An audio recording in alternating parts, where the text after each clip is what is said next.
Radio Shack? Okay. What? The 80s called.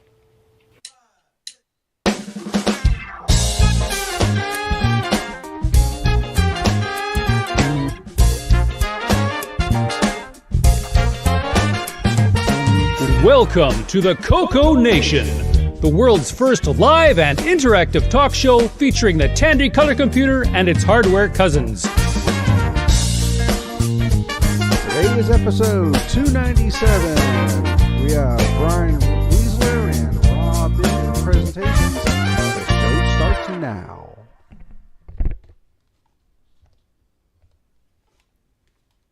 Hello, everybody. Some days I'm starting to feel like a one-armed paper hanger. Oh, let's see. Stop this over here. Is everything looking good so far? Yeah. Okay, good. I'm not seeing anything on YouTube, but other than that, we're looking good. Okay. Let's see. Nothing on YouTube? Least- That's a major thing. I see. Yeah. Facebook. I see YouTube. I see YouTube. Yeah, I'm the on link. Twitch. The link I took it's still not active for some reason. Maybe it's just me. So I see chat. So maybe it's paused. Oh well. Anyway. Okay, let's see. Who we got on the panel today?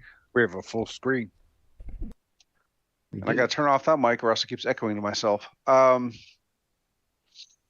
Let's see.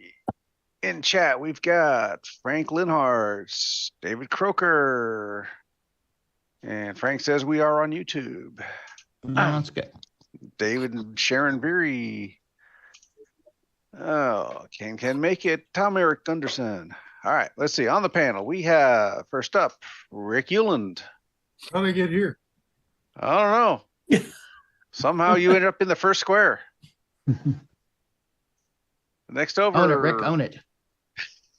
Ken Waters. Next over, Hello, everybody.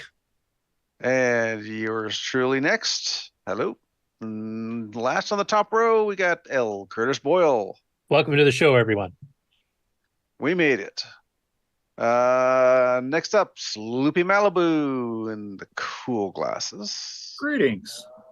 Thug life. And then we have the man in his garage, Ron Delvaux. Hello. Enjoy. Next up, Mark Overhoser. Glad to be here. And got Brian Weisler. Hello, everybody. Welcome to the show. Next up, Jim Rye. Howdy, CoCo Nation. And Rob Inman. Hey everybody, got my Red Bull. I'm digging in for the hours ahead of us. And I do have a question, though, that we should all be considering. Do you EOU? And if you do, how do you EOU? Thank you very much. Okay. Thought for the day. Nice. Off for the day. Think about it. I haven't. All right, next over, Terry Steege. Welcome, everyone. Good afternoon. And then we have TJB Chris. Nobody told me I had your name screwed up on the intro last week. But you muted, Chris. You muted.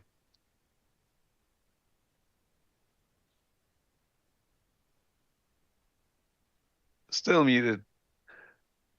What?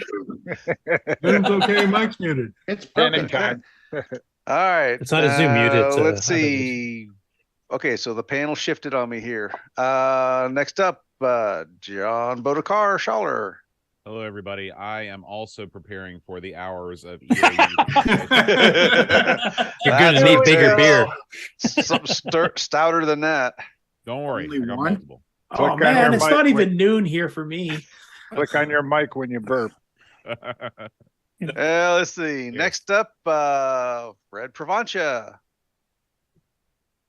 Hello, everyone. I've been having some video difficulties, so you might not see my face, or maybe you will. I'll be going in and out. It's there. I'd go with it. Looks pretty Max good. Headroom imitation. At the moment. Yeah. We can Well, wish no. that upon other people on the panel, so not so bad. Yeah. All right. Hey, folks, that's all right. Can you hear me now? Yeah, we can hear you Yes. Yeah, Oh. there you go. Hey, we got sorry you. about that. I think I was probably sounded better muted. now. That's what I get told all the time. We weren't going to tell him that. All right, next up on the panel on the panel, we have Alan. Hello, Exile in Paradise. everyone. It's time for CoCo Nation. And I see David Ladd has joined, so I didn't have to do this. Okay, next up, Nick Marentes. Good day, everyone. Hi. All right, and last but not least, the excitable David Ladd. Good afternoon, everyone. I'm glad everybody's here. I hope everybody's ready for the show because I am. I've got my 64-ounce cup filled with pure Diet Dr. Pepper, and I'm ready for things to rock. Wait, is this What? No water? Yeah, that's a pure diet. No, this has got to be fake David Ladd. Where's the real David Ladd? I'm going for the full strong stuff today. We'll see who gets drunk first. Diet Dr. Pepper David Ladd or John Bodekar Schaller with probably wishing he was having Guinness right now. Okay, well, in the chat, a couple of people were mentioning the same kind of problem that Mark found. Let's see, what are they saying here? 60 saying, noticing a blaring silence, backed out and saw a stream had reappeared elsewhere. Yeah, I have two different links now for YouTube. There was the initial one from the that it came up and it has the chat in it, and then the one that actually has the video stream in it. So there's something funky going on. Well, how did that happen? I don't know. Was it that 5-minute intro video? Did that confuse Yeah, you? did that stop a stream and then start a new one and rather than segue in?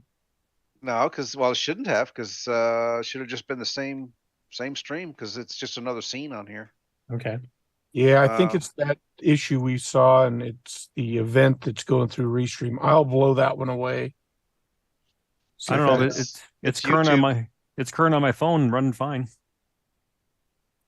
Huh, weird. What else we got going on in here? Well, we'll figure it out, folks. It's Yeah. it's a whole new setup now. So We'll fix it in post. It's a Oh, wait a moving minute. target because YouTube and Facebook all keep changing their rules. So yeah, Tara's mentioning in the pre-show there's a couple of rules that change that are causing some grief. Yeah, before CoCo Nation, I had a freaking afro.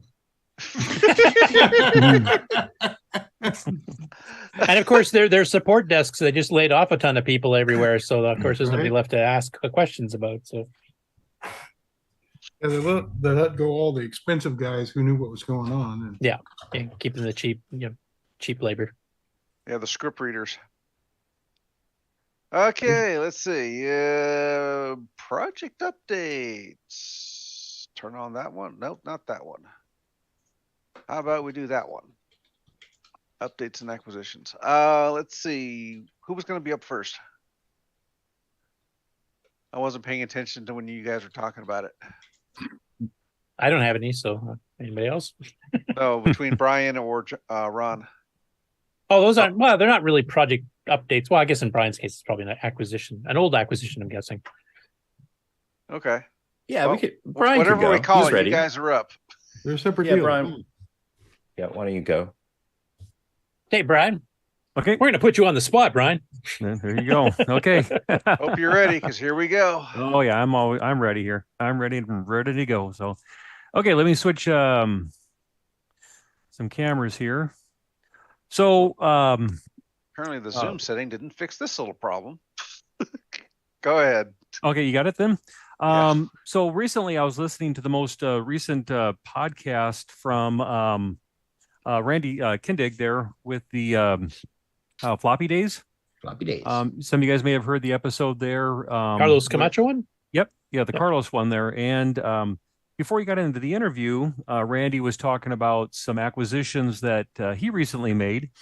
And one of them kind of perked my ears. So I went out and did a little searching and I found the same book that he was referring to. And let's see here. Is it coming in okay here? There we go. So it's a book here. It's called Personal Computer Basics. Basics as in plural, reference manual. And you can see here that it covers the Atari, Apple, TRS-80 Color, and the Model 3 and the Commodore.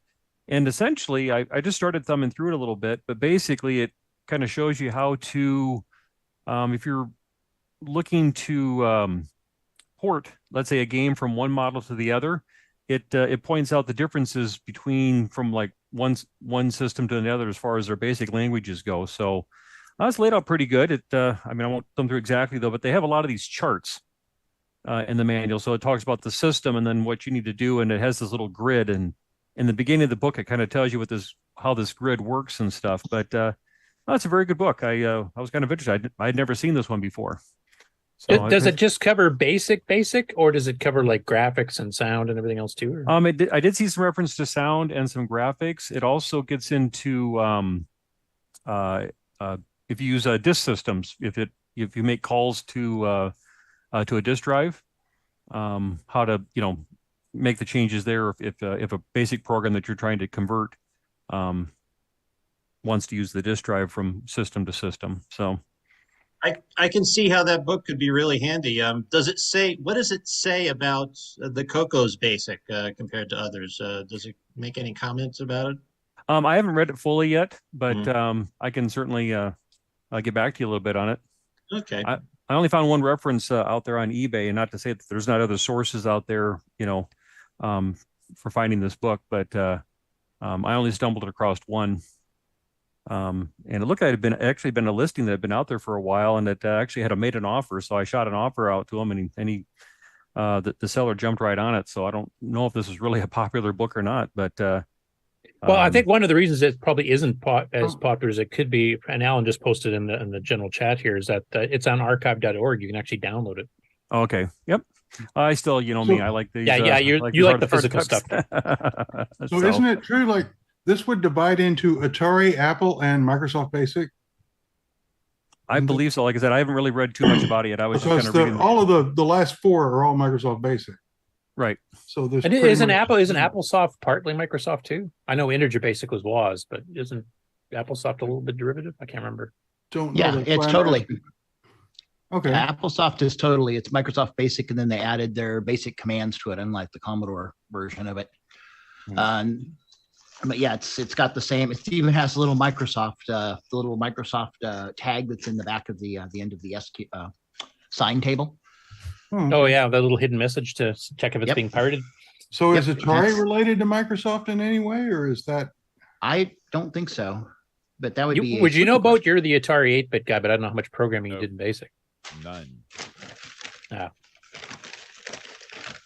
I think Atari actually, I'm pretty sure Atari Basic is not Microsoft Basic. I think I know enough to know that. Atari Basic is not Microsoft Basic in any way, shape, or form. Yeah, they had to shrink it down to fit it on the cartridge, so they just wrote their own. Yes. Okay. It was actually written by Shepherds and Microsystems. Oh. Same people that did I keep DOS. forgetting you're also an Atari expert there, Sloopy. My apologies. Yeah. Sloopy, You should the direct Atari all guy? those questions to Sloopy from now on, not me. There you go. Atari game playing questions we asked Boat. Atari programming questions we asked Sloopy. There you go. Yeah. Got it. Yeah, it's Sloopy, the Atari guy, before Sloopy, the Game On Challenge Live guy. Remember that? Well, at least I'm glad you're stepping up in the world. That's all I can say. Who's the Sloopy we keep talking about? I don't know. He does the Game On Challenge. Usually wears Hawaiian shirts. He's from Canada. Weird Al. Oh, sorry. There you go. Oh, the next thing I'd like to share with you guys. Here, let me move this over here. I saw this out on eBay, and it kind of struck me kind of interesting. There was this. If it comes in here, home computers is actually a set of not really playing cards, but more like just Trading cards. Trading cards. There you go. That's what I was looking for. And I thought it was kind of interesting. And I thought I saw some of the color computers in there, but I don't know if these are going to come through. They're kind of shiny cards. All right. So you can see here it has all these different 8-bit computer. hold them at an angle. That might show up a little better. Yeah, you can see it. So here's That's an acorn. Acorn. Here's a Atom here. Here's a Atari 8800 or That's an Altair, sorry. Amstrad. Oh, they're covering a lot of the British ones then. Yeah, look, I wonder if this was a British product. Yeah, I'm wondering. It might be as well because you'll see here in a moment. Here's like the Apple II, the Macintosh. There's got to be a here's Dragon Atari, in there, right? Yep. So there's a 400 in here, 520, Atari 800. Here's the BBC. Let's see. Here's some of the Commodores. Here's a PET. And here's our Dragon 32. Oh, there it goes. Trying to flip the cards and look at my camera at the same time here. So, but as I scroll through here, that was the only MT10.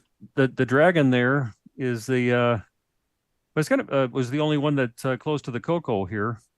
Is the Alice in there? Just out of curiosity. No, there was no Alice in here. So it must be UK. Sinclair, yeah. And here's the only one that's in here. What was the red one? Oh wait, no, that's the late model CoCo 1, right? This was the red one was a Sony HB, and then this is that one there. Yep, and this is the TRS-80 color computer or 1. That's the only one that's in it's a late here. model 1. Yep. After the they silver switched the case. Yep, and then there is a Model 1 in here, and then TI-99, and then they have the Raspberry Pi in here. But it's kind of interesting. They have little tidbits of information about the I noticed they even have a flag of the originating country in the upper right corner too. So yeah. Let's go back to our. Do they have hit points and defense and stuff? Can we play against each other like Magic the Gathering and settle the 80s computer wars once and for all? Yeah, we have a +5 on graphics commands on the CoCo one. So. Mix them in with my Magic the Gathering cards. That'll be fun. Yeah. Exactly. Wasn't that that made made so these illegal are just a deck of cards? There's no game on the 13th of January? Right? Sorry, we got two people talking at once. Vote first, then Sloopy. So this is just a deck of cards, but there's no game or anything that's attached to it. It's just like a bunch of little portraits, right? Exactly. Yep. Okay. Yep. Sloopy. Oh, I was just asking if they were made illegal on the January 13th. No, the Wizards walked that back. Oh, good. I have no idea what you're talking about. It's the old OGL D&D controversy. Yeah, it's different Discord. Different Discord. We need all the money. And then something else here. This will take just a moment here, but you might have seen on the Facebook there that Mike Rojas had a few boards that he was offering up for free, and it was this one right here. It's he built it for the CoCo DV, and what it is it's an offset board. Oh yeah, I mentioned that on the news. It basically moves the position so it works on other CoCos where it didn't quite fit. Right. Yep. So like your CoCo 1, your silver one, there's a post that's in the way. And so this kind of offsets a little bit there, so you can. He was just giving away the boards. You're going to have to solder up your own socket for it, but that's why I never bought one. And I'm going to make a promise to you guys right now. Before I get on the next show, I will have a better camera, so you guys can see stuff a little bit clearer here. So yeah, the wood grain's showing up nice and sharp, and nothing else is. And then I also asked him if he had any of his adapters to go from the older pin connector. Like the old D board and E board. Yep. So it has the pins on one side, and then it has your edge on the other. So because I did buy a couple of his as well, keyboard replacements, and this will be the little edge there that goes there, so you can convert it if you wanted to use it that way. That's excellent, actually, because that used to be a product they sold in Rainbow for a while, because when you're buying Mark Data Products keyboards or HGL or whatever, you needed those to put them in the older machines. So a lot of the keyboard manufacturers sold those, but they haven't been manufactured in 30 years. Okay. Hey, Brian, put it in the palm of your hand while you show it on the camera. Put your hand, your palm out, like parallel with the camera. There we go. That should focus it. There we go. Yep. So this one here is the actual Tandy one. You'll have to highlight yourself there, Mark, because nobody can see it besides us.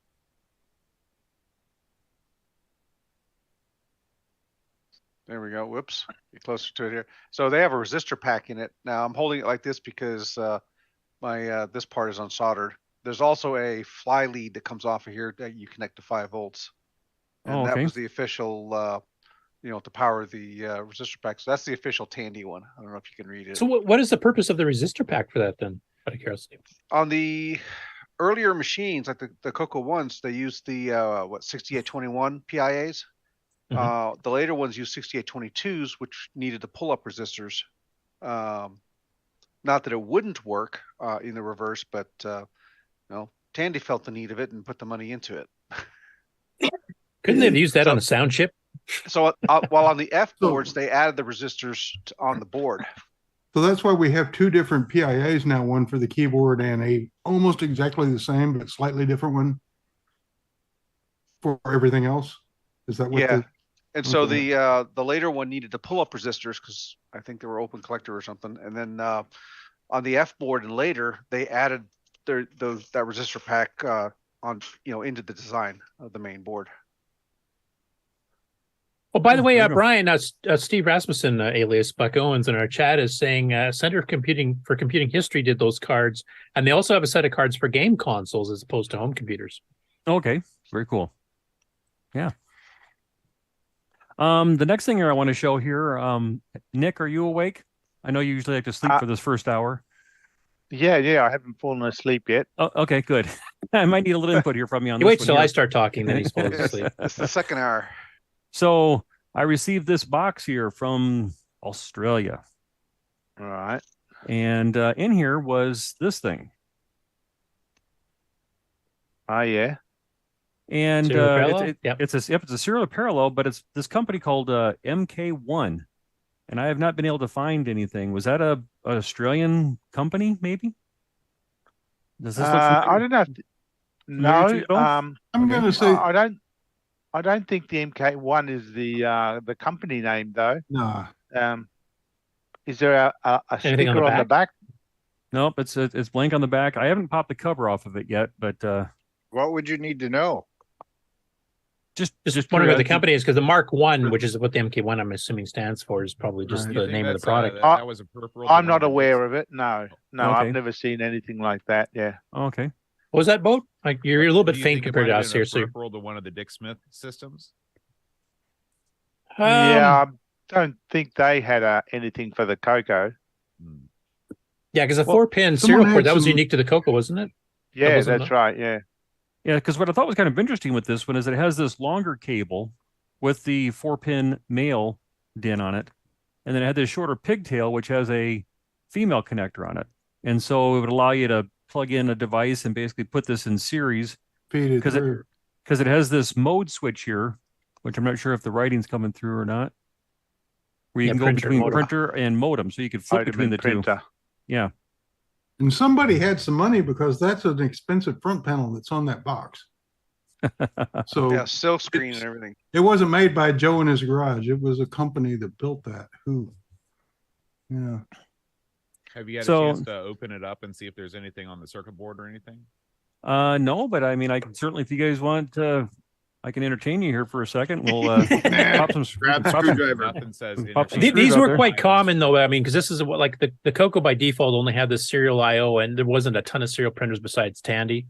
I mean, a few of them, like Epson, made a few of them, but most people had parallel printers. A, they ran faster, took less CPU overhead, and B, there was just a lot more printers made for that. So PBH and a whole bunch of other companies sold serial to parallel converters.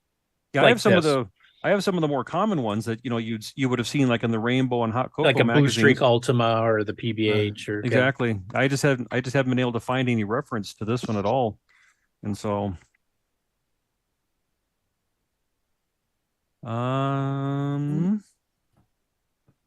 MK printer interface Rev A2. So they weren't proud enough to put their name on it, huh?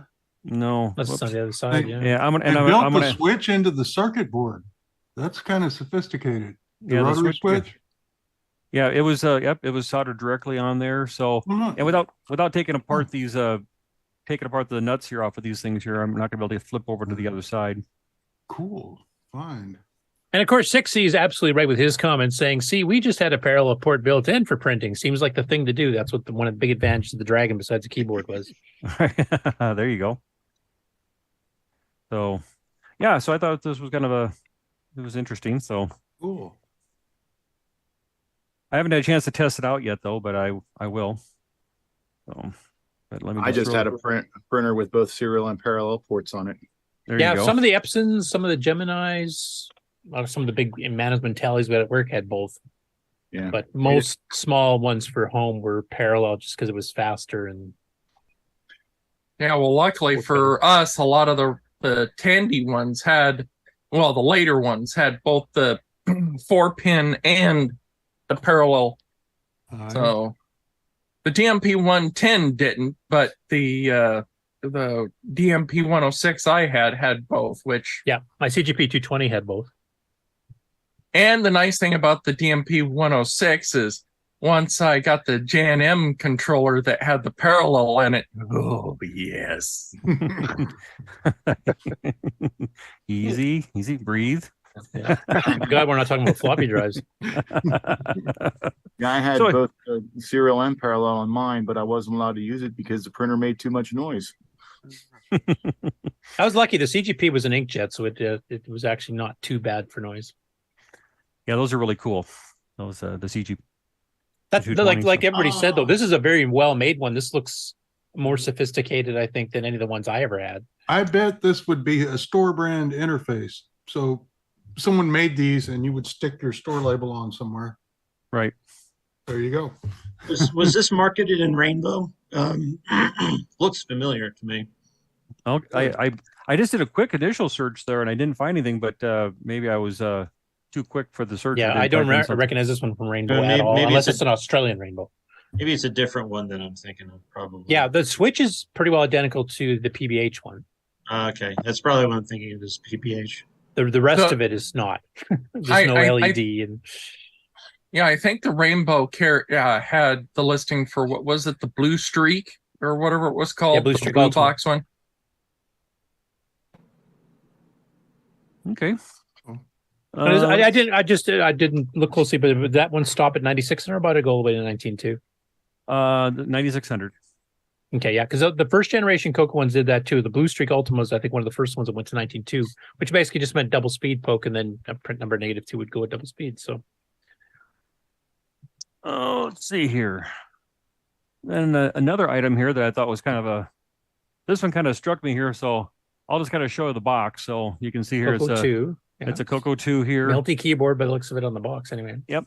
Let's see if I can get this thing open out and smacking the camera on. So one of the things I'm trying to do is I do have a couple different CoCos ones that I'm going to be using, but I'm slowly trying to get to having a collection that is just they're in the box as well. So this one had everything.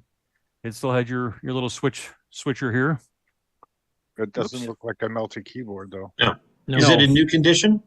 This one is in good condition, yeah. So the serial number does match on it, so it's the one that was in the box. But the picture looks like it's the melty keyboard, but like I'm throwing stuff around here so I can make room. But it's an old box. Yeah, keyboard. And I don't know, did Radio Shack ever use like surplus boxes up? Like, okay, we still got some boxes left over. Let's just use them up. Or they? Well, of course they did. They're going to throw away boxes because they changed the keyboard. Yeah. And the only reason I say that is because the box does show the melty, but you can see here, it's not like somebody cracked into this thing and swapped the keyboard out. Right. So that's what I was kind of curious about that. Or they did the hairdryer trick, one of the two. They may have done that. So they probably just used up the boxes until the next printing probably had a different picture on it. No, but it's not like that's a display box. That was just something to put it in until you got it home. It's a Korean made one. So this is it's the 263136 Color Computer 2, and this one is the Korean product of Korea. Yes. So yep. But what kind of intrigued me about this one, as far as when I saw it, is some of the things that were in it. There was this power adapter, which I don't know. It must have been just something laying around with it. Just a simple little 6 volts. I don't know if this maybe went to a cassette recorder. Might have been one of those smaller cassettes maybe. But not too worried about that. But here's what caught my eye initially. And I think Terry, you had the same experience with was it a multi-pack or a color computer? You saw it and you started scrolling through the pictures, and then all of a sudden there was a real talker cartridge with it. Didn't you have a similar experience? I did. That is awesome. Oh, nice. Now, if I remember, the Real Talker is the one that actually had the more advanced speech chip, so you can actually make it sing, right? Is that the right one I'm thinking of? I believe so. Yeah. What's kind of nice about this one is, I mean, the manual's out there on the archive actually, but this one actually had the original manual with it too, which was nice. Oh, cool. I wonder if the power adapter plugs into that cartridge. There's a little plug on the side. Yeah, you're right. It might. It may require power. Yep, that's a good point. I didn't even put two and two together yet because I really haven't done much with this thing at all as far as in the past. So yeah, I assume the actual sound is channeled through the bus and into the CoCo, so that may be power. Yep. Nope. You're absolutely right. That's exactly what it was. Good point. Thank you. Yep. And if I remember correctly, there was software called Super Voice that used this. That actually you could control it and tell it like what pitch you wanted it to speak at. Mm-hmm. Wasn't Super Voice its own voice cartridge? That's what I'm trying to remember. I can't remember if Real Talker was the hardware and Super Voice was the software. Of those are two separate products. I'm pretty sure I have Super Voice somewhere. But I think Super Voice had it had software that came with it, but I think it was its own its own cartridge. I'll have to check. I could probably look and find out in like 5 minutes. Yeah, it'll be in Rainbow because the company that made it, Colorware, used to have multi-page ads, sometimes up to like 6 or 8 in a row. And you've got the dust cover. Yeah, the nice Color Computer 2 dust cover, which was nice to get. Did CoCo 2s ever have a Tandy branding rather than Radio Shack? Yes. All the ones that have the T1 VDG are branded Tandy. Yeah, the later ones. So even though that CoCo 2 has a pretty well the newest of the keyboards, it's probably an older CoCo 2 then, which is strange. Well, no, it's in that intermediate. They dropped the Melty. It's still Radio Shack, but it's got the full travel keyboard and the old box. So that kind of makes sense, I think. And then these are always kind of fun when people include these things here. And they must have really had the one picked out that they wanted because they cut out the ad from the there you go. And it's on sale. And it's on sale. So yeah, I thought that was pretty good. And I'll try to cover the person's name up here, but it was a Ronald Shoemaker that bought this thing here. So and there he is. In relation to Paul? Yeah, that's what I wonder. And he paid the $99.95 as the ad says there. So, and then here's the cover that he bought. So anyway, so Paul Shoemaker, if you're listening, let us know. Is that your dad or a relative of some sort? Or do you have this computer? Yeah, that's right. And then the other thing that was in it that I wish the cassette would have been in there, but it's not. But it's the you guys ever seen this game? Oh, Shoot at the OK Galaxy. That's an Avalon Hill game. Yeah. So that was this was also in there. I see that it's out on the archive, so I mean, you can certainly go play the game, but the original manual was with it. So and it looks like this one might have been. This was a multi-system one? It looked like came on one cassette where it had. Brian, did you say the manual is scanned on the archive or not? I know the game's yes, it is. Yep. The manual is scanned out there on the archive. Okay. Yeah, that was pretty common for Avalon Hill. They would have 4 or 5 different systems it would run on. Yeah, and then one manual where you cover the specifics that are different between each. It's low-res graphics, if I remember. Like I think Semi-Graphics 4 or something. 4, right. I'm trying to remember. I don't even know if I have that one on my site yet. It's on the list if it's not. Let's see here. I thought it said something here. Where did I see it at here? I was reading something. Let's see. Because Adventure National did that too, where they cover multiple systems in the same manual, just like Epix did, even the ones in Tandy.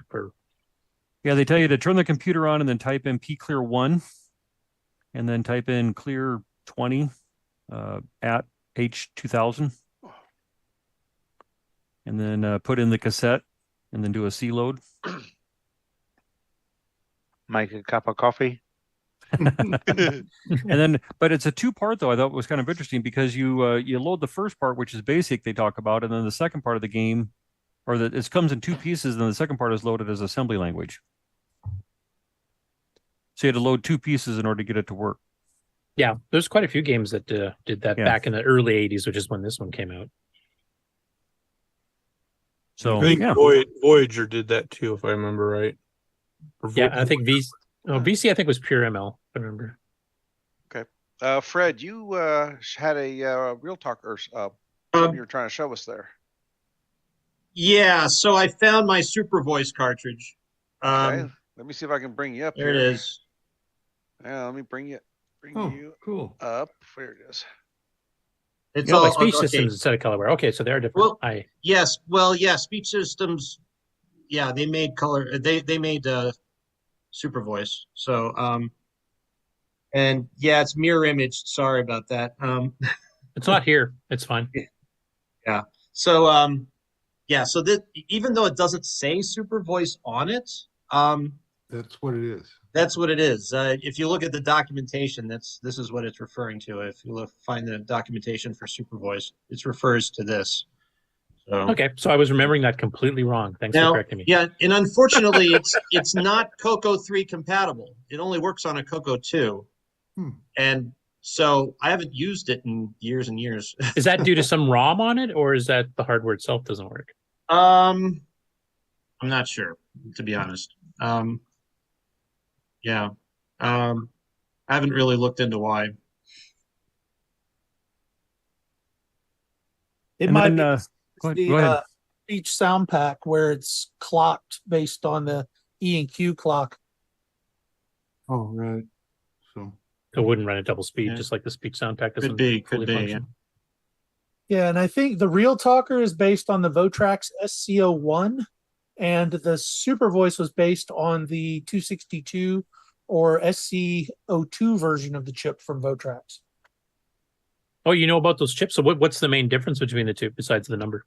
Well, there was a much larger phoneme library. The allophone generation was completely different. Oh, okay. So they're quite different chips then. The next generation of the chip was the 262 or it's also called the SC02 in some places. Okay. Yeah, because if I remember now that I'm kind of remembering what Fred found there, I think the speech system one came out first, probably in around 82. And then the Real Talker came out in like 83, 84 from Colorware. There's a bunch of the ones that were based on the Votrax SC01. There's like 3 that I can think of. There was the Voice, Real Talker, and I think there's another one out there. And then there was only one that was based on the later chip, which was the Super Voice one. And that was the one that had the ad that said it could sing. Yeah. Cool. Still going, Brian? Yep. I just got one last thing to share, and we'll be done here. This won't take very long though. But so out on eBay, there was a guy that was selling some things, and I'm not a big fan of this when people do this, but I didn't want to let this slide because I kind of have an idea for a project I'd like to do. But anyway, what the guy was doing, and he's not a CoCo person. If you look at his other items that he's selling, what he does is he takes a system and then he chops it into pieces and sells it individually. So he took a perfectly good, probably working CoCo, and he was selling the board and the power supply and the case and the keyboard all separately. And so, like I said, I'm not a big fan of when people do that, but yeah, if something's busted on it, maybe, but not if it's perfectly working. It's just... Yeah. So I did grab up the board, and this is an e-board, and I also grabbed the transformer that went with it. That's kind of out of camera, I guess, but looks like just color basic, or is there an extended basic chip? It looks like an empty socket. There is an empty socket, so I'm guessing this might have it says Tandy Rev 1.1 on it. Yeah, that's the color basic ROM. The empty socket would be for extended basic. Yep. So you probably got 16K of RAM on there. Yeah. The jumper should tell you. There should be a 4K, 4 1632K jumper somewhere. Yep, it's off the 32, so it just has the 16 on there. It's not jumpered across for the 32. So yep. Oh, you're all set to repack. Right. Well, and the other thing I really like about these boards too is that everything is socketed. Yep. And so that was always kind of nice. So, but I have an idea for a project I might do with this thing here, and I just like I said, I went ahead and kind of grabbed it up. The keyboard was already sold from it, from what I could tell from his site, unless maybe the keyboard was the part that was the problem. That's why maybe he did it. I couldn't find the keyboard out there. He still had the case. What's that? Did you plug it in? I haven't plugged it in yet. No, I want to get something so I can kind of hold it in place here to plug it in and get it to get it fired up there. But the case was still out there. But the case was common, where it's the silver paint is completely wore off where the keyboard is at and stuff. So the case would have needed some work. But everything else looks good though. Look at that. I'm going to take a look at that transistor. It's almost, the legs are almost touching right there. That's kind of bent over a little bit. But anyway, no, I just it's kind of a fun little project there. It might be kind of neat with these to be able to maybe test some things with it or something, So is there a resource out there somewhere that documents all the different revisions of the motherboards? There is a website, Techno's site, which covers the CoCo 2 specifically and on different variations. I don't know about the CoCo 1 or 3. Oh, okay. The CoCo 1 is basically just the C, D, E, and F, isn't it? Yeah. And the C is incredibly rare. In fact, the only one I've ever seen is Richard Lobieski's. Yep. And a bodge wire reference, because Tandy wasn't afraid to put bodge wires on commercial products, and I have a few things where the wire has broken off, and I'm kind of trying to guess where it came from. This might be a project. If you have some Tandy thing with bodge wires on it, take a picture of it. You have bodge wires on the underside of that there, Brian, or have you looked? What's that? Well, it still has the it still has the RF shield on it. Oh, okay. So you can't see it. Yep. You gotta pop all those stupid little pins. Yep. I think I have one with a resistor fix on it that goes across the board. I'll open it up. Take a look, Rick. Yeah, the flying lead, there's a actual tech bulletin for that describes how that is done. Did the white CoCo ones, did those use an F board in them? I think so. Yes. The TDP did as well, if I remember. Yeah, I think you're right. And for those who are looking, the C, D, and E actually have the letter C, D, and E. It's down by the cartridge port at the bottom there. The F board actually doesn't have a letter. It just says, I think it ends with 285, if I remember correctly. Yeah, there you can see the dash sheet. So that's the right spot. Yep. So no easy 64K upgrade for you. And you can see here. It's not bad on an E board. D boards and C boards was a real pain. Yeah. And you can see here, here's that pin connector. That's why one of the reasons I was wanting to get that, so I could use a regular keyboard if I wanted to. I didn't have one of the chiclet keyboards. I could use that adapter. Or you can get a key fix from a certain Rick Euland on the call. Exactly. Yep. I think I have one. I think I do have one of his kits. So, yep. Oh, by the way, concerning motherboards, Franklin Harris says our support wiki does. Okay. Oh, cool. I'll have to take a look at that. Well, that's all I have to share with you guys today. Cool. Haven't been on for a couple weeks, so I had some things kind of piling up. And these are just new stuff. We haven't even gone through all the rest of your old stuff yet. We got from that big haul. Right.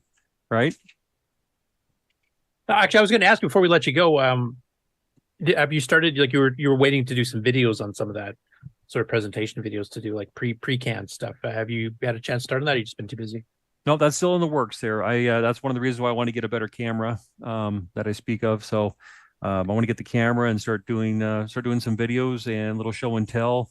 I want to pick up a few projects. I really want I might do a little bit of show and tell to start, but what I really want to lean into is showing to be able to show an item, but then also kind of learn as I go, because a lot of the stuff I don't exactly always know all the information. So it's something I'd like to be able to, as I show it and people comment on it, be kind of, I learn something, they learn something, or see something they hadn't seen before. So I kind of really want it to try to be a shared experience if I can. Okay, cool. Well, thank you, Brian. Mark, did you want to do an ad before we get into Rob Inman, or do you want to go straight into Rob? Yeah, we Hey, can go into.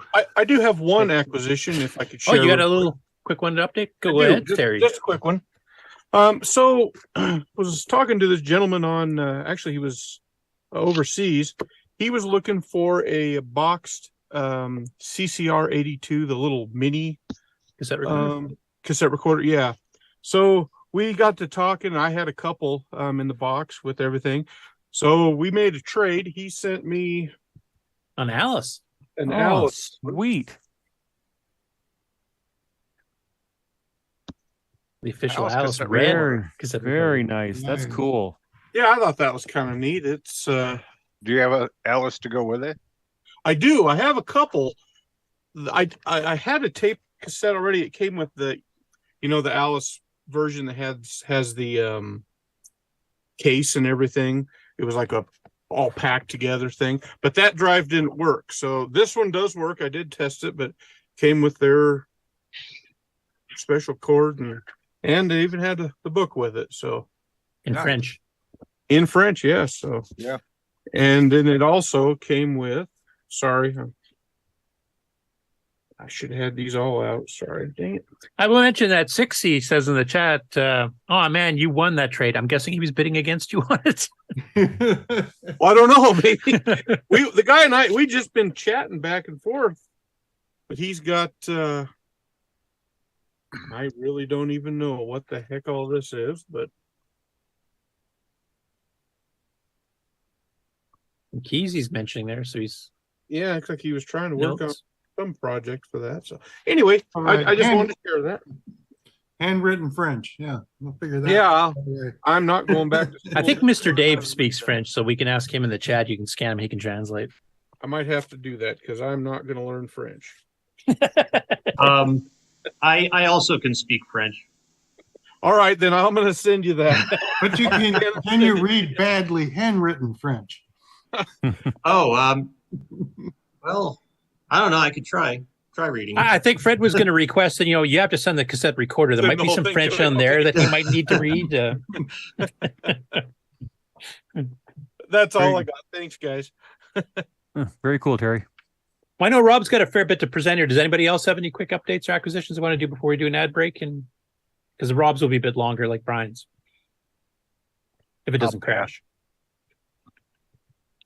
All right, here we go.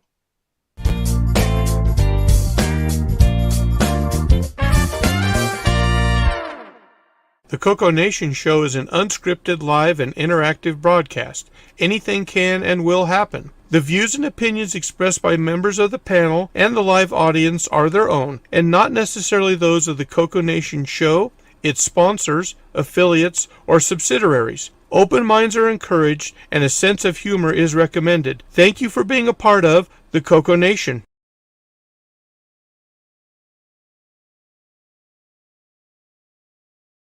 The CoCo Nation Show would like to thank the following patrons: Brendan Donahue, Brian Weasler, Dinty's Hideaway, Don Barber, Eric Canales, Glenn Hewlett, Grant Leedy, Henry Strickland, Justin Larson, Ken Reichard, Mike Rayburn, Patrick Euland, Paul Fiscarelli, Paul Shoemaker, R. Allen Murphy, Retro Tech Time, Rob Inman, Rocky Hill, Steve Bateson, Terry Steege, Tom C., Tom Gunderson, Tom S., William Athing.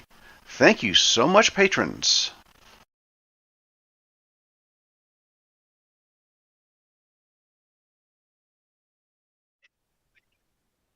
And we missed something. Hang on, where is it? There we go. Welcome to everybody's favorite segment, Who's New to Discord? Mr. Evil Dead says, "Greetings everyone. My name is Matthew. Since the mid to late 80s I have been in some way attached to many of the Tandy Radio Shack offerings including Model 1, 2 and 3, Dragon, Color Computer 1, 2 and 3, and even the MC10. I tend to lurk, and am fairly quiet until I am not, so I hope that I can contribute something useful to the group, and thank you for the ad. Cheers." The previous bios were edited for time. Thanks to Boys in Tech, Glenside Computer Club, Nightbeard, Paul Fiscarelli, Paul Shoemaker, Tandy Color Computer 3, and the CoCo Nation patrons for boosting the server. Please consider joining Discord and visiting the welcome section to read these bios in full and see what the community has to offer. Just go to discord.thecoconation.com. Because cocoing is better together. And we're back. There's always something I have to fix in each show. Well, it's gradually getting smoothed out. Okay. Oh, really? Well, we're going to pretend it is. And up next, I think we've got Rob Inman. So this is something Rob was going to try to do last week, but we had a couple other guests that were taking some time. We didn't make it a 6-hour show. So instead he saved it up, and now it's going to be 7. So Rob, I don't know if you want how much of explanation you want to do, but you've been working on some stuff with EOU since the official version 1 got released. But you've been managing to test some of the programs to see what work. Curtis, yeah. So I boo-booed and muted you by mistake, so please unmute. I'm not muted. No, Curtis was. I'm sure that was a Freudian slip, if anything. It's right next to the other button I was really trying to push. So I don't know where I got cut off, but basically what Rob's been doing here, because EOU is basically me and Bill for the most part doing it, and there's some special projects done by a bunch of others whom I've thanked before. But basically there's a lot of software that I haven't had a chance to test, and I only want to put software on here that's kind of ready to go and I know works. And I've had to patch quite a bit, so I know there's quite a bit of stuff that got broke, and I'm in the midst of patching about 6 or 7 right now. But Rob's actually kind of taken the bull by the horns, as it were, and he's actually been going through and testing it on his own and even fixing some on his own. So I wanted to talk to him about some of his experience of what kind of issues he's hitting, what it takes to fix them, which ones he's actually got working, because this will actually mean there'll be even more software ready on the next release than I was originally thinking there was going to be. So take it away, Rob. Yeah, well, thanks, Curtis. This is actually kind of a project I started way at the beginning of EOU, and I'm just kind of picking it back up because now we're out of beta. So I figured the gloves are off, things are stable. I've identified probably 75 to 80 programs that can potentially be, put on EOU in a multi-view kind of format where you can click on it and stuff. And some of it I'm organizing in, like, I'll show you in a second, like a communications pack, and that could be something that is released separately, or it could be part of a future, distribution release of EOU. And one of the amazing things about the Color Computer Archive is there's archives within the archive. So I'm getting into the bowels of OS9 and Delphi archives and CompuServe. And there's even more than you think there is when you just go through the archive and you search under OS9. I'll show you some things I've uncovered. Some of the things I've seen could be considered scandalous. For example, did you know, and I think I can reveal here on the show, that Nick Morentes was a member of, no, not the Communist Party. He was a member of the Australian OS9 users group in 1988. Yep. How dare you? Oh no! I'm busted. That means it's out. Dude, you've been outed. You've been outed. He's been designing that trash can for 20 years, folks. And that means to me that Nick, because he is listed in the directory, including his old address, if you care, but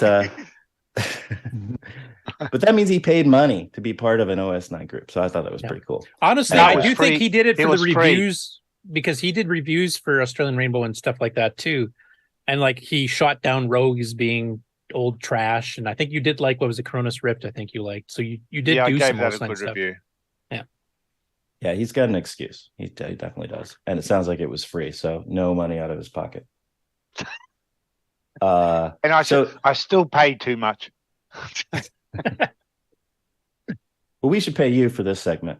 But let me turn over and kind of stop talking and show you a few things. And you just tell me where to go, Curtis, and if I it don't even gets know to- what all you got in here. You just wing it. Whatever you Okay, think's you tell me interesting. if somebody say asparagus. And if it so starts Boat to get- doesn't spend all of his time drinking. Maybe show a couple of games if you have any. That's okay. That's okay. It just makes me We drink. could. All right. Well, let's go. Let's go. So first, I'm gonna build up, right? So one of the things I've been looking at is all the terminal programs, and so I've started to kind of go through which ones work, which ones don't, which ones are level 1, and they're only 32 columns, so they don't look right. I won't show all of them unless there's something that catches somebody's interest. But and ignore the icon icons that I'm using to test with. But these are some of the BBS programs that I've been working on just to make sure they work. I'll show you a SuperCom for the moment. That one was done by, I'm trying to remember the original author, Randy Wilson, and then Dave Phillipson, who's active in our. Yep. Oh, sorry, I have it backwards. Dave wrote the original and Randy did the updates, but Randy worked with Rick on the 16550 drivers for really high speeds. There's a special version of SuperCom for that. This is specifically the SuperCom for the high speeds. That was Randy's updates to this program. So interesting. And of course, Dave is still active, very active in our Discord. So if you have any questions about SuperCom, the original author is there. Yep. I almost asked Dave a question and then I ended up answering myself, but that is very helpful to have him. As you can see, it's working quite nicely. I did have to install the T2, the device driver and descriptor for my RS-232 pack, but it is connecting to the Wi-Fi, CoCo Wi-Fi from Mr. Alan Huffman. And if you'd had the old Connect Fast 232? If you'd had the Fast 232 pack, you could set this to 115K baud. Yeah. That's the patches in this program that Randy did. So it would do the alternate baud rates for the Fast 232. So it goes further if you have, well, you don't have the. I don't have the right version. Yeah. But yeah, it would do weird things. Yeah. It also supported auto Z modem downloads and stuff too. It was one of the few programs on the CoCo that did that. He did Z modem and all kinds of tweaks to get Y and K to do the right thing at faster speeds. So and Bill and I we did our own revisions to SuperCom to speed up the existing RS-232 pack once with updated screens faster and did some other things. But unfortunately, that was part of the hard drive crash at work that we lost that code. We never released it to anybody else either, so it's not floating around, unfortunately. Yep, I'll keep it moving here with, let's see here. Just show you, Telstar has a nice intro screen here. There's Telstar. There's a name I recognize. We're camera lead third. And I think I have them all set to 1200, yep. Yeah, I think that's the standard baud rate for Xi modem anyway. Yes, but I can change it. I've tested it up to 19.2. Quit is Alt A. Yeah, A of all things. Because that's intuitive. OS term is the one I used the most back in the day from home. Because it actually could do it. It could actually host a mini BBS on its own. One of the few that did that. That's by Von Cato. Yeah, it's got some setup stuff I have to do. I think this one had some hard coding, if I remember, though. It had hard coded for the RS-232 pack at the regular address. It wouldn't work with anything else. Yeah, there's a couple of files it expects that it complains about. But I might have some of those kicking around still, so I'll find it for you. It's not currently giving me a signal, but you get the drift. Oh, there it is. Now it's working. Yeah. But this one you can actually set up, like if you wanted to give files to a friend, only legal ones, of course, you could actually set up in a host mode and set up a password and they could log in and then actually download the stuff and add a little login screen and everything else they would see on their end. So you actually could host. Not quite a BBS, but it would be hosting, just for file transfers and stuff. Yep, and I do plan on testing the BBS software. That is a lot more, time involved. intensive. Yeah, and there's a bunch of them. There's AP BBS, there's Ribs, which was the FidoNet compatible one. Yeah. AlphaSoft sold one too. I'm trying to remember that even had built-in multiplayer games. Any other questions about any of the other terminal programs? Got Bobby Term. I can't remember. XCOM 9 is one of the oldest ones that actually ran on level 1, and that's the one Barry Nelson said he wrote some of it. I don't remember if that's the version I have. It was primitive otherwise, but Yep, it's working. Because that was the first terminal program in OS 9 I ever used. An older version than this, though. Yep, none of them support ANSI color. Supercom is supposed to support ANSI, but OS Term and Supercom should just support the color. It won't do the character set right because obviously the CoCo character set's quite different. But okay. The color codes they did, both of those definitely to support if you set the terminal emulation to the right setting. Because they usually had OS 9, TTY, INC, and maybe one or two others. I can't remember. This is bringing back memories. So one thing I'd like to do is have every single application, at least for me, I don't know if it'll make it to Curtis's concept, but to have every application have its folder, and inside we'll have a documentation folder, source code if the source code is available, and perhaps even a reference card that you could load for graphically to see if how to quit and some of the commands. Well, that actually I'm going to be doing the help system for that, because if you just click single one and then you hit question mark either with the mouse or just hit the question mark at the keyboard, it's going to automatically fire up the help, and as long as you have help entered in for that particular one. Obviously, we haven't typed any for these ones here, but on a lot of the other programs, I'm totally caught up. There's obviously some programs, even on version 1, I didn't get help files made, but that'll be where I'll be putting the critical stuff like needs left joystick port, needs 2-button joystick, Alt Q to quit or Control C to quit or whatever. That's all going to be in there. It's kind of like the WDH load or whatever the heck it's called in Amiga. WHD load. Okay. But instead of bringing it up every time, because I figure if you play the same games or you're running the same programs and over, you really don't want to see that every freaking time. So I'm just going to have it so you just do a question mark after you single click on it. It'll bring that up if you want it, but if once you're used to it, you don't need it, it'll just go straight in the program. Just double click. That's the plan. All right, let me reboot to a different EOU that I have. Oops. You have to double graphical programs.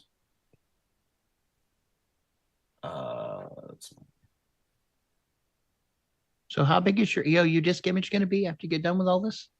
Well, there's actually a fair bit of room. I mean, it's looking like it's about 2/3 full, but we've got a lot of assembly language source listings that were generated by the assembler, so I could check labels and stuff like that, which I've been keeping on just because it's a nice quick reference for me if I'm looking for a bug between two versions. But those don't have to be there. I can have those on a separate development one here. And they're huge. Some of those are like 0.5 meg or something each. So yeah, you can also put them on a different volume. That was optional, so you don't have to load that if you don't need it. Yeah. It was just convenient for me because if I booted up the one hard drive, I had all that stuff sitting there. When we had lots of room, that wasn't a problem. But now that we're starting to fill it up, I'll probably be moving those off. Okay. So you're running through DriveWire here, it looks like? Yeah, my particular build that I'm working with is DriveWire because, as I was telling you on Discord, we have no real-time clock, so I've become addicted to DriveWire. We will never have we'll get a Gimme X before we'll get a real-time clock. So, that's just how I start to move things over, download it from the archive, add it to my DriveWire, and it's good to go, right? I can just start to test things. I've got my RAM disk now configured. So, I'm ready to start moving things into the RAM disk if I want to tweak stuff in there. So let me see. How much memory do you have on that machine?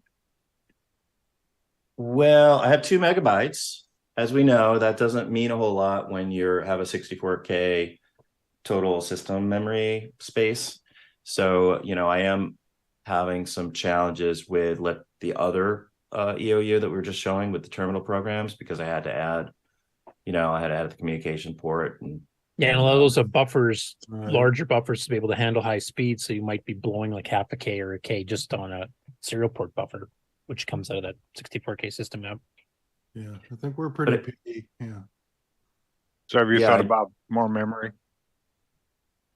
Has Curtis thought about more memory? Because that's where you would go for. Yeah, it's because we're running on an 8-bit CPU. In the old days, you would have a separate boot like for communications that ripped out some of the cutesy things so that you had more room. And you can't just do that with one release like EOU where everything. I was thinking Well, you can more- with swap boot, sort of. Swap boot, yeah. Yeah. I was Yeah, thinking and more of that's- a RAM disk. Oh, That yep. doesn't help. You can If you have- absolutely. If you have more memory, you can have a bigger RAM disk. You can. Yeah, but that still doesn't help with the system RAM space, though. No. Yeah, but I would say for telecommunications, like probably none of us are using terminal programs on a regular basis. So that's Not one where anymore. yeah, not anymore. So that's one where I could see, okay, I'm going to do some fun stuff with terminals. Let me swap boot over to an EOU approved, driver pack, boot pack. So hopefully Curtis and Bill and, we get something that's stable that people can easily, Well, if go you get a into. stable one that works, just make it and just send it to me, and I'll just make a set. Yeah, I'll tell It's you, basically just I startup file, environment file, and the OS9 boot. You just swap through. So I just took a guess and put the T2 in the other one, and it worked. So, I can let you know what I did. But anyway, let's. I have a surprise for Rick Euland. So Rick, I was making a joke, I think, in the chat last week that the best game on EOU is Thexter, and the worst game is Dynacalc on EOU. And of course, by any objective measure, Dynacalc is a terrible game, but it is a great application. And in my adventures, I found a very advanced Dynacalc sheet, a couple of them.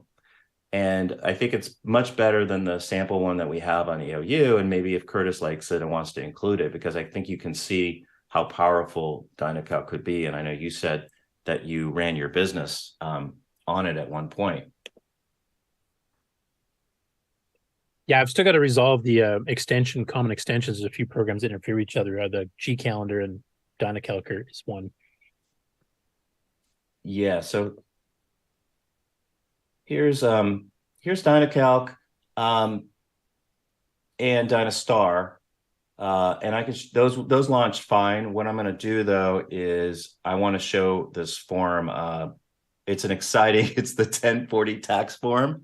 Some poor soul put in like the IRS form into Dynacalc, and I don't know, like if we could find that person today and buy them a beer, because Is yours like Canadian tax forms where it changes slightly every year, so it gets further and further off? Course, yeah. Yeah, let me just change here. Wait.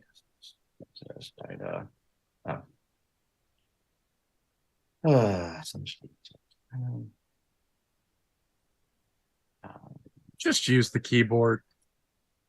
What do I do? Oh. So a question for Curtis. In the old days, when you went through the disk tree, the first time you hit .cal, that was the one that stuck. Yeah.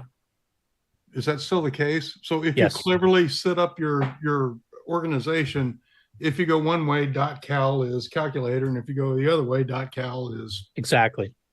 okay. So is it just if the That user's smart system enough- has to change, but I'm trying to figure out a nice, clean way to do it without busting everything that's been done before. Well, it actually worked good for me because I could, from my root, if I went into my writing directory, then for Evermore, I had the writing group of icons.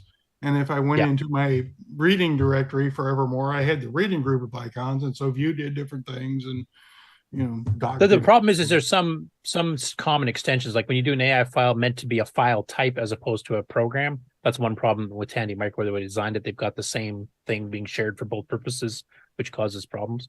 So like .cal is a G calendar default file for saving your calendar. Oh, so events. you can't overwrite it. And 'cause it's- .cal for Dynacalc happens to be, the Dynacalc spreadsheet. So whichever icon you loaded first, it thinks it needs that to launch it.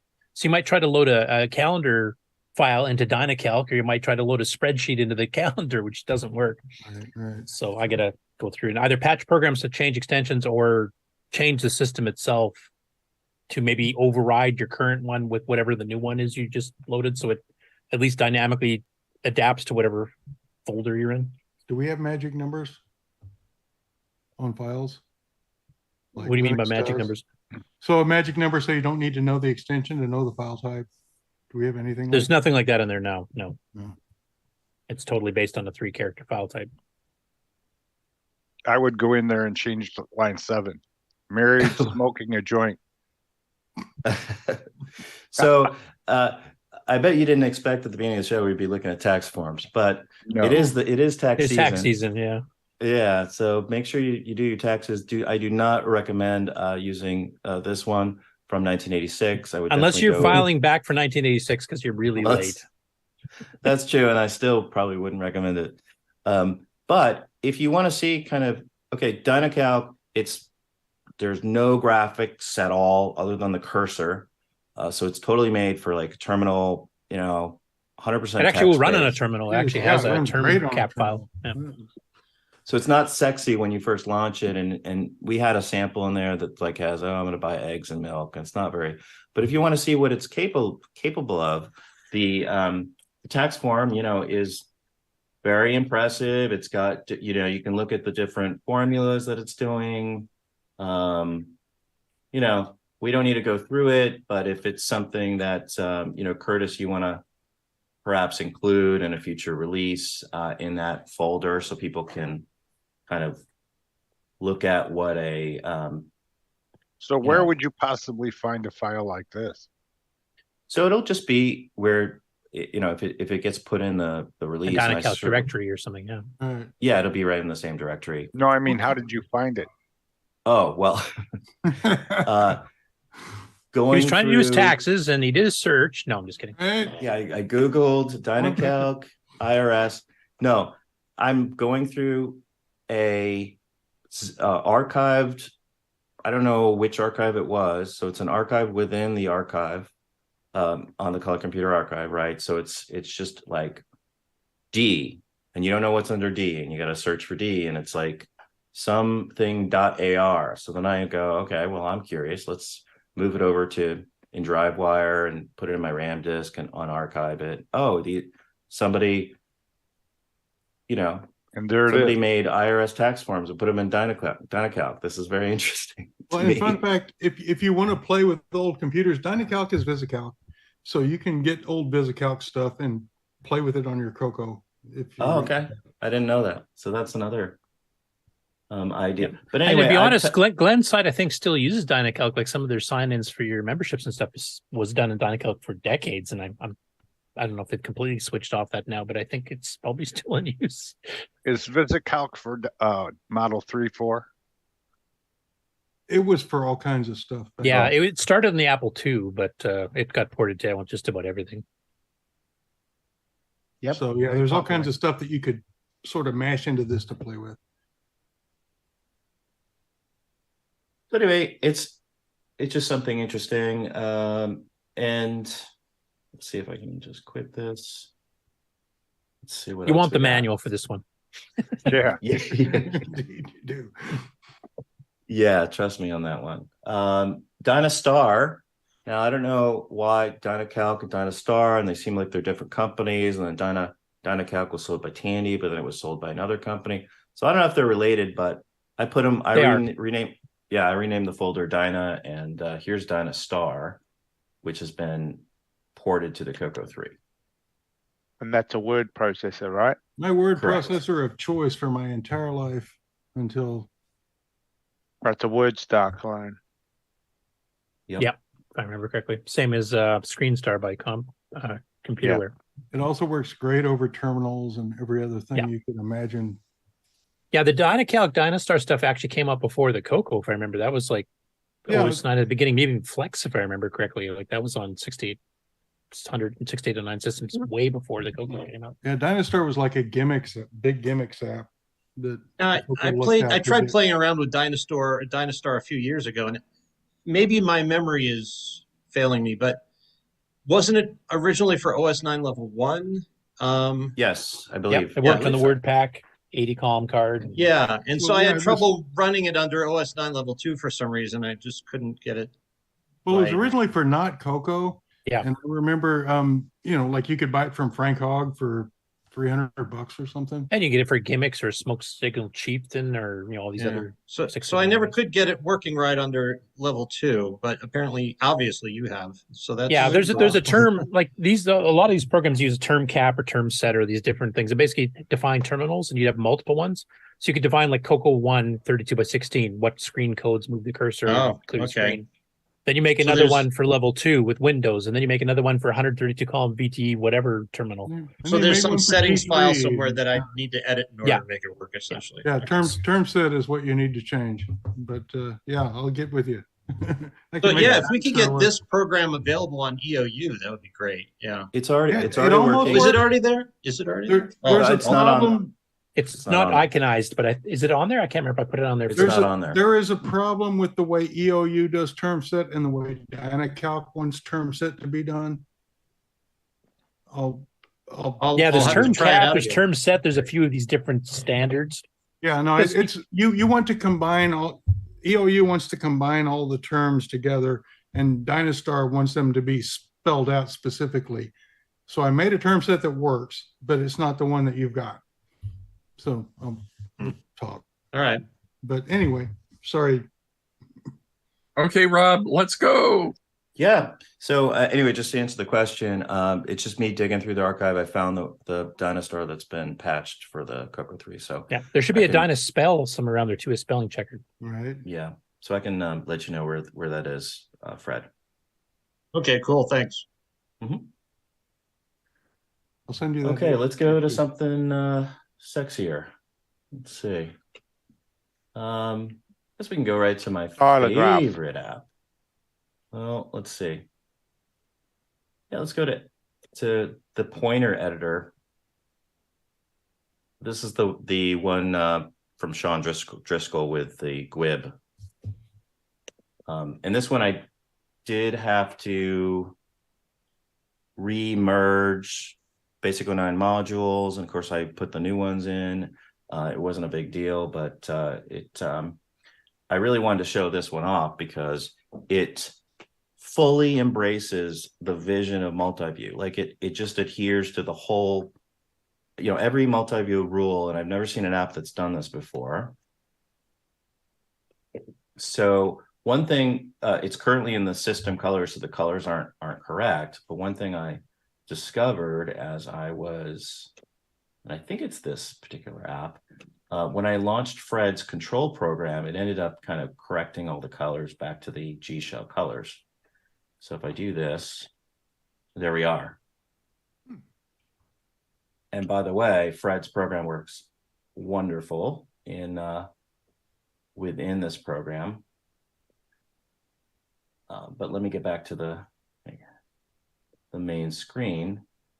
Let's see. Just open new. Here we go. So how is that coming across? Pretty good. Cool. I don't like It's a his little trash dark, but can. that's just because of the colors. Is this an icon editor? Yeah, it looks like an icon editor. Yeah, this one's for pointers. Oh, okay. Oh, nice. Yep.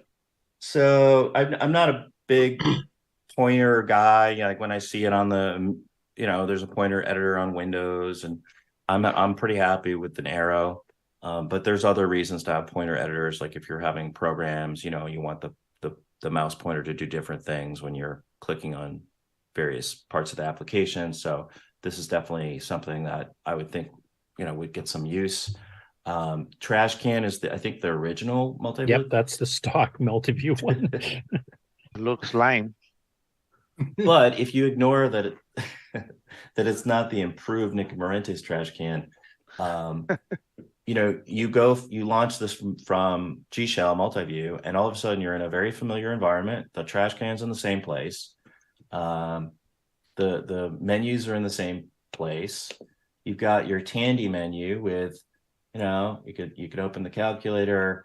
The only thing that breaks is the calendar, because that's been changed for EOU, but but basically everything works the way it's supposed to. And the idea of multi-viewing, correct me if I say this wrong, Curtis, was, you know, you would have your Tandy menu with all your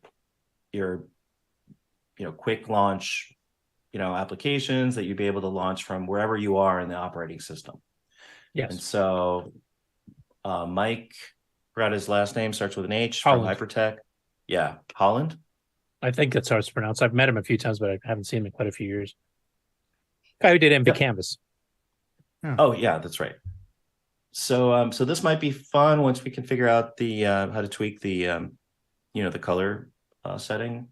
Yeah, I was going to ask you. Well, there's two things. One, I noticed there's a thing called hit point, and this is something Rick Adams was asking me at the last CoCo Fest. And I remember reading that you can set the hit point, like what is the active point of your pointer, because it could be upper left corner in an arrow, but it might be in the center of an hourglass or something like that. And I couldn't remember if there was a way to do that or not, and I forgot to get back to him on that, so I feel stupid. But it looks like there is, because he's actually got it set up here. But the other thing is this written in C or assembly? Do you know? I don't remember. And if you don't know, I know how to tell. If you want to go back to the GUI to G Shell. Okay, sure. And if you've got it still selected, go to Files and do Dump. Excuse me? Not do a dump, but to dump. Oh, wait, that's the actual icon. I got to look at the actual. Oh, the executable. Yeah, if you go to another window, just type dump/dd/command/headpoint. Dump /dd/cmds. Isn't this riveting TV, guys? Believe if you it or see not, the word I'm Stack actually, Overflow go by fairly quickly here, then it's a C program.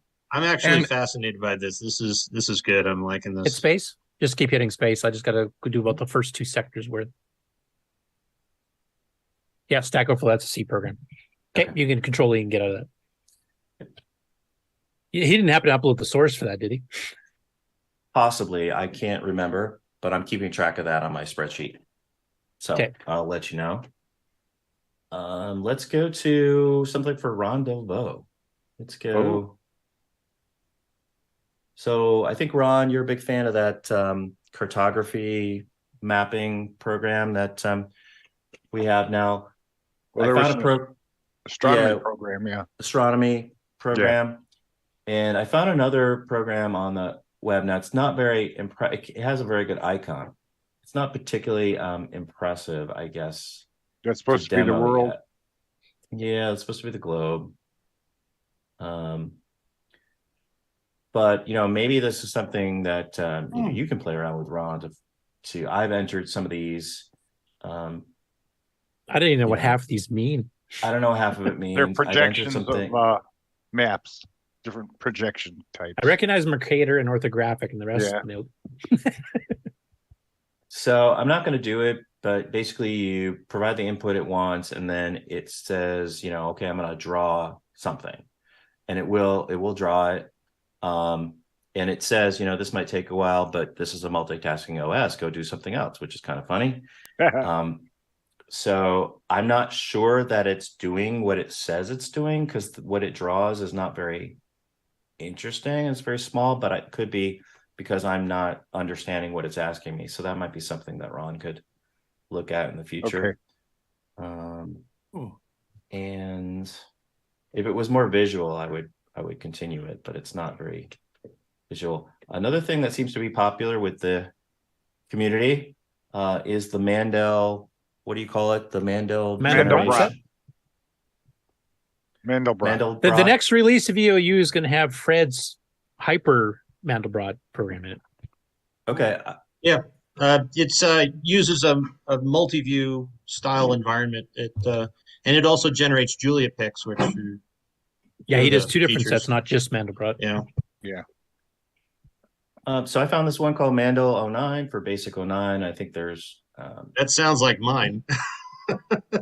Could be one of my test ones too. I don't know. Nope. Okay, that's pre-generated. And this is not mine. Yeah. Okay. Cool. So That's it sounds like a preview, right? Yeah, it's that's pre-rendered.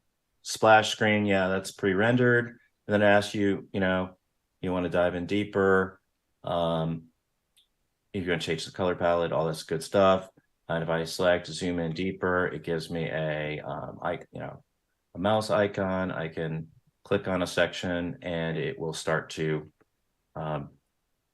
well, we didn't do this before. It ran out of memory. Right? Clicked on too many things. You have to probably close that other program first. Yeah, I won't do it because obviously takes, hours and hours. But also, you can go do other things on EOU while it's drawing. So it's cool. What It's about- mouse. What about viewing the previously saved screens? Are those hard? They take a lot of memory. But the problem is I don't have. Oh, you don't have any. Yeah. Okay. But you would just enter the file name, and that's something maybe we could have a sample. Well, Fred's lets you save samples like that, if I remember correctly, right? Fred? Yeah. What file format does this program save images on? Any I think idea? just VAF, the standard. VEF. Yeah, mine uses VEF, but I found a bug in the save routine that I got to fix. So, yeah. So EOU 1.1 is going to be packed with Mandelbrot. Yeah, Yeah, some of the there's- stuff I did back then for saving images was PCX because it was RLE, so it was nice compression. Yeah, there's a couple Basic 09 Mandelbrot programs I did. Some even run in the text mode, so they don't take 4 days to run because they're pretty low res, but they're in there. I was using it for Basic 09 speed tests. Looks like Endpoint is not exiting cleanly. So we need to look Another at that. reason to have more than one CoCo set up. Right? Let one crank away. Yep. On the other. Yeah, or you let it run in another window and you go play Thexter, one or two. Or in my case, you put one on fire in the shop, and then you have the one left in the front room to live on. Yep. Yeah, I usually am editing source code in the other window, so I have lots to do while it's running. Well, and since we're on the subject of taxes and finance, I know the audience is clamoring for more, but I did. What I did audience are fi- you watching? There's 6 people here that are interested. But I did find another checkbook app because that's a need that we have. But the whole point of all this is that some of these things are completely out of date. We don't have any use for them, but it will inspire you to know, hey, they existed, they were out there, and maybe I could write a program that does something that in a modern way. But so we do have Curtis has a checkbook app from Alan Huffman on EOU. I did find another one here called Ledger, and that's something we could potentially add in the future. It is what you would think it is, and you can start to budget your trip to CoCo Fest. Oh, there you go. Now we get a real application. Yes. I'm already in the hole. So here we Yeah, go. you need more than 1,000. I'm gonna start. Ron, I'm on a budget of $1,000 for CoCo Fest. So Well, you'll get halfway there. Well, you can hitchhike and save some money that way. You might Well, be you- dead by yeah. the time you get there, but You might find a couch halfway there. Yeah. And as you know, every year I write a whole lot of personal checks on my way, especially to pay for airfare. They love it when I bring out my personal checkbook. But when you're at the supermarket, that's a great place to do it, right? When Yeah, there's a long standing in line of line. people at the yeah, it's either that cashier. or dig out exact change. That's the other thing. That actually happened to People me love this it when morning. you pay with a 5, check at the 10. Lots of pennies. Yep, but I think we have the basic 09 code for this, and it just it's you can play around with it, see how it worked, and then look at the code, and maybe there's something that might interest you with that. But anyway, it all seems to work. We don't probably need to go into that anymore. And I don't think I have stylograph working. I have a couple utilities I want to show. Edcon does not work, so I'm not gonna click on that. Let me see here. Let's go to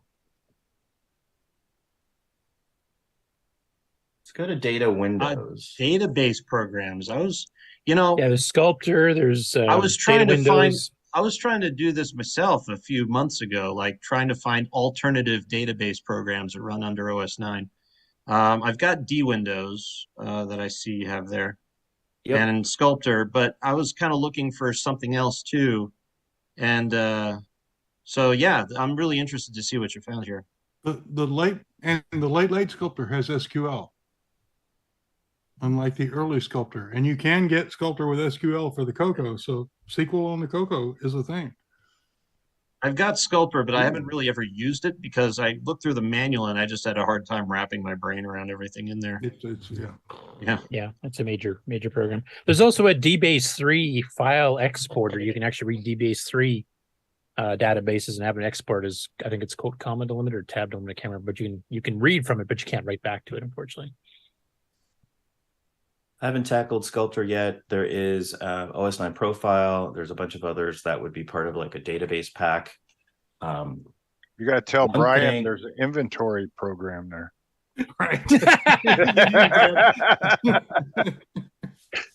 Thumbs up from Brian.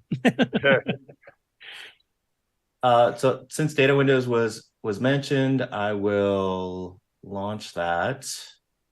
That is going to open in the system colors, so it looks a little bit. Yeah, I've off, got to but- change. That's one change I want to do to G Shell is add an option in the F5 where you can tell it to use the G Shell palette. Now it appears to be fully working. It's a little bit quirky, and of course it doesn't. This is 35 years ago. Things don't always work exactly like a modern application would you'd expect.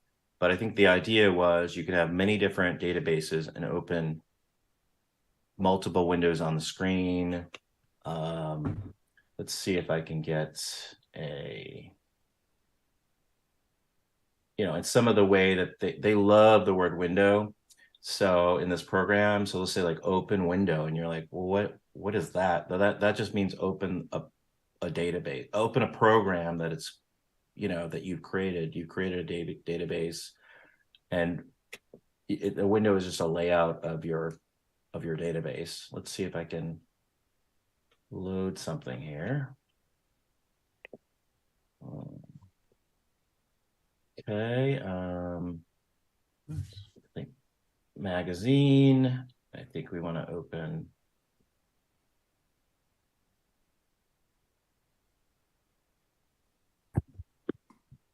So a little bit hard to see in these colors, but basically you can go in on a different screen, set up that you want to keep track of your rainbow magazines, and then you can start to enter them, and put your issues in and save them.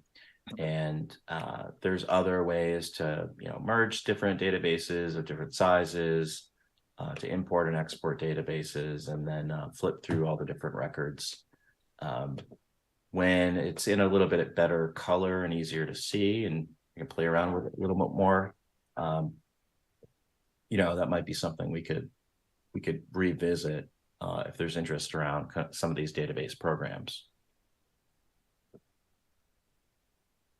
But it's a little bit probably dry for the show. So any other questions about data windows? Nope, I remember we got it from Keith for work. I don't think we used it too much. We used more of his AlphaSoft BBS stuff. We used a ton of that stuff at work. I'm really interested in this, so I encourage you to keep going with this. I did find a database program which the name of it escapes me right now, but which looked like it was pretty fully featured.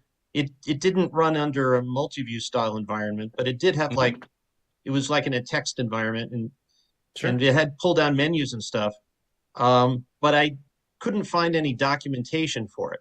So I've been kind of like through trial and error trying to figure out how to use it. And I don't know, maybe I'll send you a message on Discord once I figure out what program it is, and maybe you already have it. I don't know.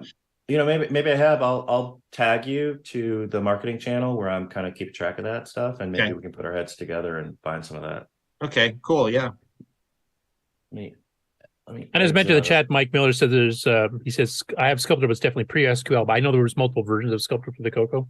And he said there's also RMS and CSG's IMS. That's true. The Clearbook Group did the IMS one. And both of those, if I remember correctly, were actually pre-CoCo ones too that got ported to CoCo 3 afterwards. And so one of the things you can do with data windows is it lets you launch parts of the program as its own module. So I guess it's not that interesting to show you, except that if you just want to run a report, and you could just launch the reporting module, which isn't a big deal now, but back then when you're using a disk drive and things are slower, and you might be using stock OS 9, being able to kind of have a shortcut to be able to just do what you want to do. That's kind of cool that they set it up that way. Is And let me show you DM this- Deskmate? Yep. Go ahead. Is DM Deskmate? It is not. It is called Data Manager, and I don't have it fully. Well, I don't want to say I don't have it fully working. It's not fully working. Okay, so I DM can't. tree and all of that. is the It's same. not. It's not affiliated with the Deskmate 3. So, but DM tree is something I do want to show you. I'm just gonna. I think DM is Disk Manager. Yeah, DM is Disk Manager. That's what that stands for. And if I, that's going to crash if I launch that. So I'm not going to do that. DM tree is for disk, and I think HGM tree is for hard drive. If I can jump in really quick, the commands directory in EOU is so big that it kills all of these disk management things. You're right. So it does. There are multiple ones that EOU kills because there's just too much crap in the command directory. So yes, you cannot use one of these to organize the commands directory. It will tell you there's too many files, as you've pointed out, Rick. Well, anything that goes by it, if it drives past it, it crashes.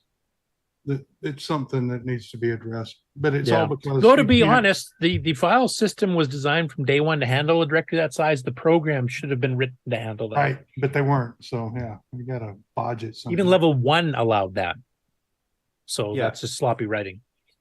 But yeah, I mean, one example is Home Publisher has all of its graphics files hard-coded to be in the commands directory. They're graphics files. What the hell are they doing in that commands directory? So that's one I have to publish because there's hundreds of those. Maybe that's what we should do is somebody can take on a project of writing a new disk manager tree style program that can handle large directories. Well, or if you could just put icons in a subdirectory of commands, that kind of thing. That would make life so much easier for all of these old programs.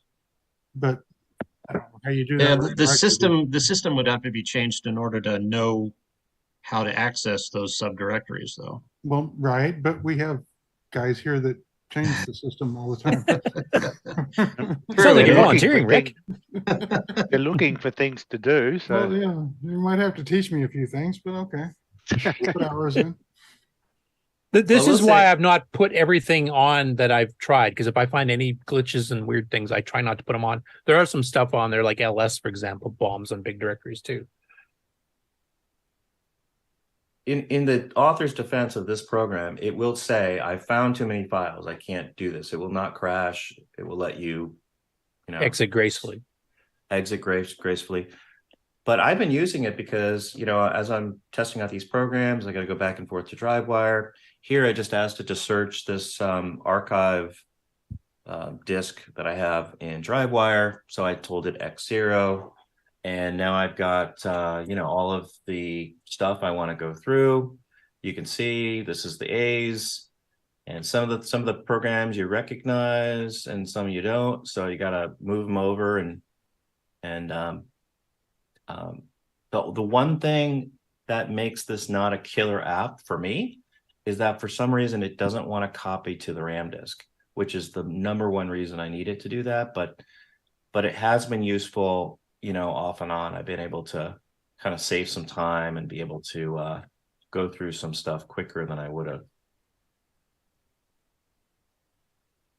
Yeah, I think Alan Huffman's Towel does some of this type of stuff too, if I remember. Maybe not quite as extensive. But... Yeah, I've got a beef with Towel just because, and I don't know if it's not, running the way it's supposed to, but it just doesn't use much of the screen.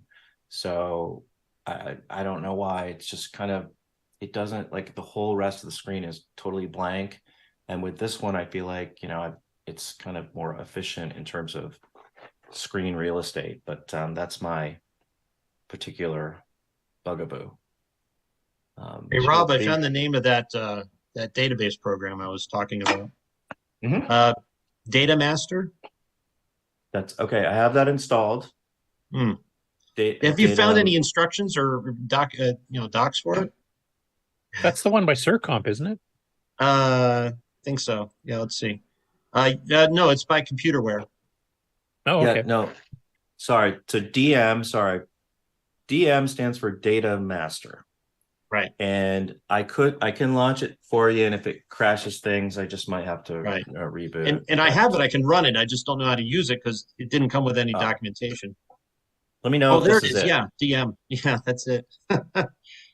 I didn't see that before. I didn't. Well, I didn't put two and two together because I couldn't remember the name of the program. Yeah. That's it. Yeah. So that's it. But there's no documentation. That's the problem. I don't know if you ever found any. I don't remember if I did, but I'll go ahead and take another look. I think my big problem here is I think if I press a key, it just locks up. Yeah, it just locks up and says waiting for response. Yeah, so try pressing a key like D or F or something, see if anything happens. Nothing. Or wait, it's doing something. Oh yeah, try hitting the slash key. Try hitting the slash key. Ah, there you go. I figured out that much. Well, there you go. It is working. Yeah. Because of course, whenever you launch an application, you should have to know to do that. Right. Yeah, exactly. It's like you know how I found out the slash key trick is I was just hitting random keys until something did something, you know? So yeah, but it doesn't, there's no documentation. So I had to figure that out by trial and error. And there's probably a lot of functionality I haven't figured out yet because I don't have docs for it. Yeah. Okay. I'll loop back. Yeah. It seems like a pretty fully featured program. It seems pretty nice, but I don't know all that it can do. Yeah, I mean, I don't want to make people look too open. Can I open something? No, I can't see what I'm supposed to open here. So I don't know. But that might be something for a future demo if we get that working.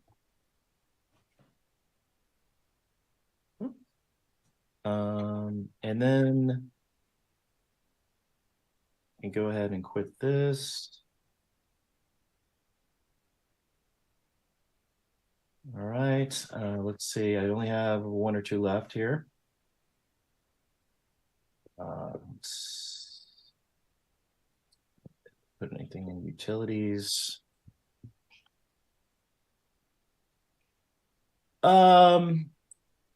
Yeah, so one of the things that I've been looking at or thinking about doing is kind of menuing applications where if you have a lot of stuff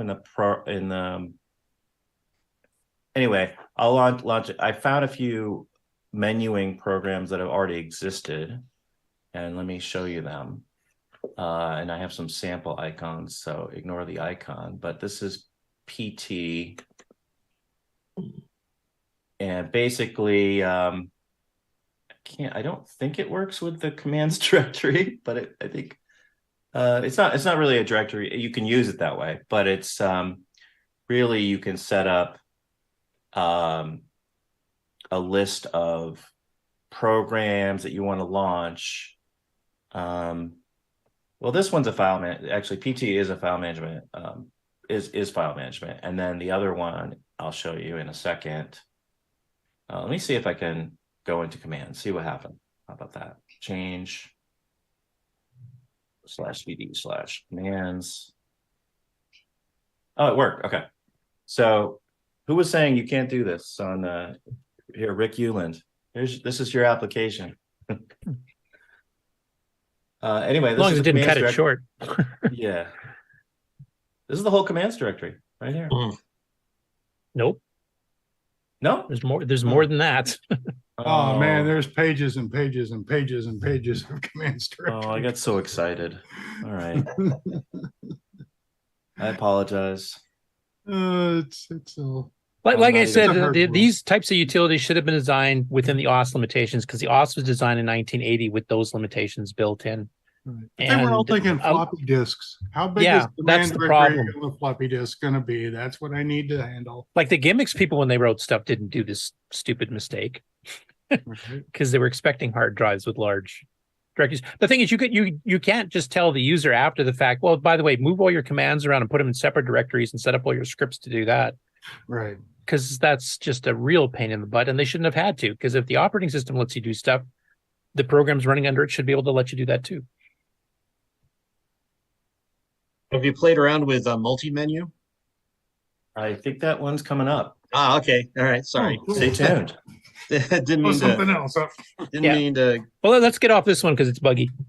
Yeah, that is a bug, but other than the commands directory, which we know is an outlier, it works great and provides you a lot of options to do with files and directories. So this one's the file management system.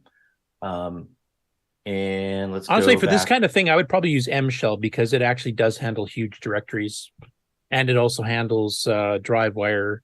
It even does its own updates over the net. Yeah, it is slow, as but you know. it takes a lot of RAM. Yeah, that's the only thing. I do love mshell, and I do go in there for certain things, but it is if you want something quicker, PT might be your thing. This is another short program by the same company called M. And this is like a menuing program. So you could have, this could appear when you started EOU if you're not a G shell person, or even if you are, kind of, because my concept was as a multi-view, as it keeps growing and we get dozens of more applications, you might go into like the communications folder and there's so many in there and you want to know, I kind of want to just flip through them all without having to kind of click and go into each, and you might want to see them all on one page. So basically this is a menuing program where you can do kind of anything you want.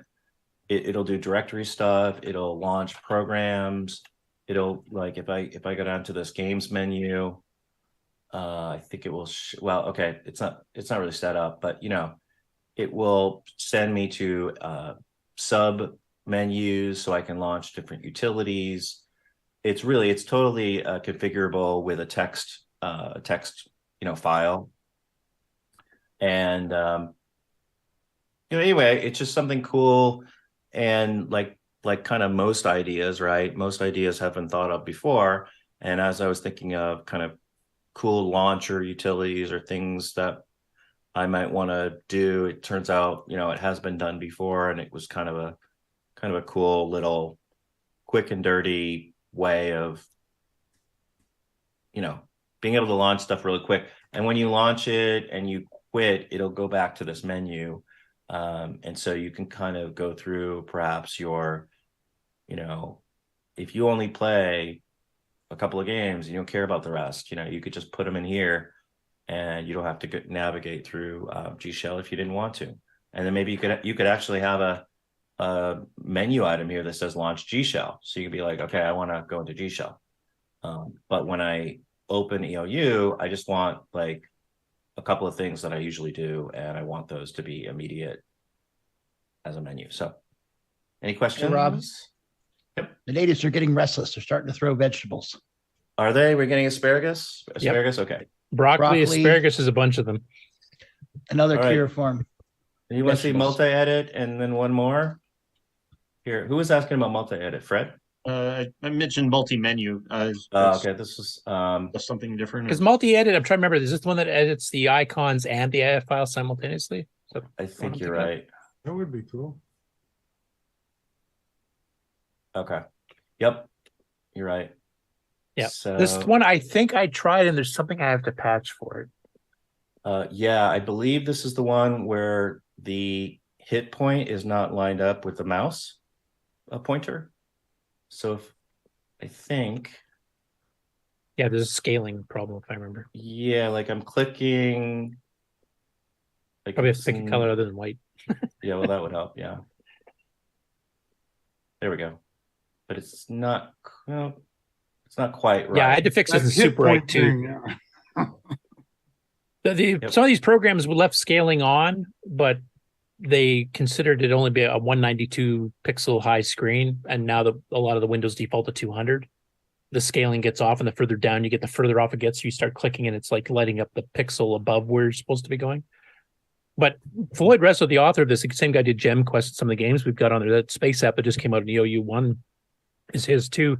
Most of his stuff is written in Basic 09, which means I can decompile with Wayne Campbell's decompiler. So this is one of the ones on my list to decompile and fix the scaling problem. Okay, we'll move on. Keep things ending. We'll wrap things up here with. And maybe I don't have multi-menu, but I'll take a look at that offline, Fred, and then let's go into just the graphic apps. And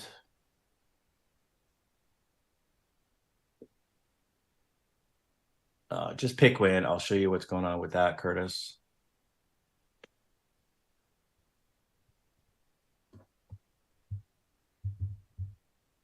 It's going to launch with the system colors again. Okay, it sometimes launches, sometimes doesn't. Let's see. Yeah, I guess I should figure out what's doing that. Yeah, I don't know. Oh, a different error. That's cool. Yeah. Here. Try one thing and then okay, close the window.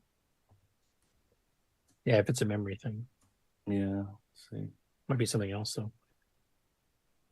All right. Well, anyway, that launches, but it says first of all, it says it's the demo program, and but it's a cool little Basic 09. Looks like it was written in Basic 09, and it's another graphic program. So just a lot of like stuff. A graphic editor, or what do you mean? Like a demo? It's like a MV Canvas. Oh, okay. Yep. So live demo. The natives are restless. I will turn it back over to you guys, and looking forward to connecting with Fred and Rick and everybody who were commenting on more testing. Yeah, I applaud what you're doing here. This is great. This is kind of the sort of thing I was doing for years before I got involved in EOU, and but you found a ton more stuff in a lot shorter amount of time than I did. So this is great. Thank you. Cool. Yeah, and I know some people have been complaining, like, why isn't this program on there? I remember playing this back in the day or whatever, and this is the reason why, because with different screen resolutions, and a lot of stuff was written too before people knew how to write for a multitasking operating system, so they would just take a basic program and convert it over. But then they would, like, forget put buffers is a big example. Some people would just hard code the group. I'm going to use group 3. And then other people did what you're supposed to do, which is to use your user ID number to identify the group, or your process ID number, I should say, so that you can keep it unique to your own app. But the hard-coded ones, you'd run a second app that also was hard-coded, and all of a sudden all your get put buffers are the wrong size, then the wrong colors, and programs would corrupt each other and screw each other up just because they didn't know you're in a multitasking operating system. You have to be aware of how not to stomp all over each other as you're running. And there's some programs that just need to be written to take that into consideration, which I've gradually been doing as I've been finding them. Some others, I mean, Mike Holland obviously knew what he's doing because a lot of his stuff does do exactly what it's supposed to, and it doesn't interfere with each other. But not everybody knew that back then. It was all new.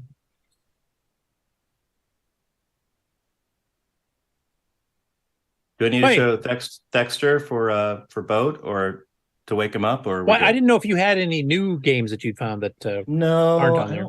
No, I didn't. I don't think so. I know there's a few I'd like to put on there that I'm missing files for, like Wild West Poker is actually quite a good poker game, but I'm missing a couple critical files for because I only got a partial recovery for my drive. Hold on. I don't think I have anything too exciting, but there might have been something I put in. Strategy. Oh, Tasman. That's the one. See if it's working. I heard the Coronis Rift has a good review.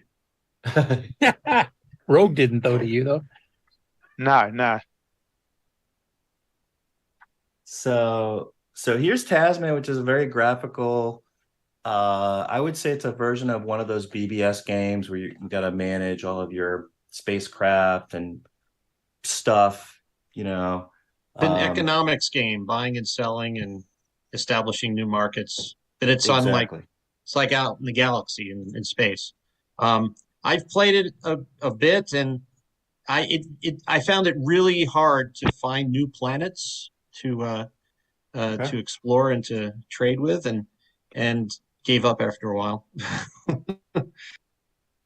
So there are some issues, but if you say continue, I want to continue a game, it does appear to work. And it's this is one of those where I had to merge like the newer modules in and do some stuff to get it to work. But it's it runs really fast, probably a lot faster than it did when it was new. And you know, I remember it being old and kind of slow and clunky back in the day when I first started playing it. I'm sure EOD speeds it up a lot. Absolutely. So just something that's written in BASIC. It looks like, yeah, it is. It is BASIC 09. And it's pretty, it's fast, thanks to what Curtis has been doing. And more to come. Back to you, Curtis. Oops. Sorry, I was muted. Wake up. Exactly. Asparagus, come on. Yeah, Tasman, if I remember the original company that did it actually made a disc basic version and an Owenstein version. So that's actually when you can play either way if you're into that type of game. It's like Zone Runner type thing.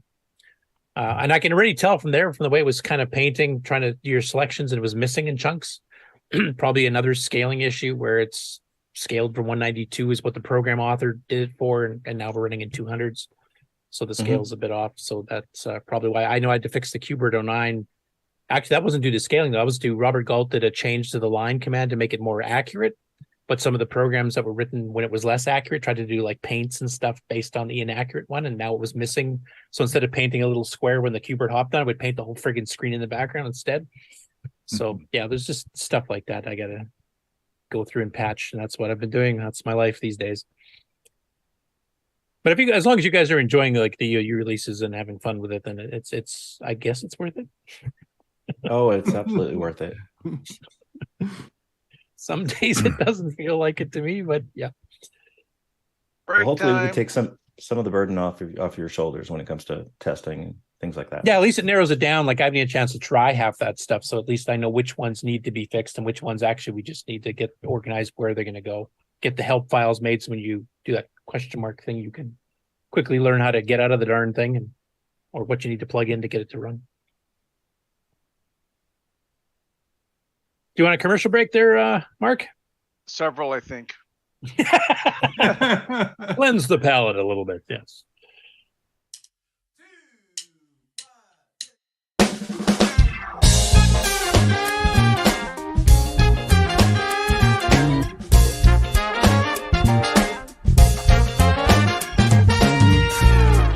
Hello, this is Mark Siegel, product manager for the Color Computer product line and designer of the Tandy Color Computer 3.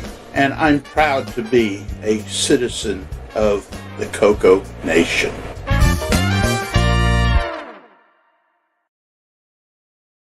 Shall we play a game?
Making games for the CoCo for over 35 years.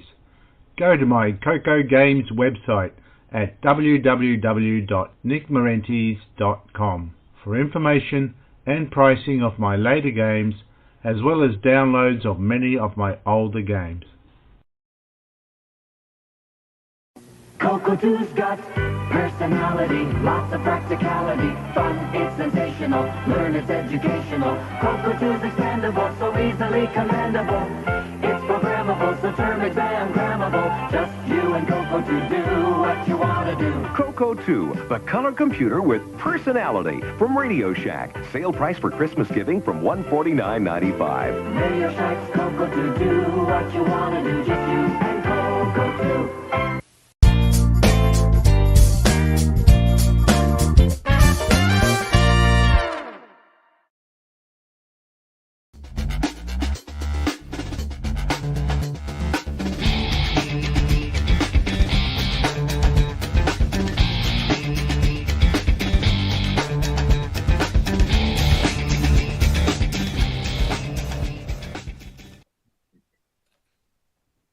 Welcome everybody to the CoCo Nation Game On Challenge of the Week results video.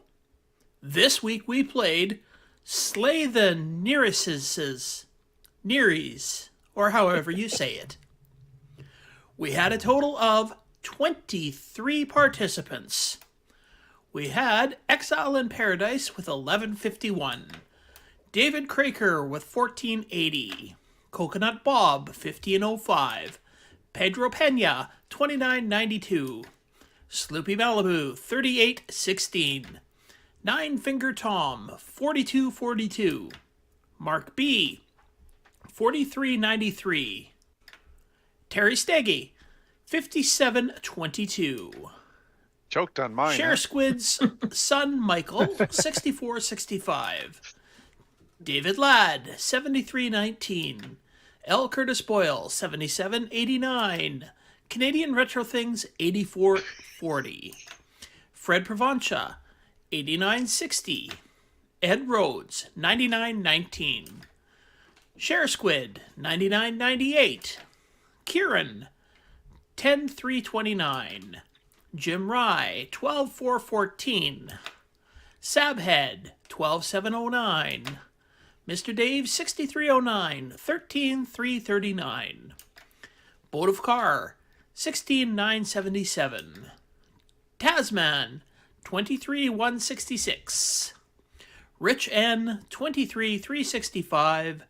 And the number one score this week was Buck Owens with a score of 53,691. It's more than doubled everybody else. Holy cow. And we will see you again next week. Wait till you see the high score in the yeah, so Buck Owens definitely beat everybody there. Holy cow. Just by a little bit. But let's see here. I can get some pride back for Canada when I show the number one score in Rainbow from, I believe this was September 1984. Anyways, 344,115 by somebody from Vancouver, British Columbia. And second place is PEI. And second place is Prince Edward Island. So the Canadians really dominated in this game back then. So I don't know. I think that if with practice, that would be a possible score. 344,000. Holy cow. Wow. Especially since there was a pause feature, so you could pause the game and go away and come back later. So I managed to find one review of this. Okay, where did it go? I know I have it here somewhere. Oh, well, just a second here. I got to share the screen again. Right. Okay, there we go. One review from June of 84, I believe this was. And this reviewer was very impressed with how fluid the the graphics were. I'm sure there was no pun intended there, since this takes place underwater. The DAC says the documentation that came with the game was adequate, but you can probably play the game immediately without ever looking at it. And it's a challenging game that can be enjoyed by the whole family. The sounds and graphics are both very well done. So, yes. So that was the only review in Rainbow I could find. So, what did other people think of this game? I found it quite a hard game, but it was a pretty good port of Centipede, I thought. It had a couple things a little bit different than Centipede, which actually was refreshing in some ways. I'm still a purist because I really love the original arcade game, so I'll just stick with Color Pete as my favorite. But it's a good one. It's got enough differences to it that it doesn't feel like a complete bite by bite clone. It's actually got some originality. Well, as was mentioned in the chat of the Discord channel, they had to change enough stuff so that they didn't get sued. But I kind of like the fact that you had to actually shoot everything twice. It extended the levels, each level, a little bit further. So you would shoot once and it would go back to the top of the screen and come down again. Then when you shoot it the second time, it would kill it. Yeah, I liked the game. I thought it was really challenging. It is kind of hard, but not like horribly hard. You know, I found it a lot of fun. And I would say of all the Centipede clones on the CoCo, this and Colorpede, I think, are the best. Colorpede might be slightly better. I've played both games a lot, and I know we tried the others like Kingpede and Megapede and Caterpillar Attack 2, Color Caterpillar, etc. I haven't tried all of them, but you on your games website, Curtis, you have screenshots of all of them, and I don't know if I have all of them yet. I think I'm maybe not all, but well, you have a lot of them anyway, and a lot of them look terrible, I think. So yeah, I think at least visually, this one and Colorpede are the closest, and I think probably the best. And the fact that this game gives you, like Curtis said, a few differences from the original Centipede, it makes it a little more interesting, because Centipede is one of those games that is remade on every system a million times. So yeah. And this one speeds up as you get towards the end of a level, right? Yeah, it kind of does the Space Invaders thing, where the less bad guys the sprites you it have on has the to screen, move around, more time it has to kill you. Yeah. Yeah. It goes faster and faster and faster as you get to the end of the level. So, and all of the sound effects are completely the same as the game Microbes.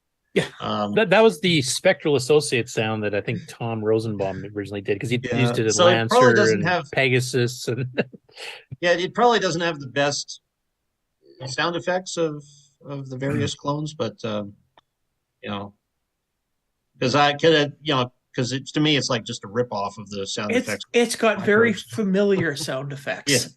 Yeah. it's comforting like a warm blanket. Yes. 60 in the chat says, I grew up only knowing Caterpillar Attack. That was the Tom Mix early 82, so one of the earliest Centipede clones we had. And that was the one that Microdeal, I believe, sold for the Dragon. They didn't have too many options, unfortunately. I like a lot of the ones that we liked are the ones that were designed for Artifact colors, which, of course, they didn't have. So they kind of stuck with the ones that were done in P-Mode 3, like Caterpillar Attack, the original. Mm-hmm. So, I don't know. I didn't score all that high in the game, so I didn't have any tips and tricks. But did anybody else? I know Buck Owens had posted something in the Discord channel that I forgot to queue up. But basically, he's got a section where he just traps the fish, I guess they are. That's not really a caterpillar, where they just keep going up and down in one little spot, and then he just picks off a bunch of spiders or whatever they are under the water. They're octopuses or something. Yeah. They still look like spiders. Yeah, pretty much. Yeah, there'll always be spiders in my heart. Yeah. And I got to say, with practice, I got a lot better at hunting the spiders. At first, it was really hard, but after a while, I got the hang of them and got familiar with their patterns of movement, and you get better at hitting them after a while. So that helps boost up your score. I did find that if you didn't shoot any of the caterpillar, we'll just call it a caterpillar because it's easier, and picked off a bunch of the spiders until the caterpillar was about 3/4 of the way down the screen. Of course, the spiders are going slower, so they're easier to shoot. Yeah, Alan has that comment. He says an octopus is just a wet spider. A spider of the sea. And for what it's worth, I pronounce the game Nereus, but I understand there's differing opinion on that. I'd like to this is from when around Mark Siegel was actually in charge of a lot of this stuff. I'd like to ask him. I forgot to ask him on the interview. Like, how do you pronounce that damn thing? I believe it was Mark Siegel also that said that they changed it just enough so that they didn't get sued. So yeah. So he probably knows how it's supposed to be pronounced. So, well, I'm pronouncing it the Canadian way, Nearest. Oh, it's Nearest A. That's what we call it. Now, due to the new format, for those who have not watched the show in a while, there's actually 2 games on simultaneous. Yes, so that ended this week. And Ken, what's the other game that was on for this week? Okay, well, I guess I will jump into the Thursday night show. I don't know, is Sloopy here to talk, or I don't see him. Oh, yeah. Well, he's just got a flag up, so. Okay, so on Thursday night, we were playing both these games, which were Slay the Nereus's and Buzzworm.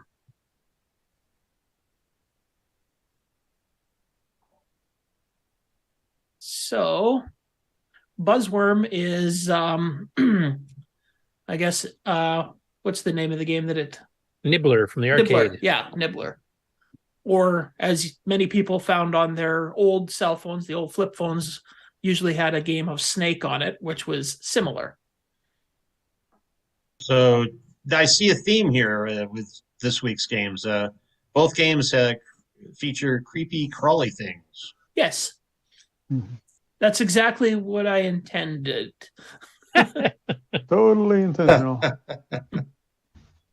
But we will be playing Buzzworm for one more week. So it's also a very good game as you go through and eat the dots in the maze, but you have to avoid biting yourself. As your tail grows and grows and grows, the more dots you eat. So yeah, I'm sure there's also like everybody's bonus familiar. rounds Yeah. and timers. And there's also every 5th round is a bonus round, and there's 3 different bonus rounds that you have, and I won't talk about them this week. You have to play the game to find them for now. Yeah, this is one of the ones like there was already an RGB patch for it, because this is one of the ones that uses a pure P-Moda 3 equivalent for the color. So if you twitch the screen and then you change the palettes on a CoCo 3, you can actually duplicate the artifact colors perfectly. This is one where I preferred the original artifact colors to Mr. Dave's patch version of it. One of the very few where that's happened, because the green and the yellow to me just doesn't work for it. Sorry, no offense, Mr. Dave, but. And I'd be interested to see how his patched version looks when you play 2 players. What color does the snake become as the second player? Because as it is right now, if you play 2 players, the first snake is red, and player 2 snake I think is blue. It's a fun little game. I mean, it was sold by Novasoft, which is Tomic's cheap subsidiary, so the prices were like $5 to $10 cheaper. And this one I think came out, it was only like $18 or something like that. So it was a bargain game, but actually it's a pretty fun one. It's pretty close to the arcades. Like the mazes are the same. Some of the bonus round stuff's the same. If you've ever played Nibbler from the arcade, you'll be right at home on this one. And I do think that this actually would be a good game for Tim and AJ to play on Sibling Rivalry. Yeah. Since it does have that 2-player mode. Hint, hint. Yep, hint, hint, hint. So on Thursday night, we I don't know if Sloopy's back to actually talk about the actual broadcast. No, he's not. So I will talk about it. Yep. Also, if anybody has any tips or tricks in playing Slay the Ninja, Yeah. Oh, yeah. I guess we'll talk about that for right now. So, anybody have any tips or tricks for Slay the Ninjas? Near eye. Stay away from the edges of the screen because you'll eat an octopus. The corners trap you badly. Or the octopus will eat In- you. Yeah, yeah, you can get trapped. I noticed that too. It's kind of, yeah, stay away from the edges. In the chat, Mark says, near us. Near us. Well, that sounds like what I was saying. Nereus. Yeah, Nereus. Okay, cool. Cool. My only recommendation or tip on this one is don't try to pronounce the name out loud, because otherwise you might get called into the hospital thinking you're having a stroke. And what is the plural? Near eye? Near eye. Near eye? Did anybody try? Did anybody try playing this with a trackball? I did not. I did not bring my trackball out for that one. I don't own a trackball, so no. I will try it out if anybody wants to send me a trackball. Oh, well, this one doesn't track the analog joystick, right? Yeah. If you're going to Boat Fest, when you come here, we go down to CoCo Fest in April. How about if I lend you my trackball so you can try it out, and then you bring it back to me at Boat Fest? Or I could just drop it off when I drive through Saskatoon again. Either or. This tracks the stick, right? So the trackball would be perfect for this thing. No, I don't think it does. No, this one does not track the stick though. It just has directions. Yeah, it's just directions. So it probably wouldn't work as well then as a trackball. Yeah, because the trackball does the wrong thing for a trackball, and then this does the wrong thing for a stick, so they wouldn't match up. But you can play this one with a digital joystick, so it made it easier for people running emulators to play. Gotcha. Oh, okay, cool. Oh, Buck Owens himself has a tip. He said, I did best just shooting the lowest thing on the screen. Yeah. Yeah, I know with some of them you do get more points the closer they are to you. So if you don't know what to do, just shoot in front of you. Yeah.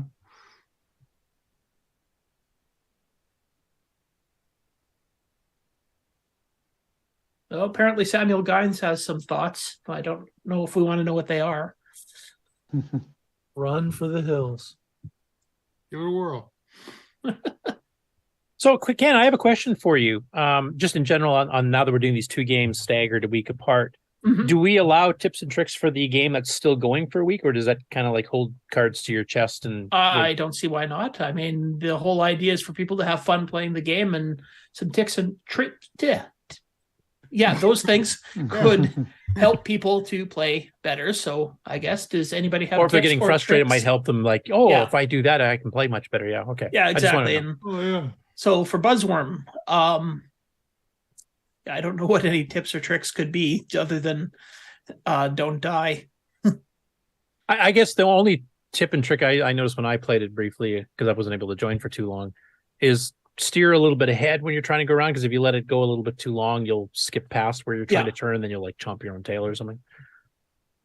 One thing about it too, actually, when you're coming up on an intersection that has a choice, you don't actually have to turn right away, because it will stop, and then you can decide which way you want to go. Oh, I didn't even realize that. Yeah. So actually, that's a better way to do it. It will automatically turn you if there's only one way to go, and that one way isn't to kill you. But yeah, so if you come to one of the corner areas, it'll automatically turn you. But if you come to a T intersection, it will stop you unless one direction will turn you to kill yourself. It'll turn you the other way automatically. Okay, I did not know that. It's when you hit a section where there's only one turn and it kills you that it'll stop and let you just sit there and go, yeah, I'm gonna die. Okay, that's actually a really good tip then. I might have to try that one again if I get time. And another tip is that if the dot is really close to your snake body, don't try and eat it, because the hit detection's a little bit off, and you'll actually, I guess maybe you'll bite the body before you chomp down on the dot, and it will kill you. So if the dot is a couple of pixels away from the body, don't try to get it. Oh, I know another tip. Don't eat the egg. Yeah, don't eat the egg. Yeah. That's your free man. I I did that a thought couple you have to times. earn your free man by eating it, so that's what I did. Nope. You get 1,000 points, but you're still eating your young and Hardly not getting worth a it. free man. I got corrected on that on the live stream because I didn't know that. I haven't played this game since I did the original webpage entry, which is years ago, so I totally forgot a lot of stuff. Although sometimes it will put the egg in a position where you can do nothing but eat it to get the dot. Like it'll hide the egg halfway between two dots so no matter which way you go with getting one of the dots, you'll eat the egg. So that happened to Sloopy. Yeah. No, it's a fun little game. It's not supremely complicated or anything. And like Yeah. I said, it was a budget title. But actually a lot of fun and really close to the arcade. And so on the live stream, we had, I think, up to 5 people playing at once. Had a couple of lurkers in the background talking to us as well. So that's always appreciated as well. So, yeah, mostly we played Buzzworm, but a few people also played Slay the Nereus. And yeah. I think everybody was having a lot of fun at it. So just a reminder that the live stream starts Thursday nights at 4 p.m. Pacific Standard Time, which is, you figure out what time that is for you. Mhm. Or is it 5 Pacific Standard Time? It's 8 Eastern, so it must be 5. Yeah, it's 5 Pacific Standard Time. Sorry. But if you want to show up early. Yeah, if you want to show up early, go right ahead. You can start playing the games whenever you want. And to join that, you just join the CoCo Discord. Yeah, you It's just free, go to the doesn't CoCo cost anything. Discord and join the live voice channel and share your screen. And it's on any mode you want to play it on. Real hardware, emulation. You can even just go to the archive and hit the play now button and stream that. So it's not on Zoom then. It's not on Zoom then. It's just It's not on Zoom. It's just in so the it's on Discord. We have one Okay. person streaming it, but it's in the Discord channel that everybody's playing. Okay. So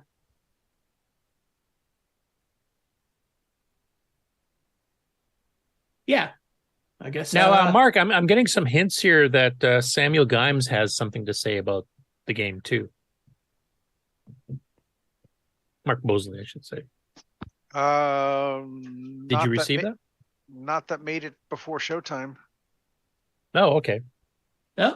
Well, let me have a look. Well, we'll have to maybe play some gee. thoughts on the game after the segment. Okay. So- If you don't mind a little bit of well, hey, let me see if I can let me see what happens if I just do this. Oh boy. Famous last words. Yeah. All right. Well, And Mark's going to now- do this. So good night, everybody. CoCo Thought Hold my beer. by Samuel Guy. Slay the Nuri. It's on your private world. Stand by. I couldn't hear it either. Yeah. Okay, so it's in uploads. Okay, hang on a second. I'll have to Actually, change Mark, while scenes. we're doing this, Yeah. one thing we should ask you: what is the deadline for submitting stuff? That should be what time should they get stuff in for you to accept it in the show easily? A couple hours ahead. Also depends if I catch it or not, and whether or not OneDrive behaves properly and I get it. So also send Mark a message if you're sending it at the last So to be minute. completely safe, if they upload it the night before, because we Yeah, I'll find do it in the morning. that then morning. I you'll- got that's time give to you- do it. But yeah, if it's last second, definitely send me a private message or something. Let me know it's there. I'll go looking for it. But let me go over here. Okay, And this is an now, old one. Don't worry CoCo about Thoughts by Samuel Gimes. And as soon as I select the correct file, we If will a color be computer ready to fell in the go. woods.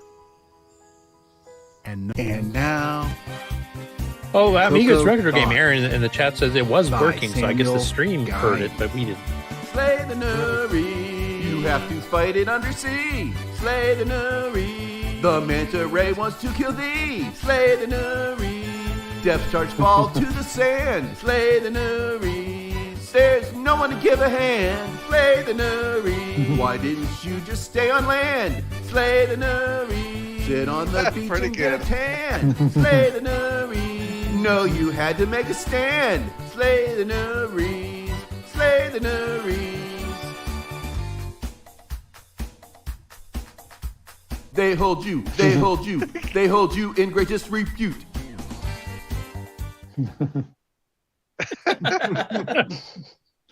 So, of course, we got to ask for the honest review here from Mr. Ron Delvaux himself. What did you think of the return of Samuel Gimes?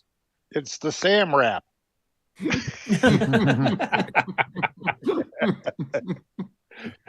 I love him. I can't get enough of him. Please play more. Now. Okay, now I think Ron's had a stroke. So please No, it's the new do a year. follow-up, check in on him. It's the new year. I'm giving him the benefit of the doubt. And And you're wearing earplugs right now, aren't you? Yes, I am. No, those headphones are a decoy. Yeah. The man tries. Give him, some credit, right? I mean, he's got to actually watch us react to it. So, unless he doesn't. Anyway, that was awesome. I'm glad that he reminded us. But yeah, Yes. try to get your stuff in the night before if you can.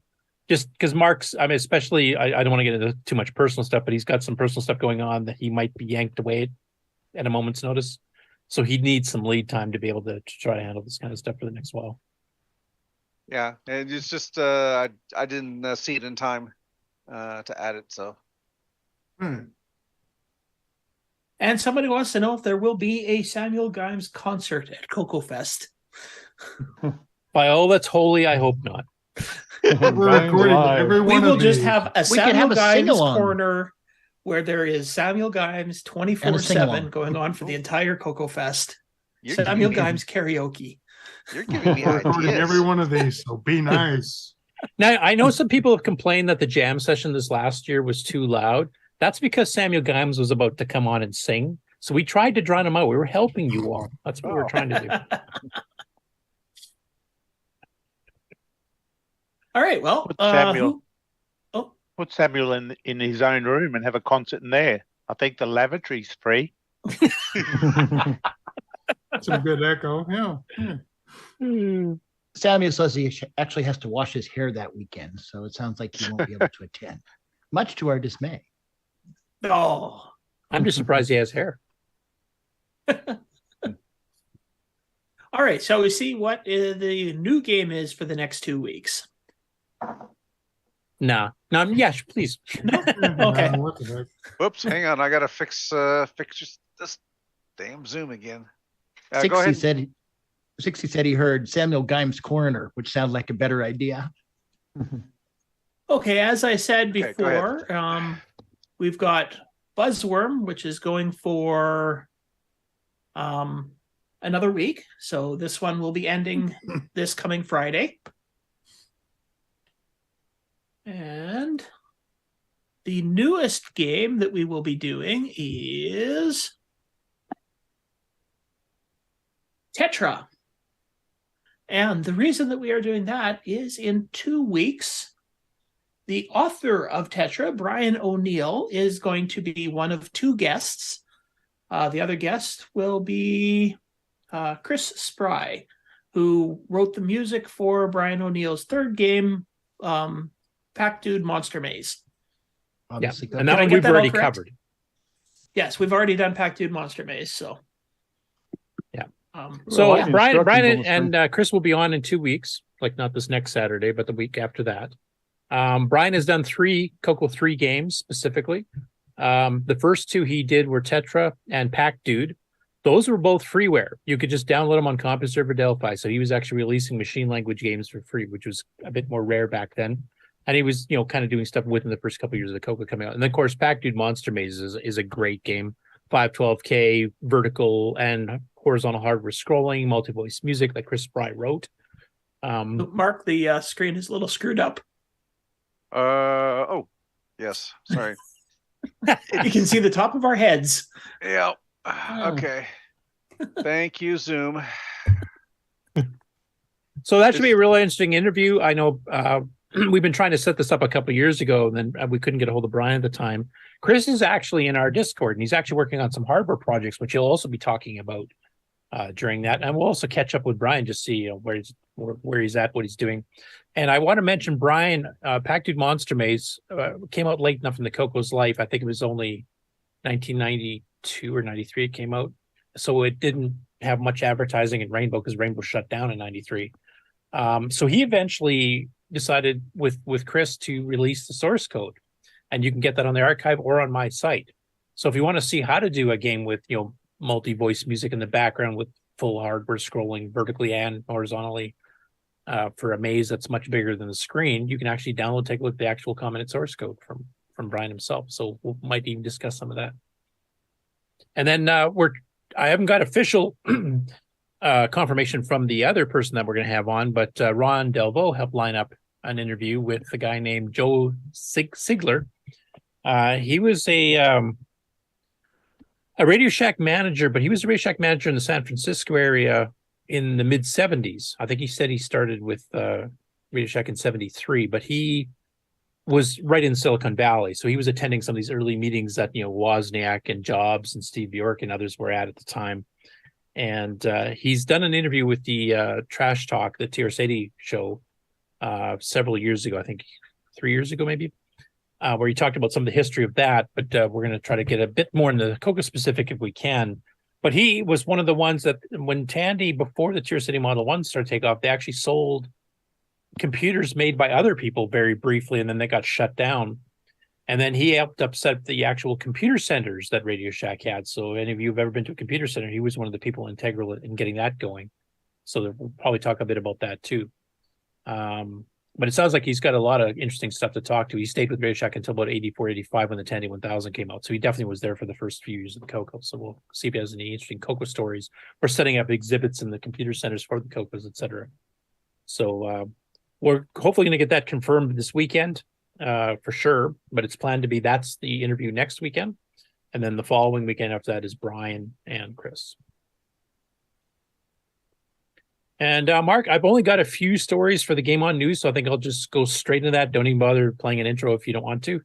Oh yes, we have to do this intro. Here we go. One must do the intros. We must. Mark B has a whole mess of it. When you want the latest in TRS-80, Tandy, Dragon, MC-10, and all of their hardware cousins. No matter what it takes, or where news breaks, from around the world to your nation. The CoCo Nation News with L. Curtis Boyle.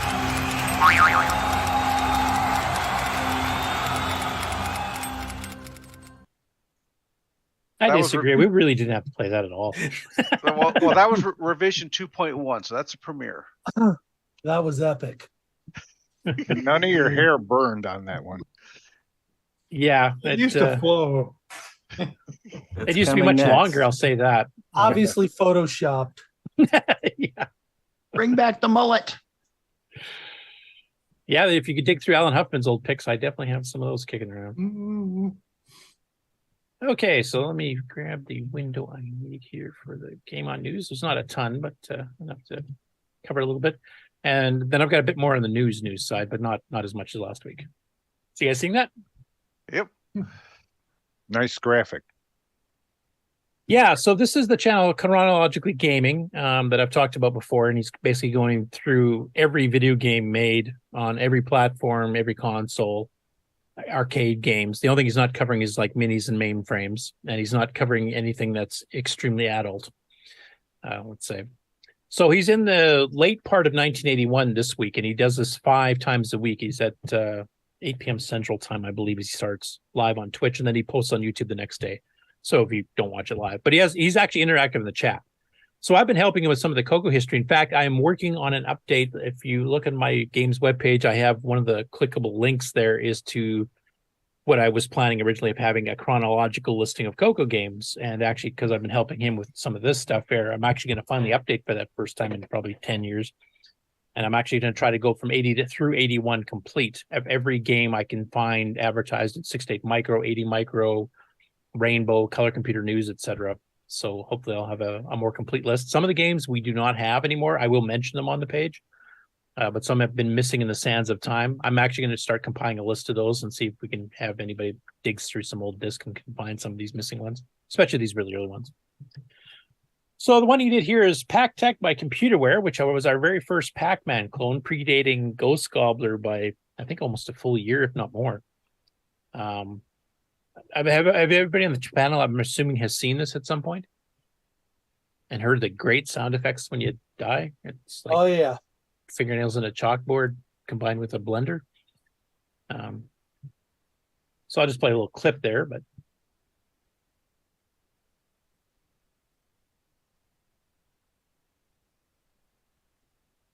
I think you did an Apple II one for the other one. We're not getting any audio here.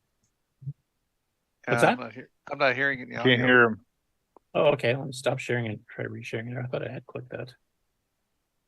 Nope, apparently I did not. Thanks for catching that. Sure.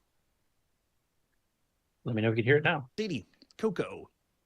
Let's pop it and see, which means it's September 15th, 1981. And this is Pac Tech. No, I did a lot of, excuse me, a lot of research going through old magazines looking for release dates. And most of the time you have to go by an ad and, it appeared in the October 1981 issue of Rainbow or whatever. And then you kind of guess it came out, the month before because of magazine lead-in times. But there were a few that they actually had specific release dates, even on the CoCo release stuff, which kind of surprised me. So that actually was an accurate one. Anyway, I won't play the review there because I'm sure you guys have played Pac Tech, and you should go watch his channel anyway. But he hit a couple one because now we're getting into late 81, and he's going to be doing a kind of wrap up 81 that they didn't have specific dates for. There's a ton of CoCo games that qualify for that, so there's more coming. But the next one he did, this is a bit of a different one. So Starbase Attack from Illustrated Memory Banks. Anybody on the panel here remember Illustrated Memory Banks, IMB, with Fred Skirbo? He used to publish a lot of the games in Rainbow later on. In fact, he took some of his old commercial stuff and published it. The Rainbow listings are the ones I remember. Yeah. If you go back to the earliest days of CoCo in 81 and early 82, his software firm was actually fairly successful, and they were rather unique in that all their games were written in Extended Basic. There was no machine language to be had at all. And he was one of the early ones to actually figure out the artifacting. So he was actually using artifact graphics on these early games. So Starbase Attack is kind of loosely based on Missile Command. I'll actually play a little bit of this one because I'm sure a lot of you probably have never seen it before. But you can see what you can do with Extended Basic there back in 1980. And this game is something I can't even find any information on as far as box art or anything like that. We're just going to pop it in and play on the CoCo. So here we go. This is October 1981, and we're playing... What's on the disc? Let's find out. This is Starbase. So we're going to do run.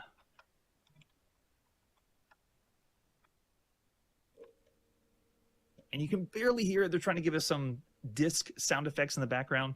That's MAME. The favorite option MAME is a screenshot for this game, but it's still very rare. So we got two choices, regular or speed up. Let's do regular first. Give that one a shot.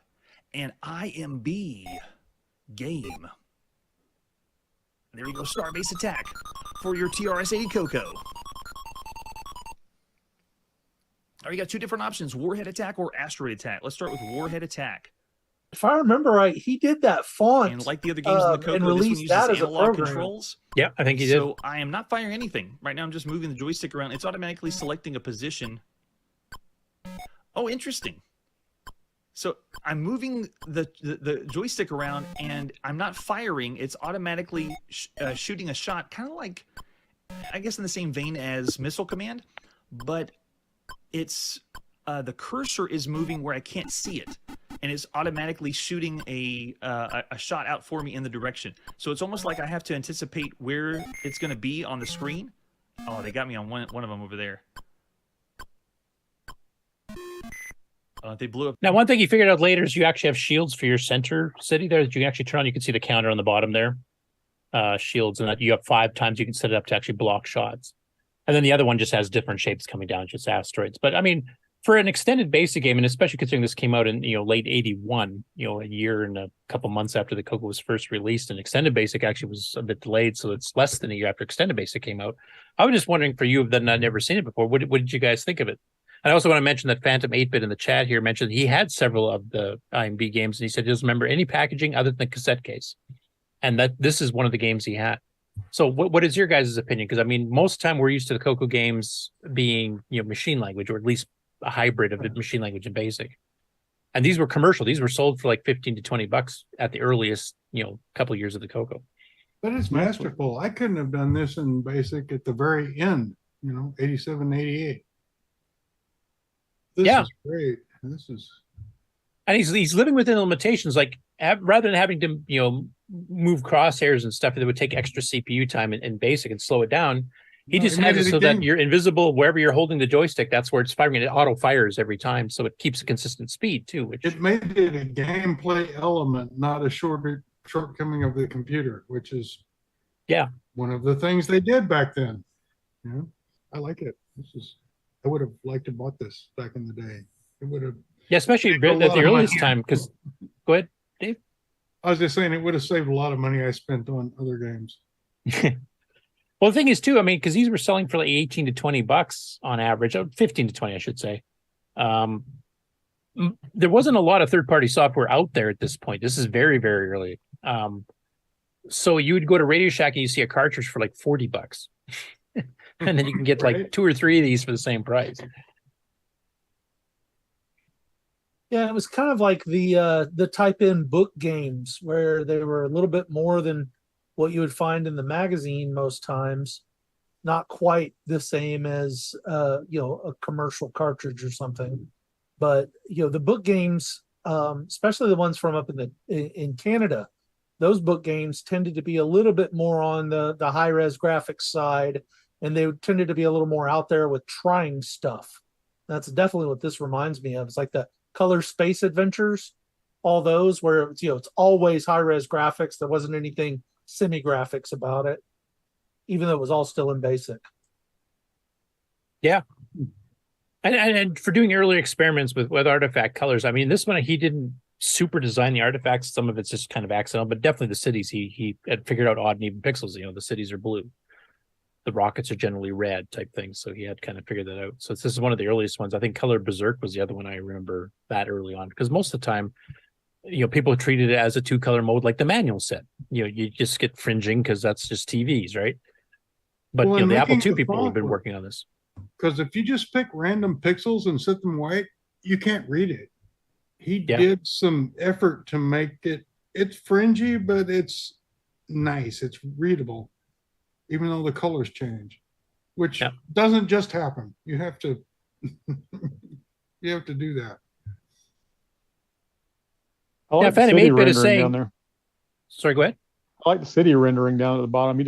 He put some real care into the graphics. Yeah, I agree.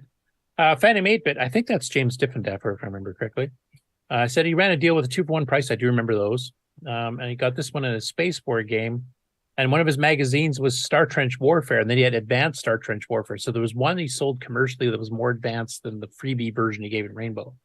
And I know he did some others like Alpine Aliens, another artifact color game that he did. And that was the first one of his that I ever saw. 60 said the blind joystick positioning aiming reminds me of a Dragon User typing game called Laser Bike. I've not seen that one. But yeah, it just goes to show, I mean, we've talked about it before, that the CoCo had one of the best basics around and one of the best basic manuals ever.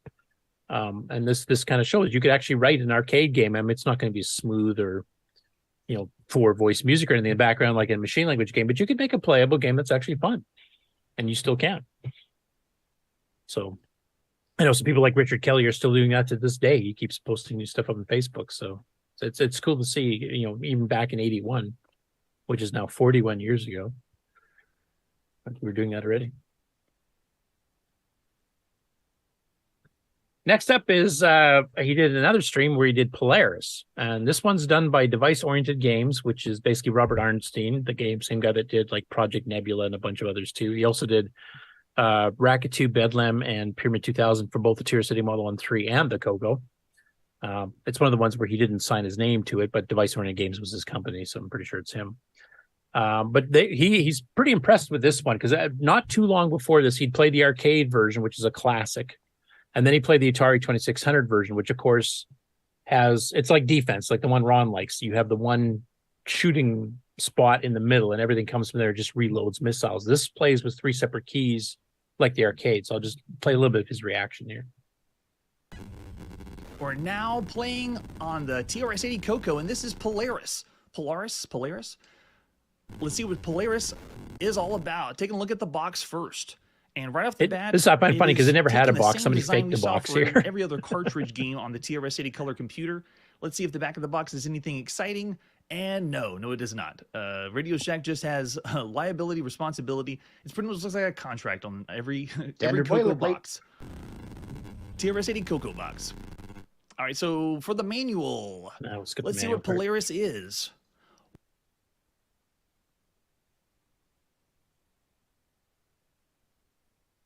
Seen that one for a manual on the TRS-80 CoCo. All right, here we go. It is November 1981, and this is Polaris for the TRS-80 color computer. All right, so right off the bat, let's choose 1 or 2 players. I'm here solo this evening, so we're doing 1 player. And, oh, that's so cool. So this is, I'm putting my fingers on the Z, X, and C on the keyboard, and Z is the left sub. Yep.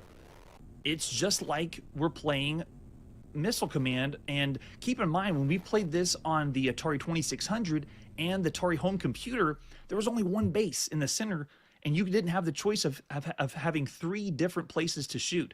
And now we got it. Plus, we have the analog controls of the TRS-80 CoCo. So control-wise, this is the best home port of Missile Command that I've played. No, it ain't. So far. Graphically, and because it only has many game Actually, modes I will as agree with him on Atari, that one. I I can test you on that one, Ron, but that's personal preference. 3 different places to shoot, and you it also depends if you used the Atari 2600 version this of the control arcade. is way Right. smoother than the joystick for the Atari 2600. Yeah, it's a good review. I mean, he gives reviews at the end too, where he has a 0.5-star rating system from 1 to 5, and this one he almost gave it a 5, and then he backed it off a little bit to a 4.5 because he thought the sound on the original and the Atari versions were better. I like the sound on this one actually myself. I like the explosions and the zzz, when the missiles fire. So, but yeah, Ron, he'll be reviewing Defense when he gets into 1982, so we'll have to see what he thinks of that one. Okay.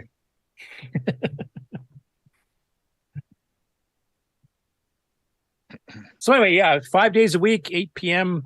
Central each weekday evening, and he covers for about an hour each show. He covers, like I said, home consoles, home computers, including ones overseas, our actual arcade games. So sometimes you can watch the evolution, like the arcade game, and then 3 months later, the first clone showed up on the Apple, and 4 months later, the CoCo one did or something. So it's kind of fun going through. I've actually seen some games I've never seen before on arcade or other platforms. Next up, Nick can talk about this here, but he did a revamp of his webpage, and some of you have probably already seen it, but for those of you who are not, Nick worshippers and, keep track of everything he does, he's revamped his sales page. Originally, he had it set up so that every page for each of his games was a separate one, and you had to order from each separate page. Well, if you're new to the CoCo, or you just got back into the CoCo for the first time in 10 years, and Nick's got a lot of cool stuff you want to get, you'd have to go click on buy Joey on this one, go back and then find the next one and do that. Well, he's revamped it now so that you actually got them all. You can click on any one. You update your whole collection in one big shot here. So, and you can still click for details. You're still buying them one at a time, but it's just that they're all in the one place now. Yeah, and you've got your digital downloads in the left column. You've got your physical CD packages on the right if you want the collector's version of it. Yep. Yeah, it's just a little bit more organized. I got sick of looking at my old web page, so I thought I'd redo it. Yeah, and then you've got your freebies here for those who want a taste of Nick Morandi's. That sounds perverted, I know, but if you want a taste of his games from when he first started, both his CoCo 1 and 2 games and his earlier CoCo 3 games, you can get all those for free if you want to try those out. Again, you can find these sort of things on the archive or wherever, but I thought one central place.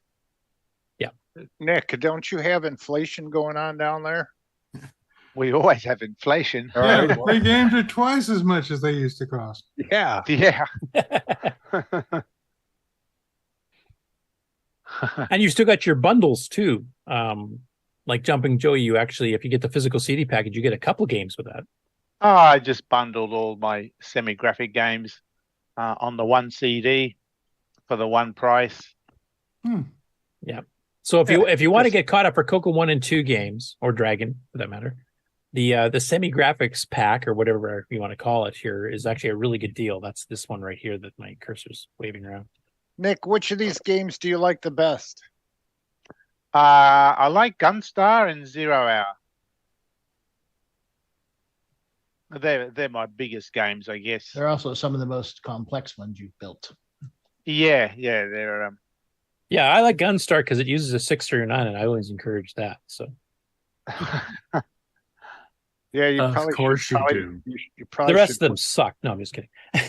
should probably put that on there somewhere. The 6309. When you click, if you click on the banners, it takes you directly to the website, and it says it straight away. Yeah. So here it says it requires 512K RAM and a 639, or an emulator. Yeah.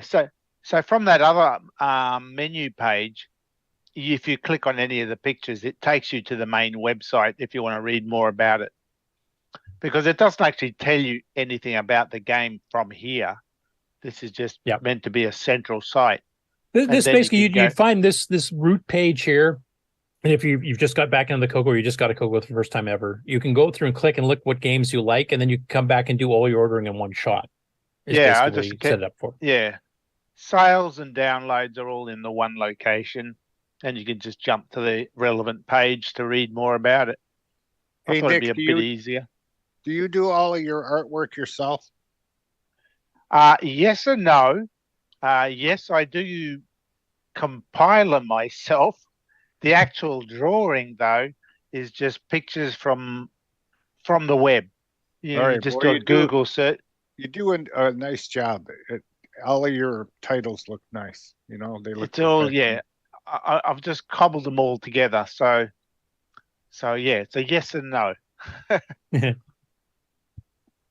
Now, another thing you did, because we've talked about on the show before, there was a rather infamous game tester and purchaser of your games that found a bug. In my Jumping Joey, I think I mentioned it a couple of weeks ago. There is a bug in Jumping Joey with the update. The copy that's on the CD, for those who bought the CD, is okay. That one had a bug in that it didn't work correctly on what was it, on certain gimmies, I think, created. I think the 87 gimme had some problems. So I released an update to fix that, but I had incorporated, I fixed one bug and I added another one.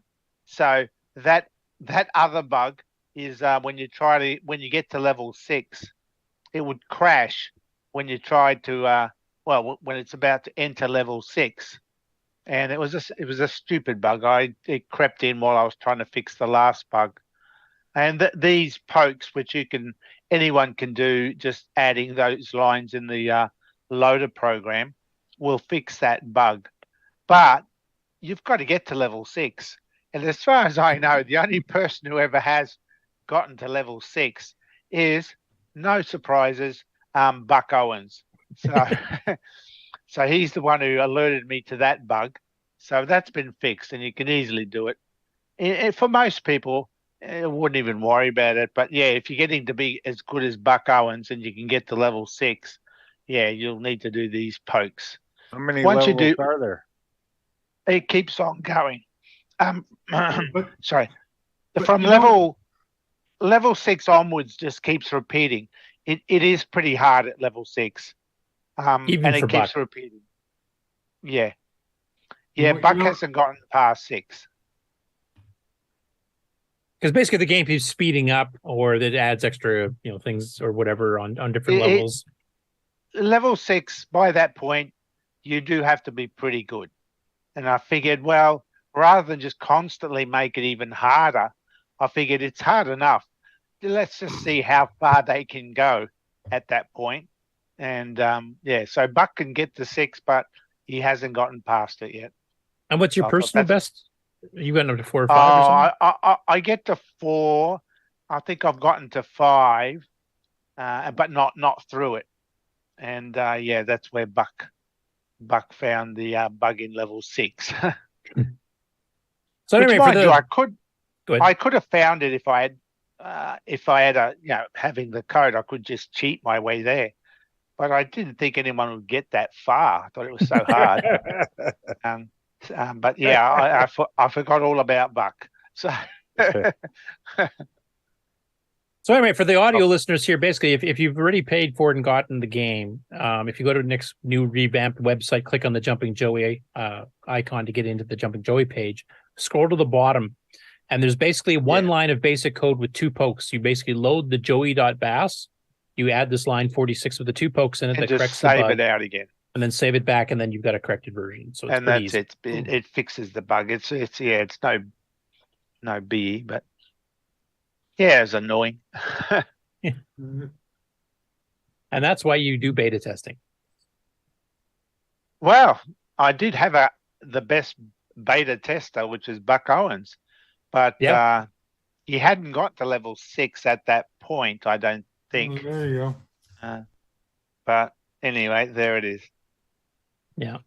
Now, I don't think Boat's still on the call here. Aaron, I think, is still in the chat. At least he was a few minutes ago. So they did their live recording yesterday of 2 of their shows. They did the Amigos first. That's Amiga stuff. And then they did the CoCo Show. And it'll be put on YouTube in a week or 2 or something like that. I can't remember the exact release date on YouTube. But basically, they did a review of CoCoBon, which we did recently as well. Of course, that's a game made by Paul Thayer. So they do their standard, humorous take on doing a review of a game. But they did something special on this particular episode. They actually had Paul on as an audio guest, taking questions from the chat, taking questions from them, explaining, his writing of the game, inspiration from the Pico system that the original PicoBon that it's roughly based on before he started adding his own stuff. Even did some talk about some of the game he's working on now, Buff Commando. So we got a bit of a sneak preview.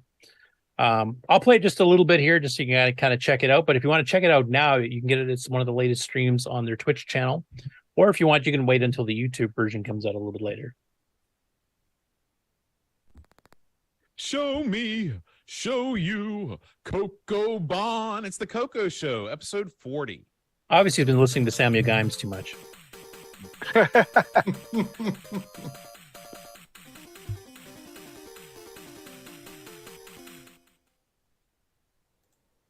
Hi, everybody. Welcome to the CoCo Show. I'm John. And I'm Aaron. And today, Aaron, we're talking about CoCoBon. Ooh. Yeah. Sounds like a candy to me. It does. Well, when you first heard the name CoCoBon, what is that? Do you think candy? Yeah. Or like some sort of racing thing, like the Autobahn. That's right. Yeah. Yeah.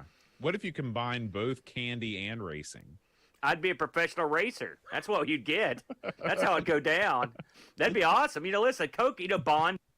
Anyway, they do their normal shtick where they have a lot of humor in the review, and then they get into the game, and then they bring in Paul to talk about the game too. I won't play any of that. You guys should go just check out their channel for that. But it's a really good interview. And it's a fairly long one too. So I know we've talked to Paul on occasion with some of his games too.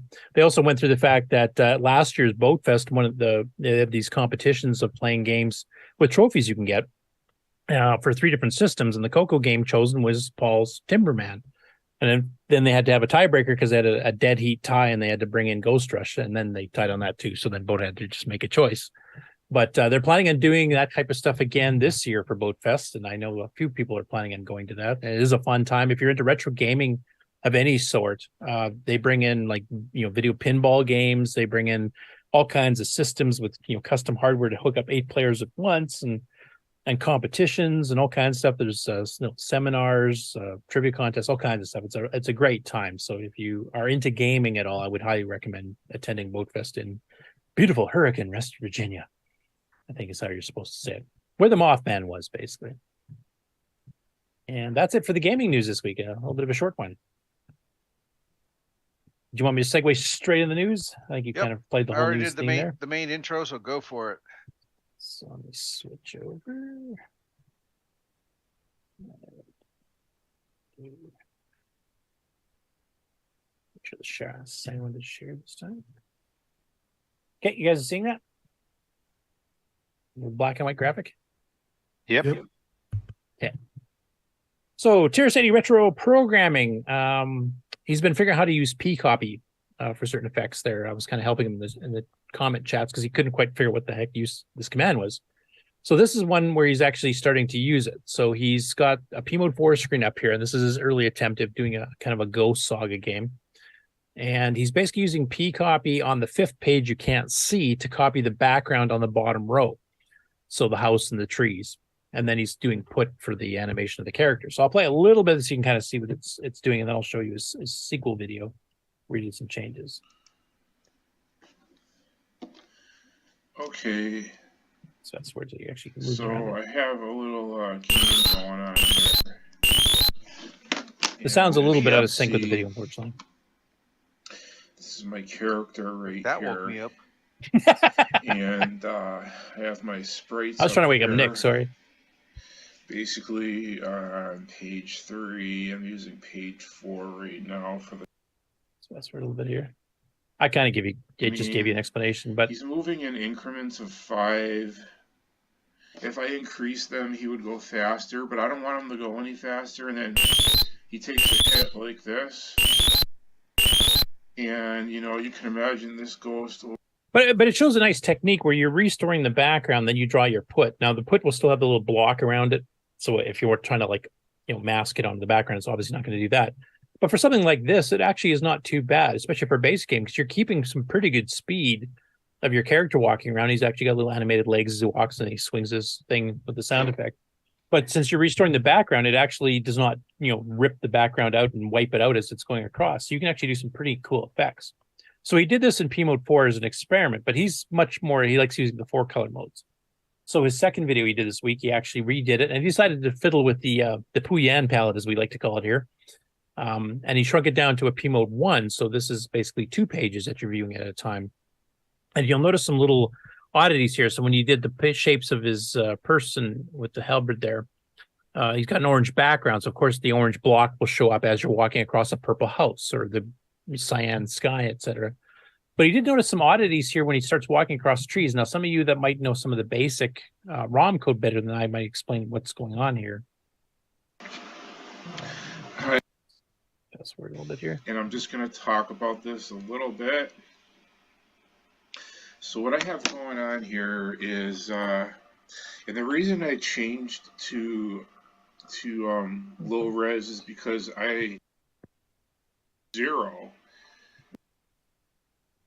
And oh, there it was. I'll just see if I can pause it right when because he talks about this a little bit later on. He's not quite sure what's going on there, and to be honest, I'm not either. So I just switched back. I'm gonna try to catch it in the right spot here. And just had it. And darn it.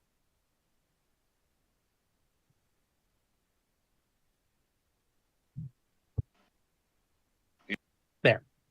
So you notice it's actually doing a purple stripe on the far right of the character here when it's going across the second tree. Now, I don't know if that's because he's just doing a straight put, and maybe it's doing the equivalent of an or or a not or some or an and or something like that on the background. Just happens to be that's the way the colors mixed. Or is that a bug in the ROM where if you're putting on a background with an odd size, because he did mention it's an odd number of pixels, it's not even byte. Is that causing this purple stripe to suddenly show up, like it's using the last background color picked or something like that and filling it in with that?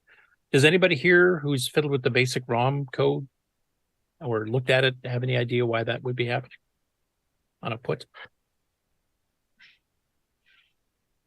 I was thinking maybe Nick or Alan, you guys have probably fiddled a bit with basic more than I have lately.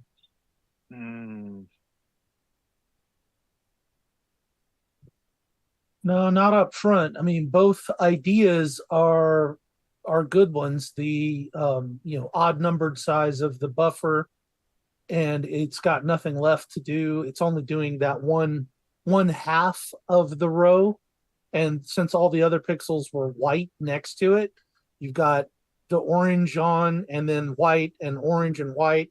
And so you're getting the aliased purple there, but like the leftover purple from the house. Yeah, that's weird. Yeah. Yeah, I know James Diffendaff for Alias Phantom 8-Bit knows a lot about the basic ROMs, both the MC10 and the CoCo, and I'm wondering if maybe he might have something he can comment in the chat there that I can bring up a little bit later just to see if we can figure it out. I'm just kind of curious because I'd never, like, I kind of knew the fast put trick was based on even byte boundaries, so I always just made my shapes this even byte size, so I didn't have to worry about this kind of stuff. But so I'd never. Is the math not done on that break where the purple line shows up? Yeah, it could be. I mean, it does disappear once he's past the tree, so I think it has something to do with the background color that it's going over top. And like there, you see, it's not there anymore. Now it's orange. So it might be the bit pattern that's trying to mask a background color or something, and merging that, trying to merge it as a thing. I'm not sure. Blending one half of that orange in that cyan. Or we can go with Rocky Hill's speculation. It's just a glitch in the matrix. Let's go with that.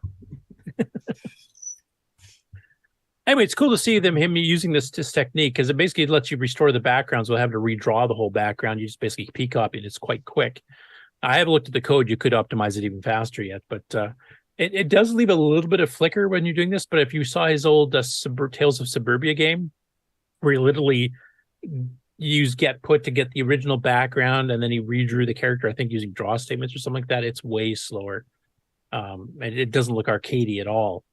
But this actually runs at a pretty good clip, and it's not perfect because it does have that rectangle around your character, but it does run at a fairly decent speed. So I think you could do some pretty cool techniques using this. I did a bit of experimenting with this back in the day, and then I got into OS 9 and never touched it again, but I'd be kind of curious. And the same technique, honestly, would work in OS 9 too. So, CoCo Strangiato, which I'll be talking about his video coming up fairly close to now too, says, pretty sure it's due to the odd H size combining with the existing background. Use even H size based on the mode you're in. Might need to be 2-byte increments in some cases, I seem to recall. So cool. I just didn't have a chance to look through the Spectral Unraveled books to see if I could figure it out myself, but I'm glad to see that he's actually literally learning some of these new techniques, and he's actually getting stuff running at speed. He wants to go and redo his Tales of Suburbia now using these techniques, because then we have the guy walking in front of the house or down the street. Now he can actually restore it really quick and put the character walking really quick. Even with the box around it, the play would be so much faster. I think it would make a huge improvement. Now, we've talked about emulators and stuff before, because we've got the CoCo emulating some arcade games or transcoding, depending on how you want to, refer to it, like Donkey Kong and Defender and Robotron by Glenn Hewlett and Sockmaster. And we've got the CPM emulator in OS 9, Nitrous 9. It's actually pre-installed in EOU. If you want to run Turbo Pascal for an 8080, you can do that. So Todd Walsh decided he's going to work on an Apple II version of this, and this is running under Disk Basic. So it's a machine language program, and he's been asking a lot of questions in the CoCo Discord about like condition code flags are differently done between a 60502 and a 6809, and so 6309 or 6809. So he's been asking questions about how that works, and he's using some of the bit commands that are unique to 639. So his current emulator requires a 639, and he said it needs at least 512K of RAM, but it works, and it's not the quickest thing in the world. And basically, he's got it running to the point where it's running, basically the Apple II ROMs to boot up. Now it's a 3.5-minute video. I think to have Todd explain what he's doing and stuff here, I probably should play the whole thing. I just want to make sure, because we're running a little bit longer, but I wanted to see if you guys are okay with me playing the whole 3.5 minutes. Don't ever jump at once. I'm good with it. Apple II, of course. Everybody's still awake? I should have known. Okay, so I'll enlarge it. What if I told you you could boot AppleSoft Basic on your Tandy Color computer? Hello, Internet. You're kidding. So, all memes aside, I came up with an insane project idea that I actually got working. And here's a hint, if anyone knows assembly language. I actually wrote an Apple II emulator for the Tandy Color Computer 3. I shall demonstrate it now. The first step is to actually load the real Apple ROM because we need those 6502 instructions. So there you go. Some retro keyboard ASMR for you. And here's the actual emulator loading in. And here we go. That looks scary, but like an that's Apple. actually part of the plan. It does do this when you turn an Apple II on. It just doesn't last as long. And The original Apple and II was with with the Apple non-auto II, start this ROM. is the actual real font too I extracted from the Apple II video ROM. So it's trying to actually boot from a floppy disk, which is just not going to happen. I haven't implemented that kind of crazy stuff, but pressing the clear key will simulate a control reset, and we get a AppleSoft basic prompt. I'm going to write a quick basic program just to show you that it works, so stand by. All right, so here's my fancy program, and I mean the keyboard is a little sluggish, but definitely usable, and here we go. See, so actual proof that the CoCo power level is over 9,000.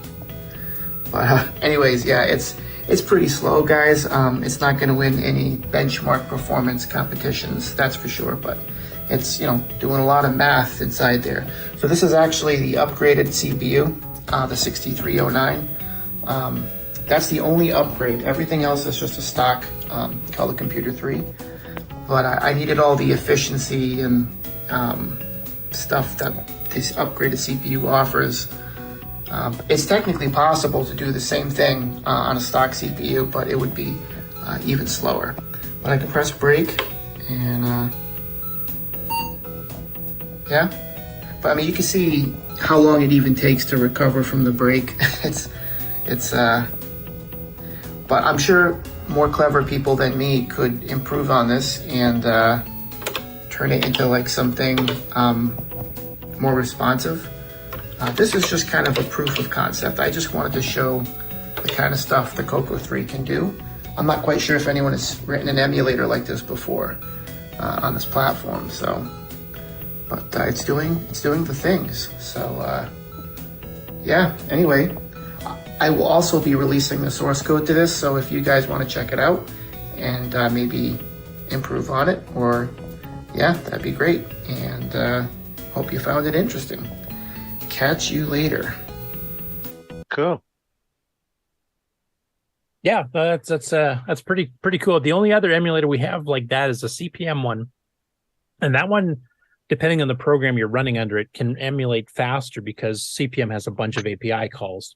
And the way, was it Louis that wrote that one? I can't remember who the author was, but basically he had it so that API calls for like writing to the screen or reading the keyboard, he actually simply remaps that to an equivalent OS9 call.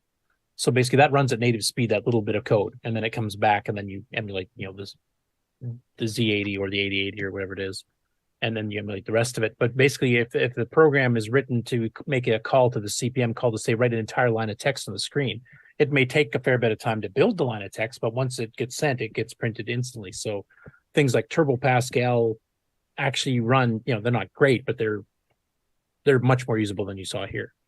But it's really cool that he's actually doing that with 6502 that he's emulating in this case here. So that's a couple different CPUs we get emulated. And if you have a Gimme X, you can run that faster. Yeah, and megahertz faster than this. So yeah. Yeah, it's pretty cool. I'm curious to see where else he goes with it. If he gets the disk stuff running there, you can actually start emulating maybe some of the old adventure games or something on the Apple that you actually run. I think right now he said he's only got the text modes working and the ROMs working and keyboard, obviously, and a few other things, but I don't think he's got the high res or the disk stuff. That's still a work in progress. And character If output. he gets all that done, then that'll be a good selling point for the Gimme X. You know, make your CoCo into an Apple by buying a Gimme X, running it at what, 2.8 is it? 2.86. Yeah. Right, yeah. Compared to 1.78, the standard CoCo 3 runs at. So that Now, might James help it. Diffenaffer has an interesting option here. Mentions in the chat here. He said emulating an Acorn Atom would be easier. It's a 6502, so you could still use the core that Todd's done here. But that computer from Britain uses a 6847 VDG chip, so you wouldn't have to emulate the chip. That would all be done native. Because right now he has to remap and draw the fonts in a graphics mode to match the Apple II, so he's got a lot of overhead here. Doing the Acorn, you could actually run it natively on a 32 by 16 or run P mode 4 or P mode 3 or whatever. So you wouldn't have to translate the graphics chip at all. That would be pretty interesting. That's not a bad idea. Should have called it a crab apple.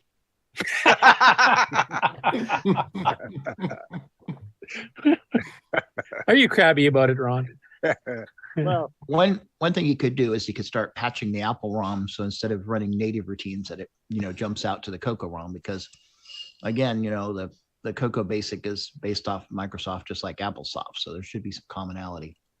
Yeah, we had a few calls and like not too many documented ones, but there was a few calls that you could actually do. And Mark, you probably know this better than I would, because I haven't programmed Apple assembly language in 40 years. Did people use a lot of ROM calls for doing certain things, or did they? If you wrote a machine language game, did you just basically say, "Screw it, I'm just talking to the hardware direct"? Sometimes you did. You could read the keyboard strobe directly. Read the character directly and clear the strobe and stuff. But there was also a coot character in or coot character out, and there was a in character also that were in the ROMs. So it'd be easy enough just to map those over to the ones that CoCo has. Yeah, because then you can gain that bit of speed back there, where you're not emulating every instruction trying to do that. Right. You're just emulating the action of it. So. Yeah, and that's how the CPM emulator works. Yeah, and that would definitely be beneficial. So, yeah, I think it's a big overhead is actually just the Apple ROM set, and basically doing a graphics mode for the 40 character. Yeah, and the Apple ROM is what, 12K or something? I'm trying to remember what size it is. The AppleSoft is 12K, as I recall, and I don't remember. And that includes the monitor too, right? And the disassembler. Yes, there's the monitor, and the later versions have the micro assembler, I guess you call it, the mini assembler. So. Yeah. That's pretty fascinating. I didn't realize the Acorn actually used the 6502 and the 6847. That might be a perfect project for Todd's engineer, because you definitely would speed it up if you don't have to translate all the screen drawing. Because right now I'm sure he's running like at least a 320 by 200.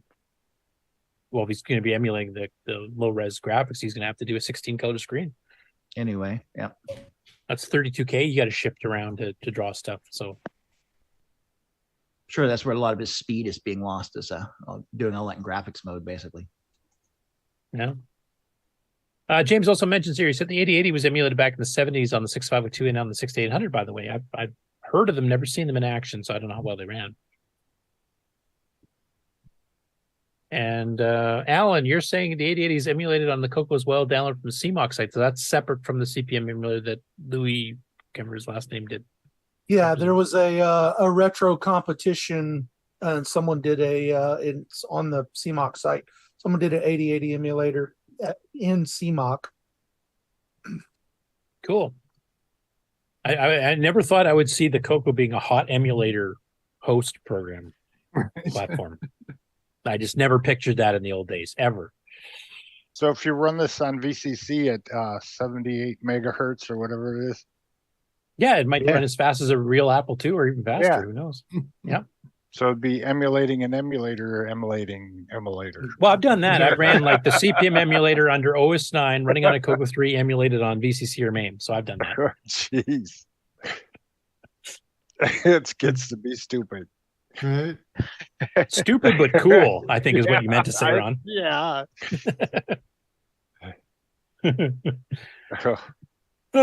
Anyway, next up we have Alan Huffman. He did a quick 5-minute video here that he describes as sometimes you just want to do some basic programming. I tried to remember the string art program I played with 40 years ago, and then you watch him live. He's running this under XROR, trying to remember how these programs worked.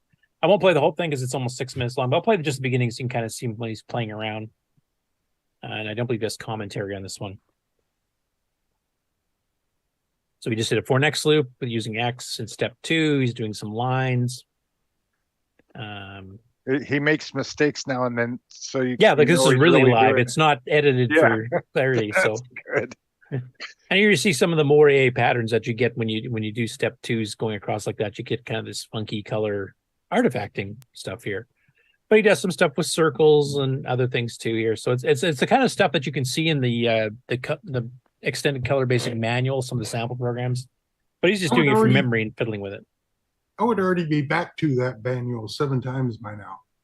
Figure out I know these, but no, I don't know these.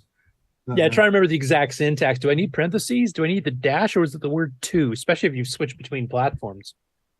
Because Mark, correct me if I'm wrong. If you want to draw a line in AppleSoft, I think it's H line, V line. Yeah, there's a command where. Well, there's H line, V line is for low res, and then high res was H plot XY2 TO X2 Y2 or something. Yeah, that's right. H plot. Yeah, it's beginning point, ending point. Yeah, it's been a while since I've plugged in the code. Because that screwed me up when I first got my CoCo, because I'd used the Apple II for about 1.5 years at that point, and then I was trying to put the word to instead of the dash, and yeah. I didn't know any better. Why aren't all these basics exactly the same? Why the hell do I have to learn new syntax every time I switch machines? What the hell? I can remember. I remember that book up and typing in stuff like this, and then changing certain values, and then make it run, and then you stand back and look and see what happens. Yeah, I remember reading the Hot Cocoa magazine. Remember, there was an issue there that talked about millions of colors on your cocoa, and the cover had a picture of that exact sort of a effect there with the that one there now, and showing all these colors, and I thought, wow. So I typed it in, of course, and it looked nothing like that, because of course that doesn't work in PAL, but I didn't know that back in the day. I thought that they're either lying or there's something wrong with my computer. Yeah, I blame your TV.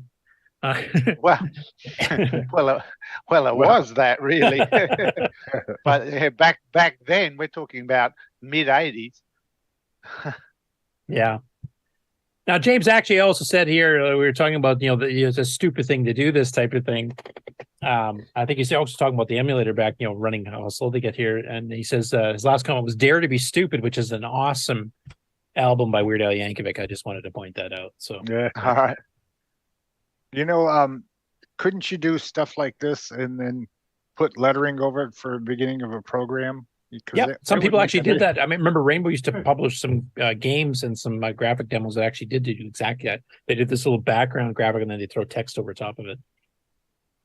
That's easier on the CoCo 3 because, on the CoCo 1 and 2, you didn't have in graphic fonts built in. You'd have to literally draw every line of the letter M, for example. Whereas on the CoCo 3, you can use H print. Anyways, that's kind of cool. Just seeing going back through, not any commentary or anything, just typing in, CoCo 1 and 2 basic graphic programs. It's cool. Next up, we have Mikey. So after EOU was released a month ago now, some people have been hitting problems where the weather program by Todd Walsh, the same guy who did this, the Apple II emulator, is not working. The IRC chat is working, but the weather grabbing app is not.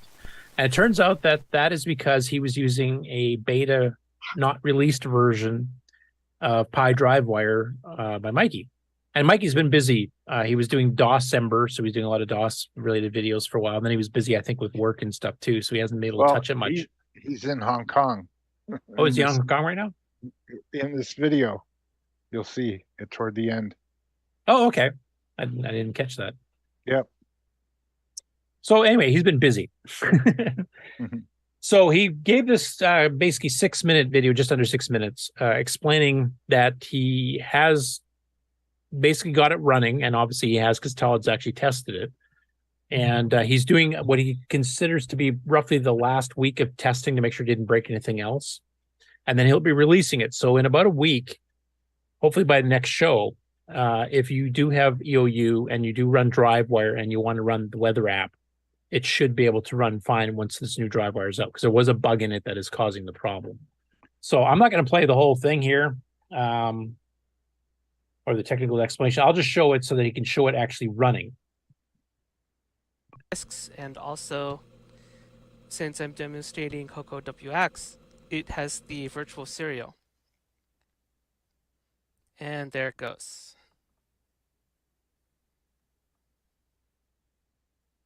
So it's 1.0.0 release view, which has so that DriveWire will CoCo automatically WX set program. the clock. so don't really need to type anything here. I just hit enter at the time prompt. Actually, I can remove it, but I didn't have time to do that for this demo. All right. Let's fix the colors a little bit. And just to prove that it's working, CoCo WX. And let's see what the weather is for David Ladd right now. Omaha. Really? Apparently so. David gets picked And on, David even Ladd from Hong has Kong. a chilly 27 degrees Fahrenheit. Brr. First California people like Todd and me. That's darn cold. But CoCo WX is working. Let's just try one more just for fun.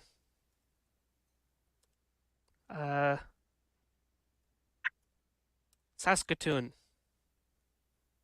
That's where I am. Warmer? Have him do the Even next one after colder, this. 10 degrees. Feels like 0. Man, Curtis, how do you survive on that kind of weather? How do you keep your cocos from freezing? Especially if you have 6309. He never turns them The off. computer runs cooler. No, you just overclock the crap out of them. That's what you do. But anyway, guys, this is what I supplemental wanted heat. to demonstrate for you today. That I do have a version of PyDriveWire which works on CoCo WX, and I plan to start doing a lot more testing to make sure that that actually works. So once I finish the testing, which I should be working on over the next couple of days, then I should be able to release, hopefully, I think within about 1 week or so, I should be able to release it. All right. So that's kind of his update. I won't play the Hong Kong bit there at Wait. the end there. I'll just take your word for it. Okay. But I did want to mention that the problem that Rob Inman is mentioning in the chat here, and maybe you can tell us on the stream here, that you're saying you can't get the IRC chat. Now, I know several people have gotten the IRC chat, so I'm kind of wondering what's going on there. Yeah, I can't using the Java DriveWire or the Boise Mac DriveWire.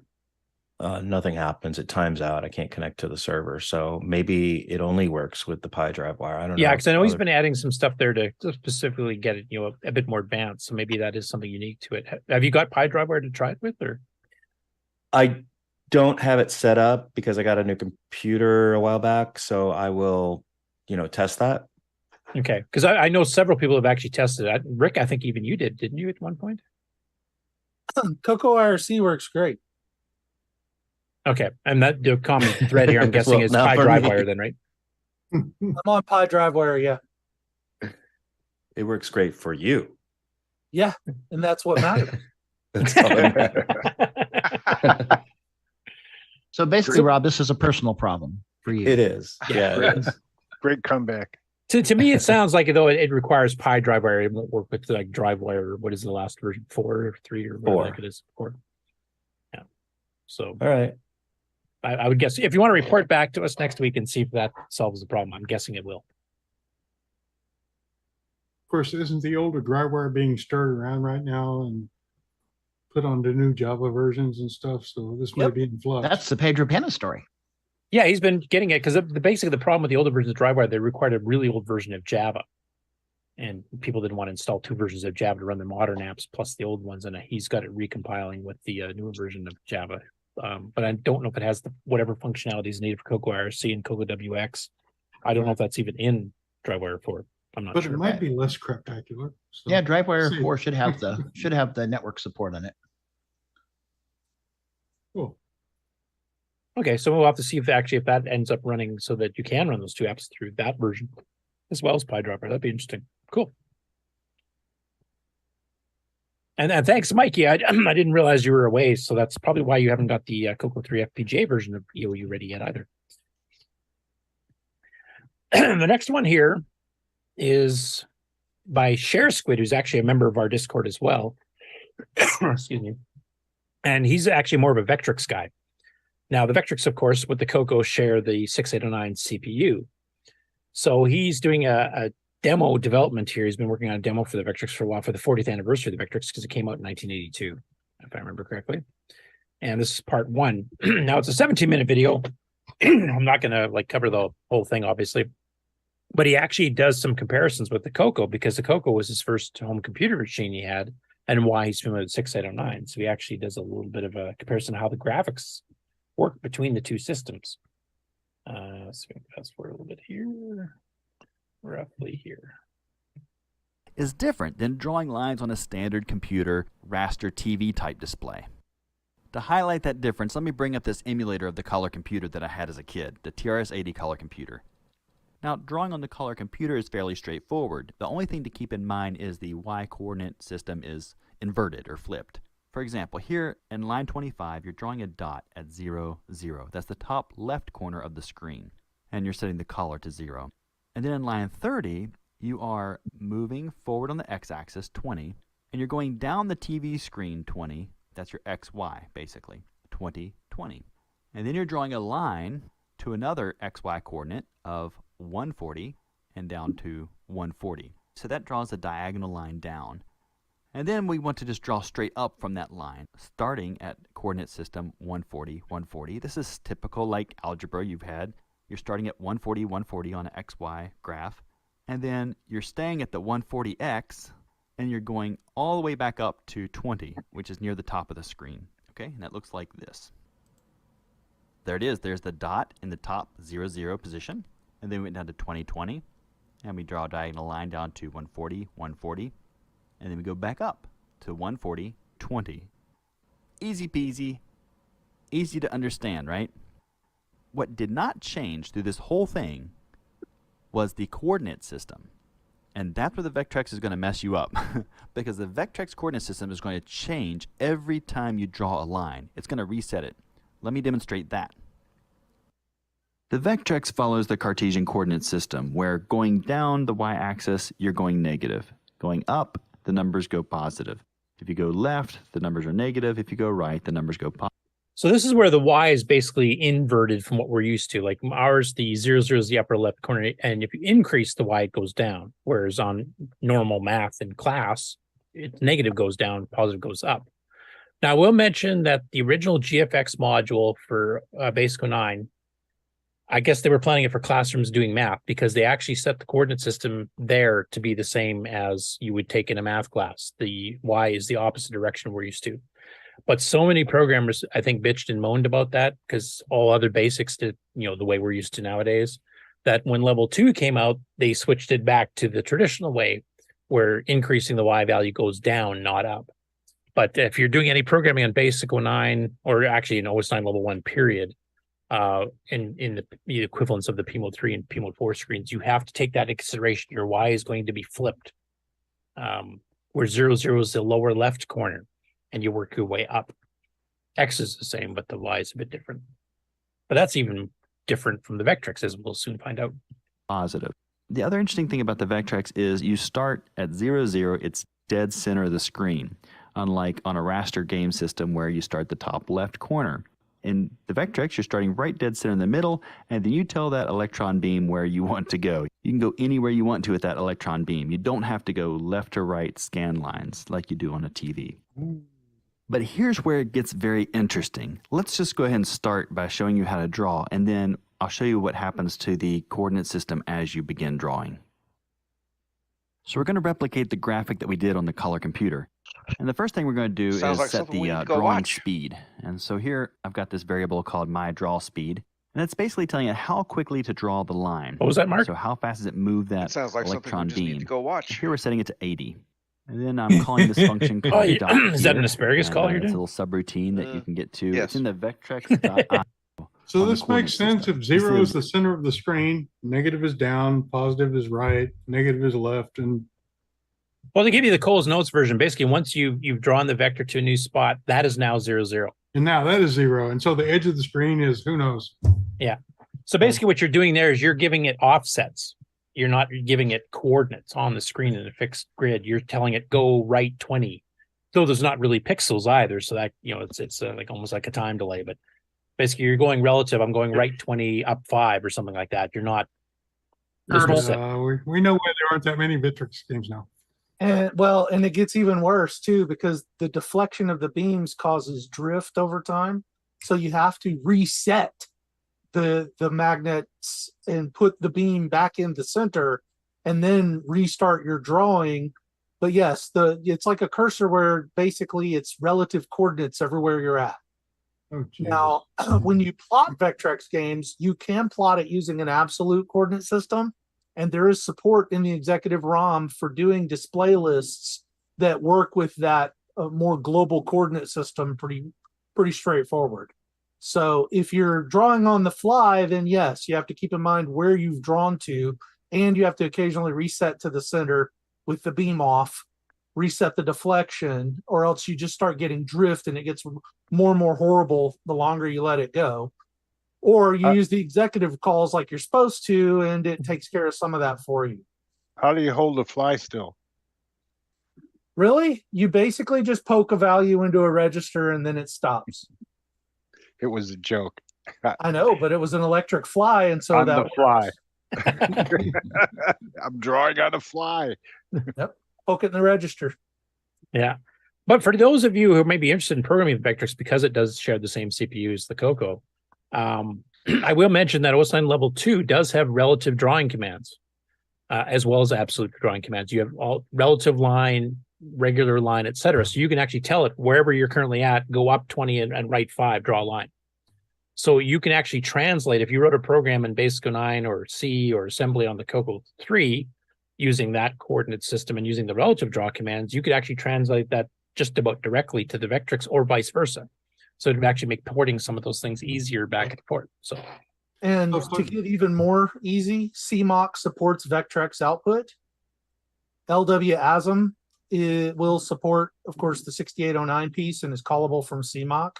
And the documentation available for the Vectrex executive and Mindstorm routines that are built in is really good. Every call is detailed, and there is a lot of information that you can use even at the assembly language level fairly easily. So it's kind of like OS9, where you basically just set up and then make your call, then set up and make your next call. And so getting your first Vectrex program up and running is not that particularly difficult if you understand 6809 hardware at all. All right, here's a good question.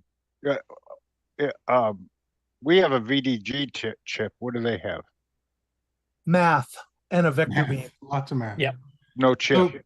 So, like Curtis had mentioned relative versus absolute drawing.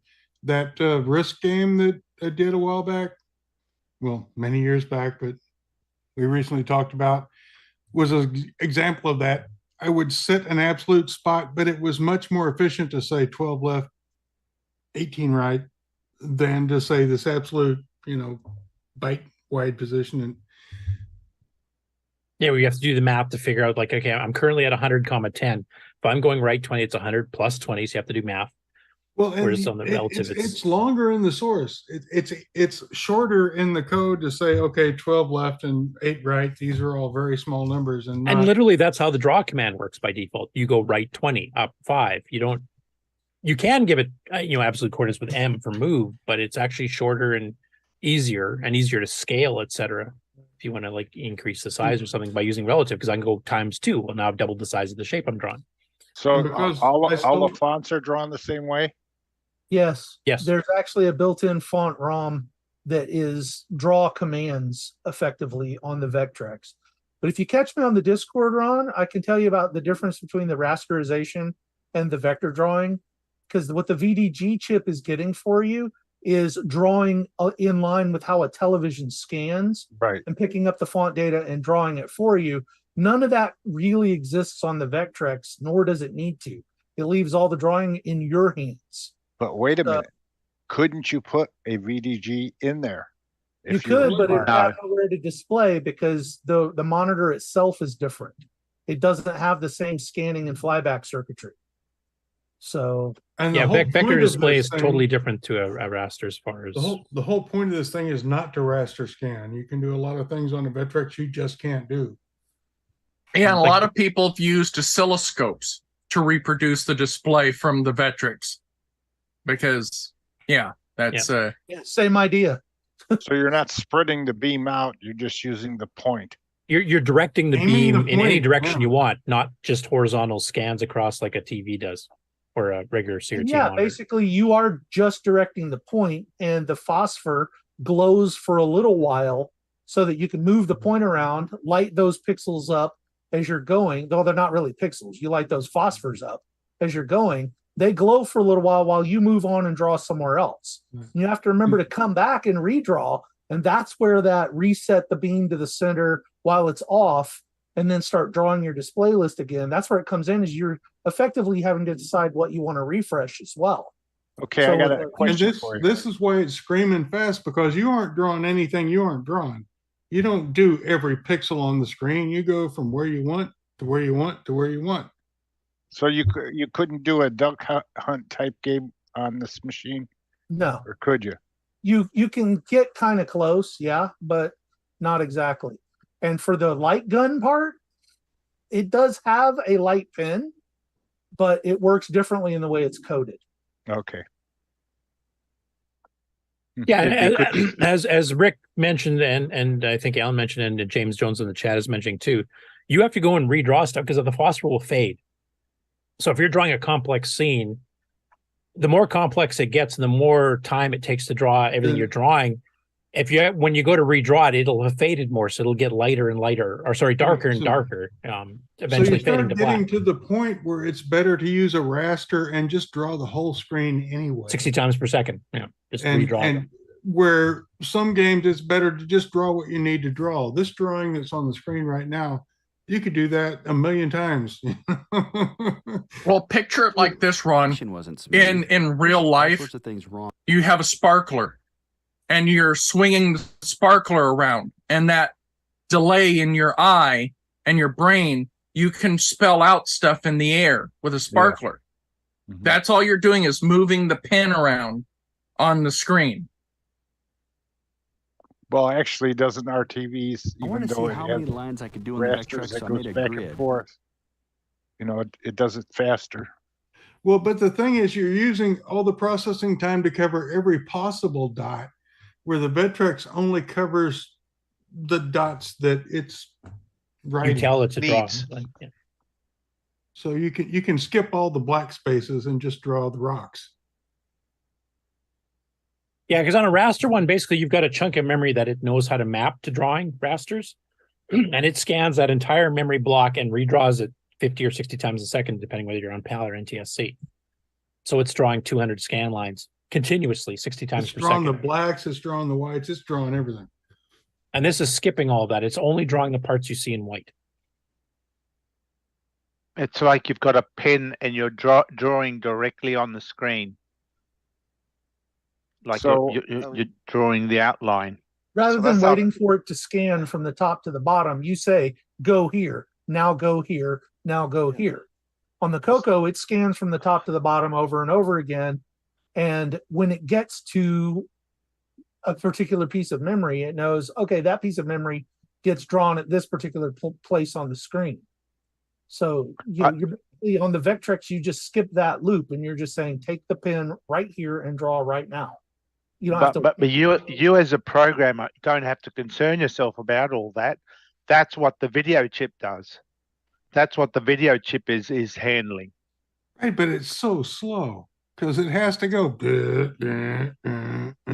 Oh yeah, but I mean your CPU, you don't have to worry about that. You don't have to write code to do that.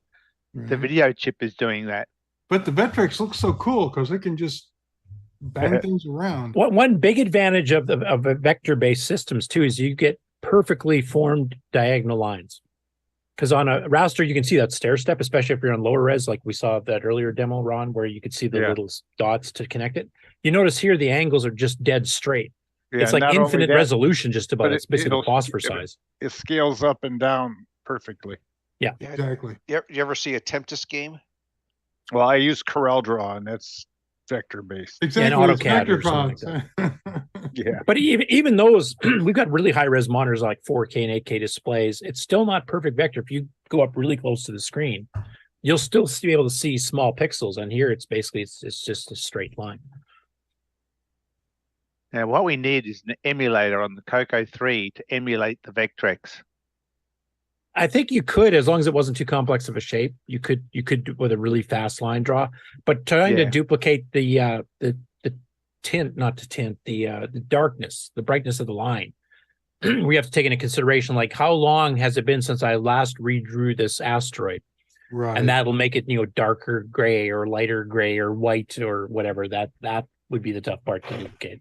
Good point. Things In are real fading time. out here intentionally. They're using that effect in the code. Like here, the squid in the middle is getting that's redrawn probably dependent on twice the as often hardware. as the asteroids to get that brighter color, because it doesn't have time to And the fade fading phosphor. out of the little ones is just kind of, we didn't draw it so fast, which is something you're going to have to just fake. And you don't think that they tilted the lettering backwards? It's just timing, right? Sorry, what? Yeah, those The letters. lettering looks backwards slightly. Yeah, the And it's letters just are actually timing. drawn from the font, but they are actual individual vectors Right. that are handled for you in code. So it's actually drawing a little piece of a line at a time and then turning it off and turning it back on. But like I said, catch me on the Discord and I can run you through the difference between vector and rasterization.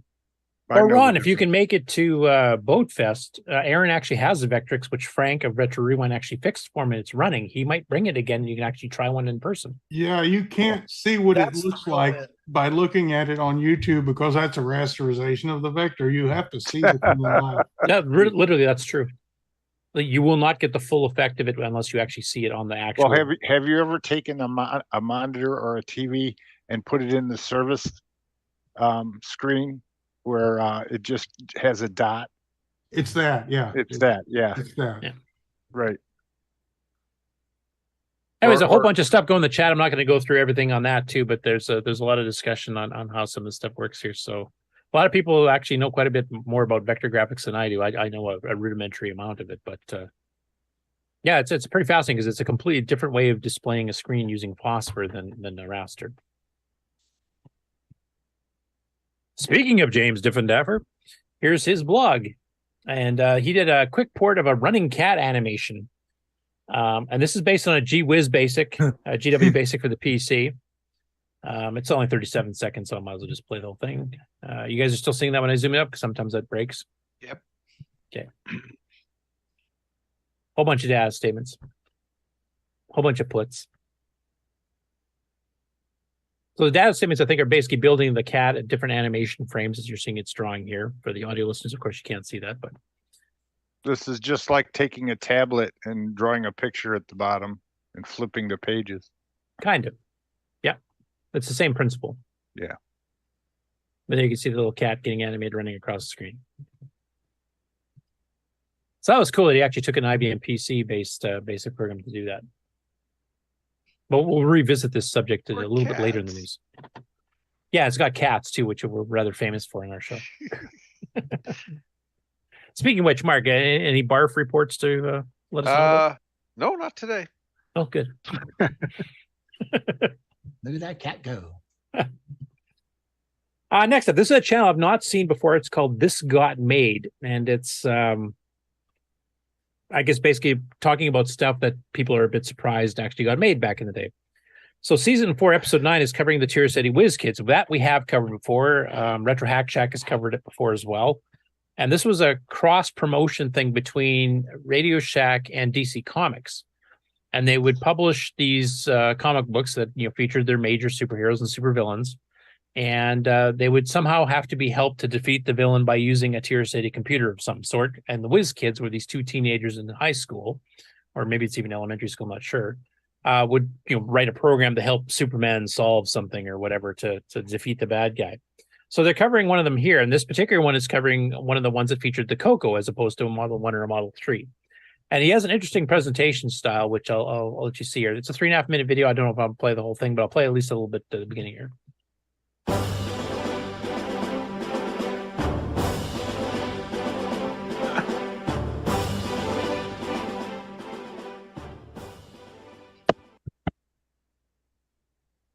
In the 1980s, when Lex Luthor hatches a scheme so nefarious, even the combined power of Superman and Wonder Woman can't stand against it, Who do they turn to?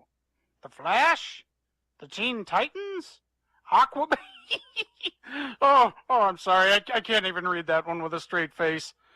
No, the world's mightiest heroes seek aid from the only real dynamic duo who can save the day. Shanna and Alec, two upstanding elementary school students equipped with the most powerful computer available at the time, the TRS-80 color computer. Those of you whose birth year doesn't start with a 19, prepare for a harrowing nightmare of a tale, where home computers that boasted a smoking 16K of internal RAM and a 5 1/4 diskette drive were considered the hot rods of the computing realm. I know your cell phone can outperform such a machine these days, but computing society had to learn to crawl before it could walk. These were the Dark Ages, and Shanna and Alec were pioneers in those times. Put some respect on their names, homies.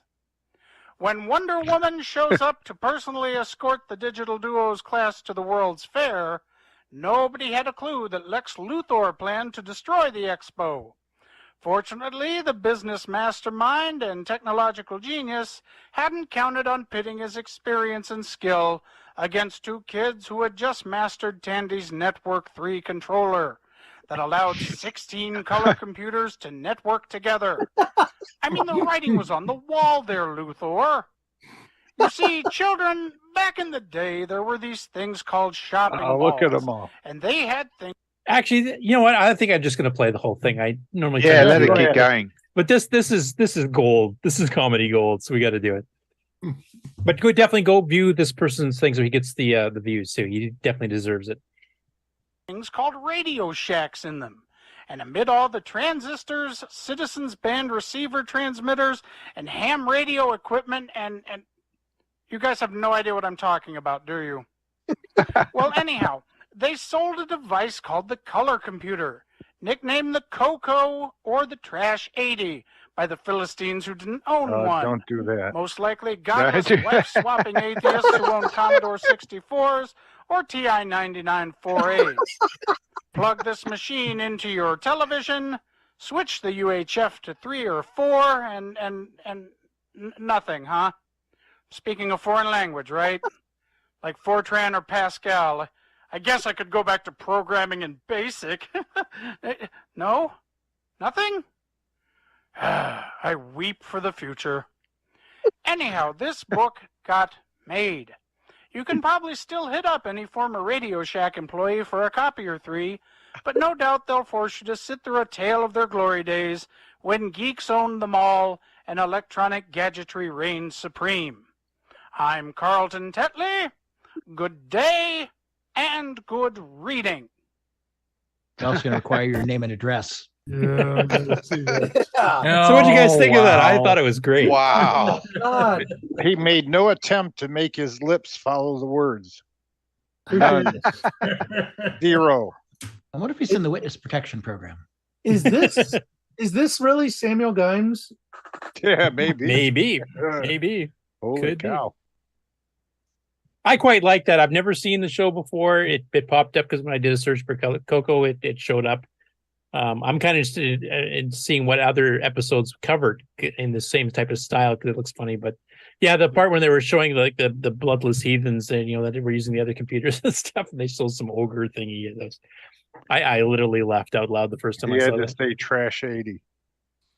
Well, he said that was the heathens that were jealous because they didn't own one. That's why they Yeah, called but it just that. saying it gets me. Well, that was a character from a movie. Which one? Do you know? Science. Weird Science. Weird Science, yes. Right. Yeah, that's right. right. Yeah, Now I it is. remember. I haven't seen that movie in a while. Anyway, yeah, the comments in the chat seem to be that they rather like it too. Rocky Hill said this is hilarious. Can make it LOL, LOL, LOL, LOL. Wild World Retro, awesome. I mentioned the Questro series, C64 from Marvel characters. I do remember those too. And then Ken says Samuel Gimes wishes he was that funny, and I think Ron would agree. Yeah, we have whiz kids right here in our group. Where? They're just. I don't see anybody. I Where? don't see the elementary kids here. I think they're a little bit older. Right, David Ladd? Anyway, if you guys like the video, go. The link will be in the show notes. Actually, they're ready to post it in the Discord. Go watch it, through your own account so he gets the views, because he definitely deserves it for that. That was a great video. Next up, and I think he is the person in question here, CoCo Strangiato. I love the fact that it's a play on the Rush song. But basically, we mentioned him once before. He was showing off his CoCo 3P, with portable one with a built-in floppy drive and stuff. And this is kind of him going through some of his older projects, including how he made that and some of the things he did. Now it's 10 minutes, and if it had been a shorter show today, I probably would play almost the whole thing here because there's a lot of cool stuff. So I'll just have to skip little bits. That looks like it's joystick. From Australia. The monitor is the Commodore monitor that we 1084, have. the analog RGB. Yeah, so look at the joystick that's on the top of the CoCo. Yep, it is all in one. Yeah. Yep. Oh, we showed that last time, David. Were you sleeping during that time, or were you here? Well, hello, retro computing enthusiasts, and a big shout out to all my fellow coconuts. Welcome to my new channel, CoCo Strangiato. While there are many color computer channels out there showing the latest CoCo software and hardware, my goal with this channel is to highlight my CoCo journey throughout the years, including how and why I got started modifying my CoCo, and how did those modifications work out. First up, my CoCo 3P in depth. P for power.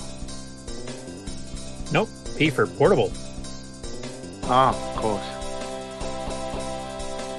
Frank noticed that his version of the SDC was in this video. In my last video, I gave you all a quick preview of my CoCo 3 Portable, and in this video I'm going to take a more in-depth look at some of the details. But first, let's talk about why. This one. Why modify? Well, it all started out when I left my original CoCo 1 on overnight by accident, and kind of worried about how hot it was in the morning. Those Radio Shack managers had really taught me the dangers of heat to computers. Sorry, son, we need to let the computer cool off for a while. By repeatedly running me out of the store. Sorry, young man, we need to let this computer cool off. It's getting too hot. After just a few hours of banging away at the CoCo keyboard. You'll shoot your eye out, kid. At some point, I saw an article in one of the color computer 60s want their Radio magazines, Shack back. I think it was Hot Cocoa, about adding a power LED for pretty much this exact reason. Look at the joystick. Yep. Once first my one. warranty There you was go. expired, I decided I had nothing to lose, so away I went. Besides the LED, I realized that heat buildup was still the real problem, so I added a fan using what parts I had available. I used this inductive fan wired directly to the CoCo 1's power switch. The other cool idea I had was a power LED for my disk drive, but I didn't want to drill a hole for a second LED. So my solution there was to add an inverter chip to drive a bipolar LED so the drive light was green when the power was on, but turned red during disk access. It's entirely too easy to leave these systems burning up overnight. As you can see here, my CoCo 1 also has my first internal joystick mounting using the guts of an original Black Beauty CoCo joystick, aluminum handle and all. So in my first video, I showed you this massive hole in the top of my case that was also for a built-in joystick. Apparently the first one worked so well that I decided to do it again, and here it is.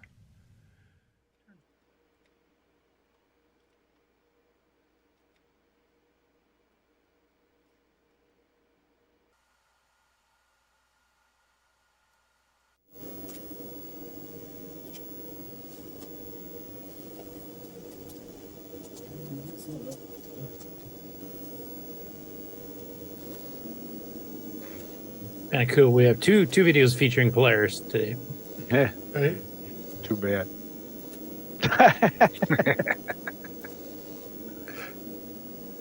Ron, let me tell you why you're wrong. Yeah. This was one of Well, the not. coolest cartridges you could shove So in it your turns out it's CoCo actually way not back from then. Yeah, it a was Nintendo actually. 64 joystick, as I had originally stated, but from a PC game controller, and it has trim adjustments for proper calibration, which is nice. As you can see, this mechanism is a bit corroded from storage, but incredibly, it still works full range, and it works really great for Polaris. There you go, and that just fell. It just fell off. Next, let's go over the power supply conversion.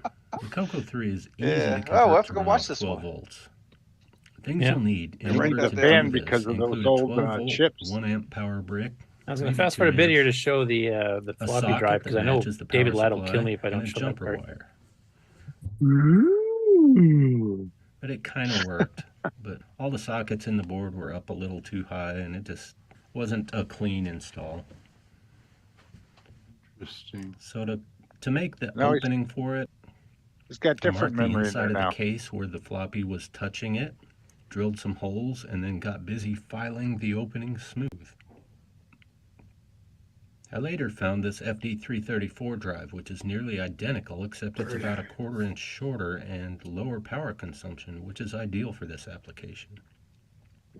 I had to add some calibrated spacers to raise it up to the original cutout, which still left room between the drive and the motherboard. This drive also has a 26-pin connector instead of 34, which is common with laptop floppies, and no separate power connector. It's nice. But the pinouts are available online and easy to adapt. The final There's touch for this adapters. drive was a side select switch, as BASIC only makes use of one side of the drive. This allows me to put 2 floppy disk images on one 3.5-inch diskette. So for those 2 disk games, you just flip a switch to get to the second side. Unfortunately, the belt on this drive was liquefied, and it took me. Anyways, he's done a lot of really cool hardware hacks. He goes at the end of the video talking a little bit about some stuff he did in his CoCo 1, which he's planning to do a video follow-up on that as well. And he was in the chat earlier. I don't know if he still is. So I'm looking forward to his other videos. But yeah, he's got a nice bit of comedy in his stuff too. As I know that you guys were laughing at some things too, and like when the joystick fell in.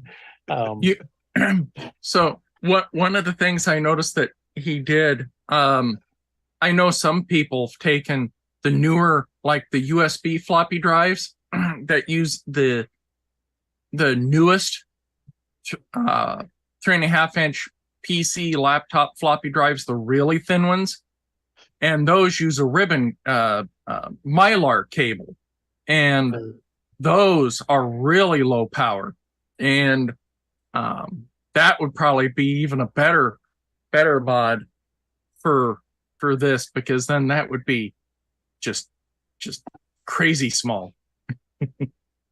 And for you hardware guys out there, the Davids, the Ricks, the Mark Bosleys, etc., how many of you have personally used popsicle sticks as spacers for your hardware projects? Pretty good. Yep. Yeah. They're non-conductive. And they're fungible. You can smash it and it gets. And they're so inexpensive. soft. You can put a part in and it's too thick. You just kind of push it down until it fits. I use cardboard. They're calibratable. Well, here's something that some people are just going to look at me kind of crazy. We do that anyway, but go ahead. Thanks a lot. So I've taken balloons and used them in between the sides of the floppy drive. Well, actually, those could work too, but I didn't want to mention those. But the balloons you could put on each side of the floppy drive for vibration reducers, so that way your equipment doesn't make that rattle as much. Then later on they liquefy because they get old. They're inexpensive to replace. Yeah, it's what was 50 cents at a hobby store. See, well, you guys, you hardware gurus are so much into the hardware, you're missing the biggest point of using these spacers as he used, and you guys have admitted to doing yourselves. You get to eat 2 popsicles first. That's the best. You have to make the spacers. Yeah. I mean, I would purposely cut the thing way short, so I had to space it several times so I could have like a half a dozen popsicles before I installed it. Oops, ruined another one. Quick, where's the freezer? Oh, this calls for a Rebel stick. I think that's a different thickness, Anyway, Or a a really cool lollipop. video. I can't remember if you guys. Oh, he's actually just mentioned the chat here too. It's another 1/4 inch shorter than the last one. Is he a member of our Discord yet? I haven't had a chance to be in Discord too much this week. I've been busy with work, so I don't know if he'd be using the same name or if he'd be under a different name. But if he's in there, I would love to have him on the show I to talk he about is. some of this stuff. So if you're in there, Lo Coco Strangiato, then please send me a message, or even just in the general public one, that you'd like to be on the show because you'd like to promote your channel and maybe go through some of your projects on our show as well. So get a hold of us. Okay, next up, Matt Perkins. For those who want to do experience retro at the same time you're doing modern, he posted on the CoCo group on Facebook his custom settings for a cool retro term on his Mac. Also will work on Linux or BSD Unix. Aside from fitting more text on the screen, it should look familiar. So he's got all these settings here for colors and chroma and blah, blah, blah. And basically, he's managed to make his terminal look exactly like this. You know, it's a CoCo with a higher res screen with more text. and CRT boundaries around it. So nice. Yeah, I'm guessing that's an emulation thing on it, but yeah, that's the whole point of this program, is to look like some old computer on a CRT, and it's. But he actually measured the chroma and luminance of the green to make sure it's the exact right green type thing. I just thought that was overkill. I mean, that was fascinating. So it's not too green. But remember, as we discovered a few weeks ago, the soaking in the green light is actually healthy and promotes It's good healing. for you, yeah. But too much green might be bad. So. Oh, he's Coconut Bob in the chat. There we go. I remember seeing him in the chat. So yeah, get a hold of me there. We'll see if we can get you on the show here. Probably not the next 2 weeks because we've got some interviews, but maybe the week after that, it would be great to have you on. Plus, you'll have a few videos out then we can talk about in more detail. Next up, and this was posted in the Nitrous 9 group on Facebook, Brenda Make is working on the CoCo X case. Now, I don't know how many of you have been following that project, and I did for a bit earlier, but I think it's kind of like trying to make a CoCo 5 because CoCo 4 has already been taken by a bunch of other things. And basically making a modern system that basically emulates CoCo, and that she's actually been 3D designing the case, and she's got some pictures from the original CoCo case that they're trying to duplicate, and then how it turns out when she's designing it here in the software, and then actually 3D printing stuff here to see what it looks like, including the air holes and stuff. Looks extra wide, like maybe it'll take a modern keyboard. Well, this is cool because it's a volumetric thing, so you can make it bigger or narrower or deeper. It's a very adjustable CoCo-like case that she's making. Now, Alan, you're saying the CoCo X would be a CoCo 10, way more than 5. You probably remember more of the hardware details than I do then, because I honestly can't remember. No, I'm just saying that X is 10 in Roman numerals, not 5. Oh, I see what you mean. But do you know much about the project itself? Because I know we discussed it when they first talked about it probably a month, 2 months ago. Unfortunately, I don't remember the details. Yeah, not other than what's been covered here, since I'm not on Facebook. So yeah, they can make that case wider because it's all vector. Exactly. See if they got anything in the comments here, maybe. I guess more just talking about the case model she's doing more than the project behind it. So I'll have to go dig that back up again, but I think it was was it a Pi or a Nano or something? So Rick, if this person made a wide case, you could make a keyboard with a number pad on the side, right? Oh, right. I think her whole point here was that this is not just a fixed size case. It's a case that can be adjusted. So it's not cast in stone. So if you come up with a new CoCo that's a little wider, well, you just stretch your sliders around and there's your case. Well, with a number pad, that would look like Sockmaster's CoCo 4. Yeah.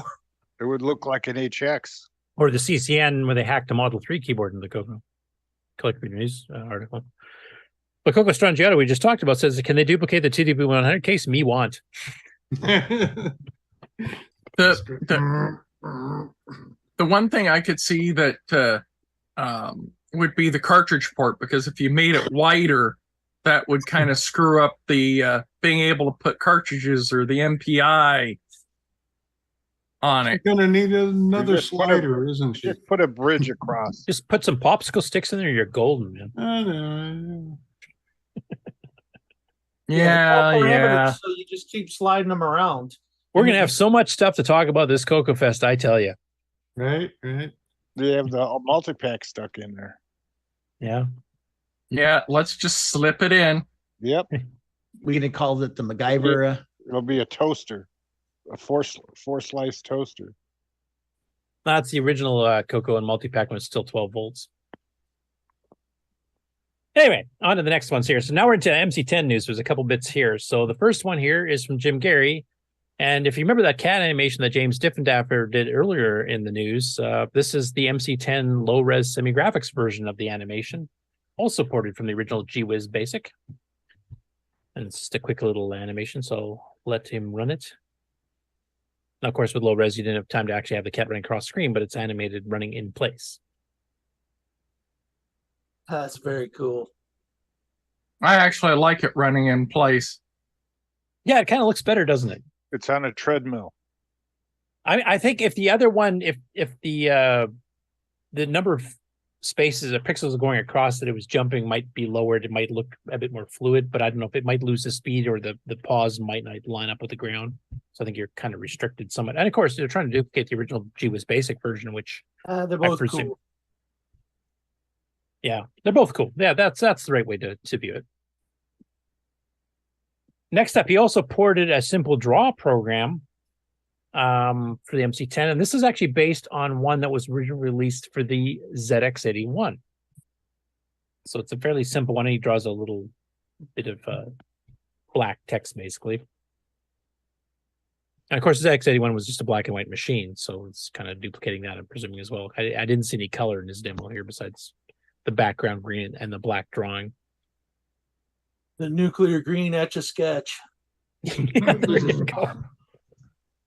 And the nice thing is, too, because all the semi-graphics characters are basically black mixed with a single color, means you get the full 64x32 res without worrying about adjacent pixels changing color, because normally if you're trying to draw with an actual color, you can't draw, say, a magenta next to a yellow if it's within the same byte, within the same 4 pixels of this character string. So this way you actually get the full resolution, but just with 2 colors, black and whatever one you pick.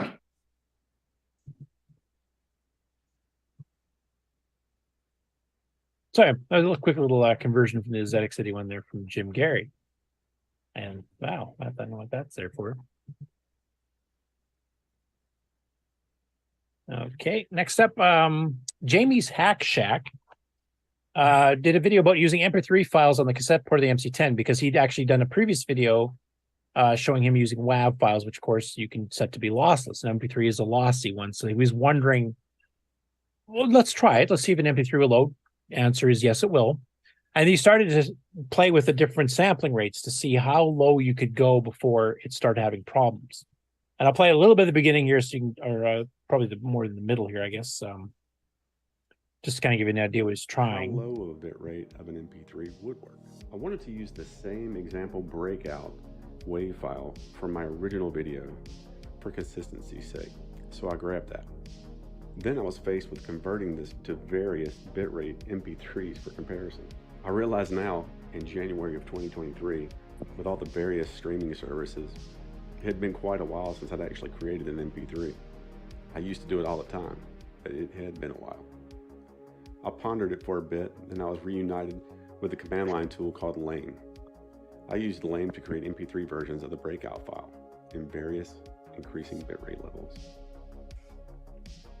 I connected things up, and as a baseline, I loaded in the uncompressed wave to ensure that all still worked as before. First, I tried the 8K MP3. This failed almost instantly. Then, the 16K MP3. Like the 8K, failed right away. Same for the 32K, no dice. Now, watch the 64K attempt. It appears like it's going to work, then fails right near the end of the file playing.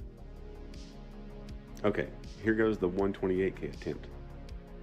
So far, so good. Hey, it worked. So 128K worked. That answers the general question of MP3s working. But I was nagged because of the jump between 64K and 128K. I wondered if any of the steps between those would work. I went back and created an 80, 96, and 112K version of the file and loaded them up on the Sansa. Here is the 80K attempt.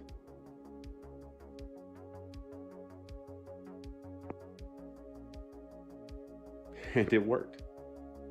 So for this file, the way I encoded it, it looks like 80K MP3s are the minimum needed to work via the tape port of this computer. So have any of you guys experimented with using MP3s versus WAVs? Sounds great on my CD player in the car. This is my normal method of recording for anything, is my Zoom MP3 player or recorder. That's what I do. It's my jam.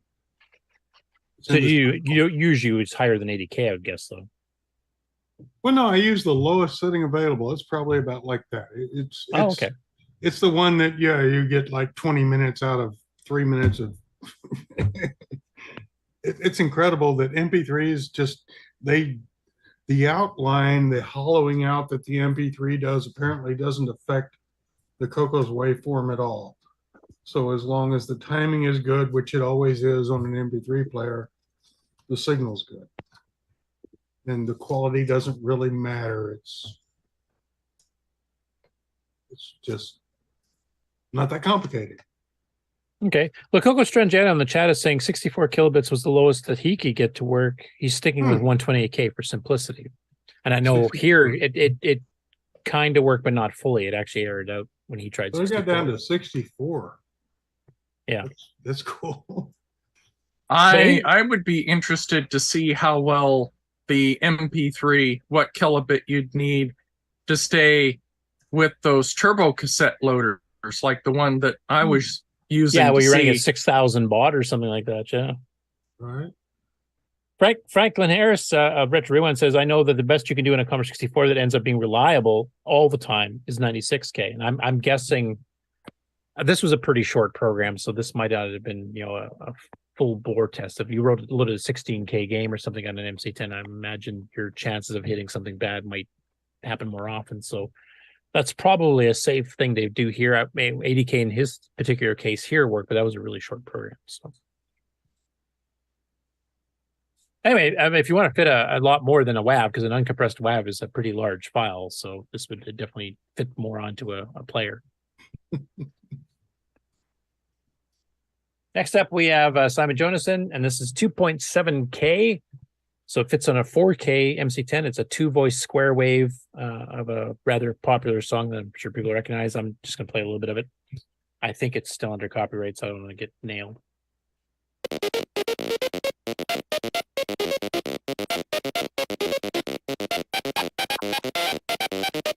Yep, popcorn. Yeah. Right? From Hot Butter.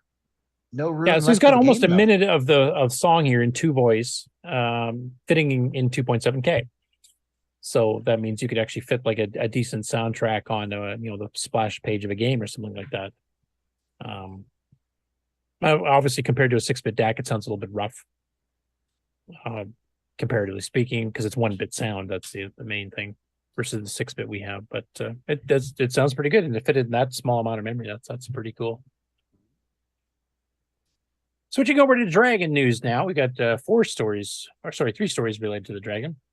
First one here, John Whitworth, the head of Dragon Plus Electronics, as we've mentioned numerous times before, is currently getting treated for cancer in the hospital. And he's got a picture of some little circuit boards here for an RGB project. And he says, oh, the tease. Many prototype PCBs arrived home today, the new RGB board being one of them. I think all the components are there too, just not me, because he's still at the hospital and he can't actually use all this stuff. So he's getting sneak him in. He's getting pictures from his wife, basically, of all the cool stuff that showed up in his doorstep that he can't touch right now. So we hope he gets well soon. I know the treatment has been going well. He did an update last week where it sounds like everything's going pretty good. So hopefully this is just a little bit longer and he'll be home and working on a ton of stuff. Tony Jewell, and I'll just read it verbatim, his little quote here. So, hi gang, if you follow me on Twitter at HereBeDragons3, you've probably spotted that I've committed to doing a dragon-related post every day for a year. Gulp. I've started talking about dragons that didn't happen, and I'm trying to unpick the stories that were doing the rounds in the first few issues of Dragon User Magazine. Now, we know of some of the ones that never got released, like the Dragon Alpha, the Dragon Beta, but this sounds like these are not the same machines they're talking about. So these little clippings all suggest that there was a plan for a 400-pound BBC micro level machine with better graphics, etc. But it can't be the beta, even though it does mention twin 6809s, which the beta did have, as there's no way they could have priced that at 400 pounds. The beta was going to be like double or triple that. And I don't think it's the Alpha Professional either, given it still has Dragon graphics. And he said, so is this just wishful thinking on behalf of Dragon user Dragon Data? I know some of the other machine or magazines used to pretty well make up stories of whatever they wanted to appear. And others actually, did some research first and actually had some insiders to give them stuff. And he asked if Duncan Smee could shed any light. And unfortunately, as of my last check, Duncan had not answered. How the hell do you pick up a 400-pound machine? With two hands. That's the price. We're here in America, Pallet jack. Yeah. There you go. So this machine was going to be 400 pounds, quite a bit cheaper than the Alpha or the Beta, and dual CPUs and OS 9 because it was meant more for business and educational markets. That wasn't the one I found the most fascinating, though, to be published as these rumors in Dragon User in 1983. That is reserved for this one. This is another one. Retailing at under 2,000 pounds, so this is a much more expensive one, was another dual CPU with a unique bus structure, giving a high level of software portability. It will have a 68,000 and an 8086 base software, either individually or both together. So it's a dual CPU with a 16-bit 68,000 and a 16-bit 8086 combined in the same machine, and able to run code for both CPUs, either in cooperation or both together at the same time. Or, sorry, individually or at the same time. I've never heard of this one at all, and it doesn't sound like anything that Dragon got off the ground. So I'm really curious if one of the people at Dragon actually does respond to this and just mention, like, was this even considered at some point and they just dropped it because it was too complicated, too expensive, or whatever?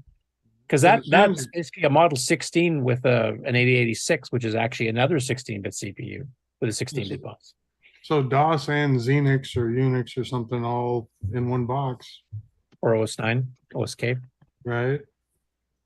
This would be like a PT684, but with the 86, built on the motherboard rather than a separate card, which they had the option for. So I'd be really curious. I don't know if they're going to be able to find any specific details, because this is like early 1983. They were talking about this, and that would have been a hell of a machine. It would have been hell expensive, but Frank got it right in the chat. That's an Amiga with a bridge board. but a couple years before the Amiga. All right, maybe.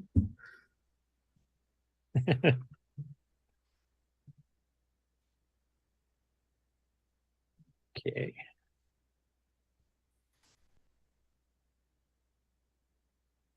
And then Julian Brown here, rounding out this one. As a further update, is Dragon 32 motherboard duplication project. And of course, Kieran 60 in the chat and on our Discord has been working on the Dragon 64 one, and they both made tremendous progress. Now they've basically got the machines up and running. So Julian posted here some pictures.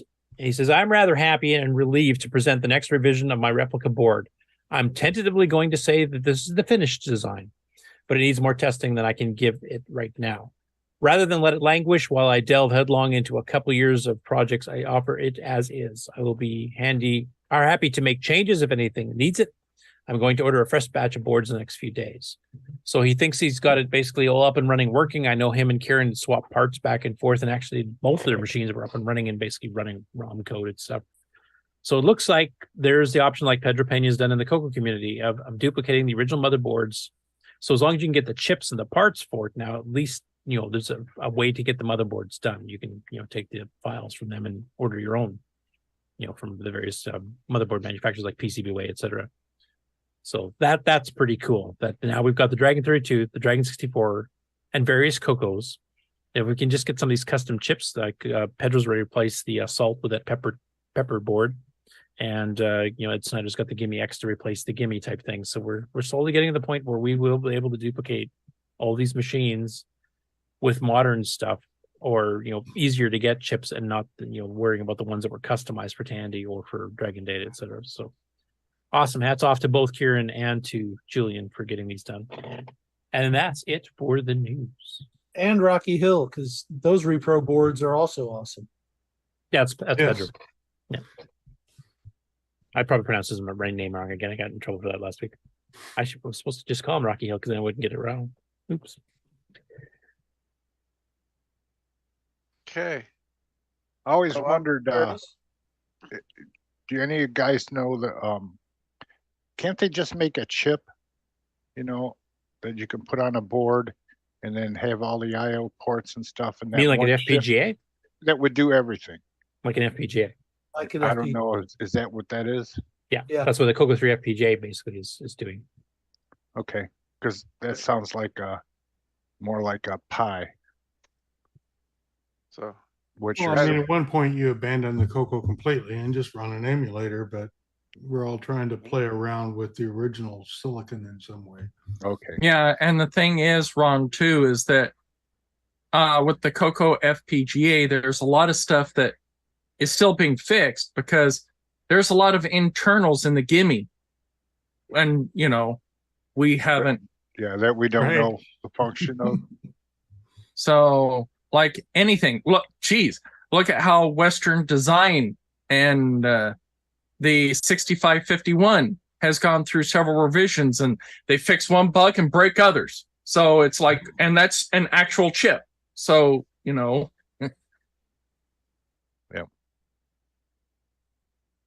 So anyway, before we cut out, there was a little bit of Sculptor things going on, and I wanted to just show.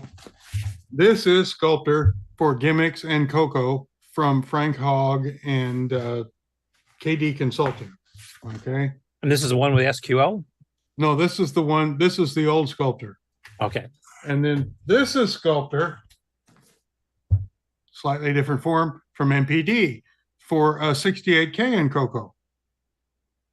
So there are two of them. We'll have to figure out which one we've got. Do we have any of them available? Because they're really cool. I wrote a couple of programs in these things, and it's a rocking database for the time. But anyways, just for the comment sake, there were two, and so whichever one you have isn't the only one.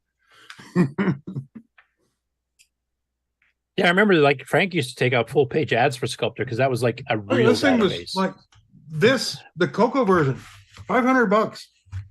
But it goes in this nice box. So it's very sophisticated. But then this one I think costs more. What year are those that when they were? This one is copyright 87 from MPD for CoCo. This one's copyright, I think 83. But this is all rocking stuff. The gimmicks was what, 10K out the door with no accessories. And this was a program you would have bought for it, and you would have thrown out that $800 happy, because it was a great database and it would run on your gimmicks with 8 people working on it at the same time. And that runs on the CoCo. It's just I remember because the various systems they showed Sculptor running on the CoCo 3 with 512K required was the lowest end system that Sculptor would run on. Everything else was like PCs with 2 mega RAM and 6 to 8,000, this and that. But lowest end meant 8 people could log in from terminals onto your CoCo if you had 8 serial ports.